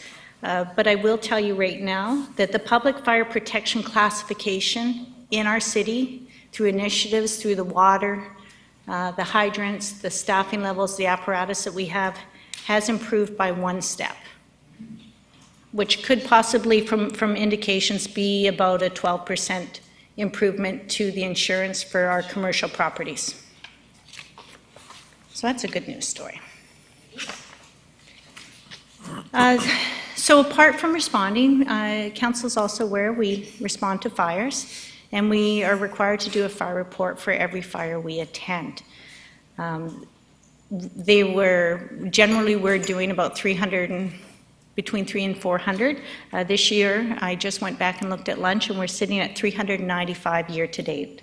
And October has been an extremely busy month, as council's aware when we send you our briefings. And then as far as the completed inspections, by legislation, we are required to inspect every public building in our city. And our staff does it, so our operations and our fire prevention staff combine and do those inspections. We also do inspections as part of complaints, so in collaboration with our bylaws and police department on fire safety issues, hoarding issues, distressed properties. So continued key challenges, as we always heard, this is these are areas we'd like to continue to improve on, is our mental health training and awareness. We can never do enough for our staff, including our chief officers. Our fire operations resourcing, we continually will have increased overtime requirements. You know, the more mental health and awareness training we do, sometimes we do get a bit of influxes if we've had an extremely difficult year where we have more individuals off with WorkSafe or sick time. Our administration capacity, and what I mean by this is back in 2014, we actually had 2 more chief officers than what we currently do. So we have higher staff, but we have less chief officers. Of course, the chief officers that we have are very efficient, and they do a great job, but some of the other things have slipped. I'm not asking for any additional staffing of chief officers, but would like to point out at this point in time that they are working and managing their workload, but we could always, it will always continue to be a challenge is picking what we focus on. And resourcing for our increased fire inspections and plan approval compliance. So we have done a review on our fire prevention branch, and we should be getting results of that shortly. And as we have more building in our city, whether it goes up or outwards, we have to inspect those buildings, and we check every single commercial plan and new building plan that comes in through with Mr. Lindsay's group. And I'm not sure if you heard, but we are building a fire station. So that is also taking, it takes a lot of capacity, but we've got a great team behind it. Some of the other key challenges will continue to be for our responders will be the homelessness crisis, the opioid epidemic, and mental health on the streets, and in the instance we respond to. We have WorkSafe requirements, and you'll see that in one of the upcoming slides, as well as maintaining minimum training requirements. So on to some of the good things, some of the key initiatives we're planning to do in 2020. We're going to continue building that fire station, and we should see shovels in the ground in 2020. So we're pretty excited about as we get through that process. We are going to comply with the changes to the BC Fire Code, the BC Building Code, and the Fire Safety Act. And we talked about updating our bylaws part of that as these new requirements come into place. Mobile Inspections Initiative is one of our key initiatives, and that's really to take away from a paper. So becoming a bit more green and efficient out in the world out there. We're going to expand our training program to include mental health, auto extrication, live fire, and some of those things, some of those initiatives we have started already this year. We talked a little bit about, the other day, about EMR.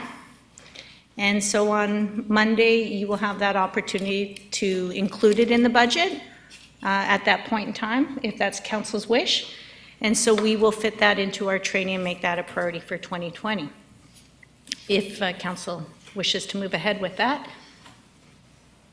We are replacing 2 fire engines in 2020, and we do have a fire ladder truck that is set to be delivered in early spring of this year. So if you just really kind of consider that all of these graphs that you've seen from all of the departments are all the same, right? They're all going up a little bit, except the number on the left-hand side's a little higher for the fire service than, let's say, for emergency management or HR. But again, we are up for collective bargaining in 2020, and everybody knows the IFF collective bargaining generally is set before it comes before council with other jurisdictions. Some proposed changes. Earlier this year, we talked about our SCBA replacement, which is one of the WorkSafe requirement, and it has been supported by a business case. And I really appreciate the work that our finance department, Ms. Full and Ms. Mercer, have done on finding ways that we can fund the SCBA replacement. Because this is, the SCBAs, which are self-contained breathing apparatus, are really what are keeping, one of the key drivers for keeping our firefighters safe at a fire scene. And without it, it's a requirement. It's one of the most integral parts of requirements for our job. We don't have anything else put forward that wasn't included in the plan. We thought the SCBA was probably a big enough ask to council at this point in time, and last year you were gracious enough to provide 4 additional firefighters, so we support the rest of the city in their requests. Oh, and a new fire hall. and EMR. Chief Fry, I'll jump in and I beat Councillor Turley and Bonner. One individual raised me, please tell me you're not going to hire a consultant to tell us where the new fire hall in Hammond Bay should go. Can you comment on that statement from this individual?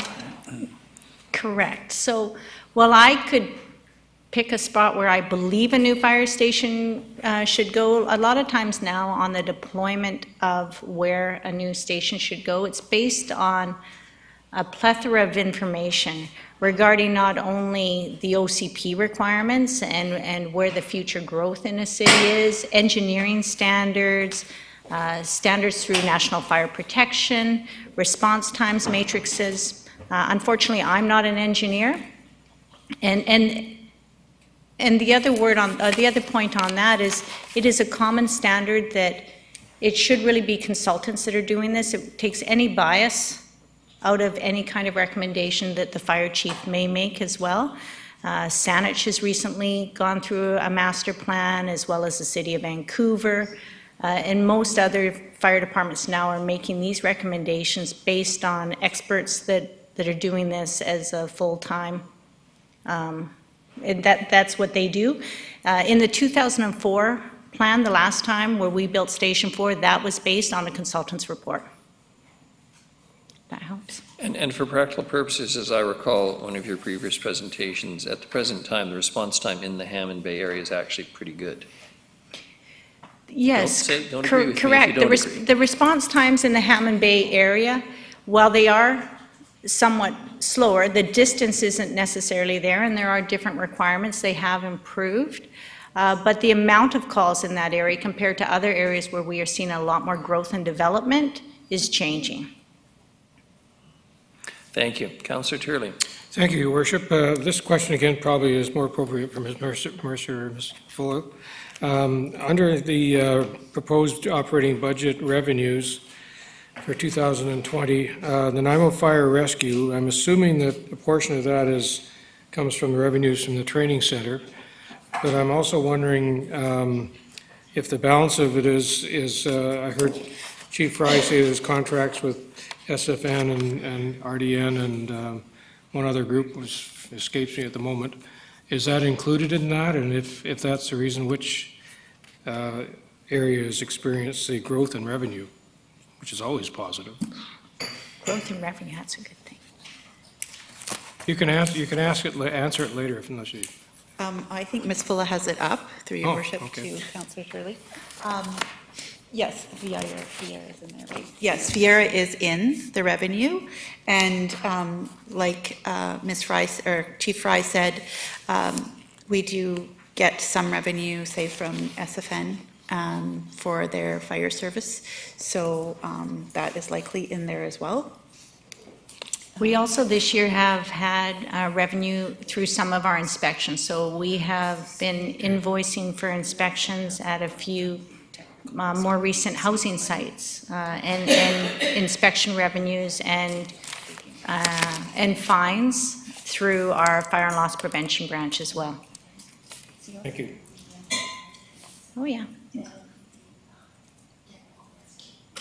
Okay. I can give you a couple more points. We have the Fire Training Center located on Labio Road.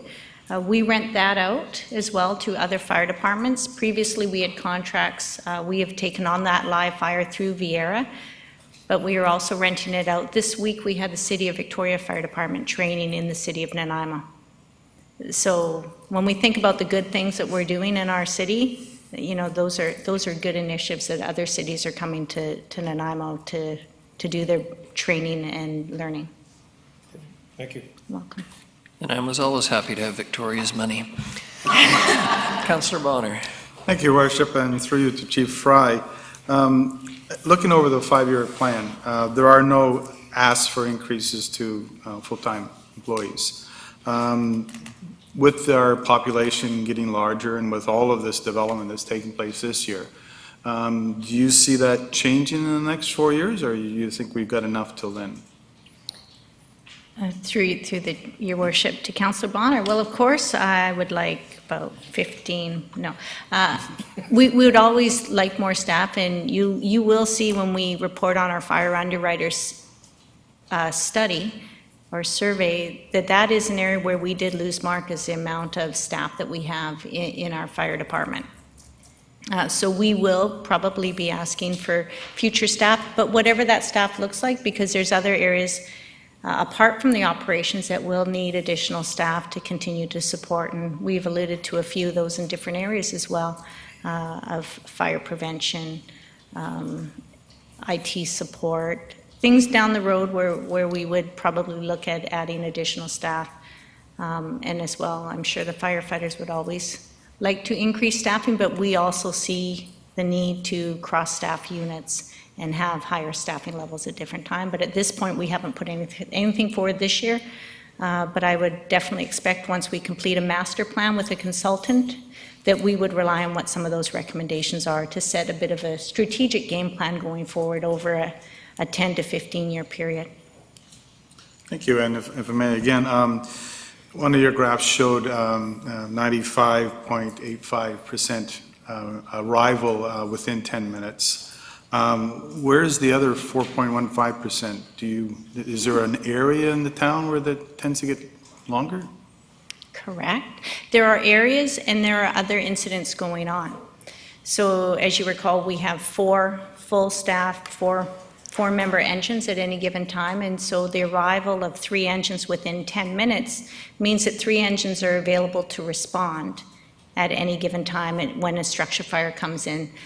Several times they may be, a unit may be at another incident, located, maybe a medical call in their area and wouldn't get there in time, or the areas on the far ends of the city are definitely more difficult to have arrival of 3 units on scene within 10 minutes. The majority of our structure fires are occurring in the Station 1, the downtown core, and then out to Station 2. And so really when we collapse in from the both sides, traditionally we can get 95% of those incidents with 3 engines and 12 personnel. Does that answer your question? I think so, yeah, thank you. Just before I go to Councillor Martman, I just want to follow up. You said we lost points because of the staffing. Is that across the board in sort of each section, or is it the staffing who actually, from the public's perspective, hop in the fire truck and arrive at their door with a hose in hand, so to speak? I mean, or is it? I would say the city is very well staffed for the amount of, that we have engine staffed at our 4 career fire stations strategically located throughout the city. But similar sized cities will have more firefighters on duty at a given time. We have a minimum of 16. With the additional of the other 4 personnel, we are seeing more incidents where we may have 18 on duty. So downtown, yesterday we probably had staffed an engine and a rescue in our downtown core, if that helps. So it's not that the citizens are not protected, they are very much protected, but in like size standards. And NFPA, which is a guiding document, does state that at a residential single-story family home, you actually should have 14 arriving on scene. Did you? Yeah, 14 is the number. And if you have a high-rise, and we have a few of them in our town, the numbers double almost. So we do not have that many staff on scene. So a lot of times municipalities struggle with this, and so it's a slow buildup, and we amend our responses and our tactics based on the staffing that we have on scene, are So, available. Fair to say right now you're running a pretty lean ship. We are very lean, yeah. But they're doing a great job. They certainly are. Councillor Martman. Thank you. Actually, Chief Fry focused on what I had noted in the key challenges for 2020, one of them being the National Fire Protection Association. By the way, I am very excited about hearing the new FUS report, being about fire safety. But a minimum of 14 members at a single-family residential structure, if we only have 16 on, that definitely leaves a gap. And I think as a growing city, this is something the council will have to be aware of for future years. We will need more firefighters to protect the citizens. Anyone else? Councillor Thorpe? No. No, Councillor, looks like Councillor Bonner. Sorry. Oh dear. There's just a quick question, Ms. Fulla. The 1.06 for the MR is not in our budget amounts right now, I'm guessing. That's for Monday? Through the chair to Councillor Bonner, correct. That is one of the discussion points on the Monday presentation. Okay, thank you. Thank you very much, Chief Fry. You're welcome. The next item are questions. Mr. Manners, unfortunately your printing is as bad as mine. I think it's 5-something-7. Good afternoon, Mayor and Council. Yes, my writing wasn't that great this afternoon. It's been the end of a long day. I had 2 questions. The first one is relating to 5A7, and it's not directly related to what you told us. It's related to something that I'm wondering about. And that is, does the City of Nanaimo have dedicated staff that research and apply for provincial and federal funding prior to deadlines, along with a person or the same person to follow through to ensure grant applications are met and the funding does not need to be returned as we've seen in the past? Do we have such a person on staff, or who does that job? Ms. Mercer. Thank you, Your Worship. We have a staff person in the financial planning department that is part of their job is to facilitate grant applications, report and monitor on them as well. So we do, that's not the only thing they do, but it is a part of one of the financial analyst's jobs. Terrific, thank you for that answer. The second question is 5A10. And for the emergency notification, we mentioned earlier about the new emergency call alert system starting tomorrow. This is a question that came from one of the members of SECA, who Karen Lindsay, she left, had mentioned, which is a Coast Emergency Communications Association that helps with communications in the event of a disaster. One of the members asked, what happens when the cell phones and technology don't work in the case of a major disaster, because our new emergency alert system will probably not work? So how will citizens be notified? How will the residents of Nanaimo know what's going on? Don't look around. Councillor Gesselbach. Thank you, Worship.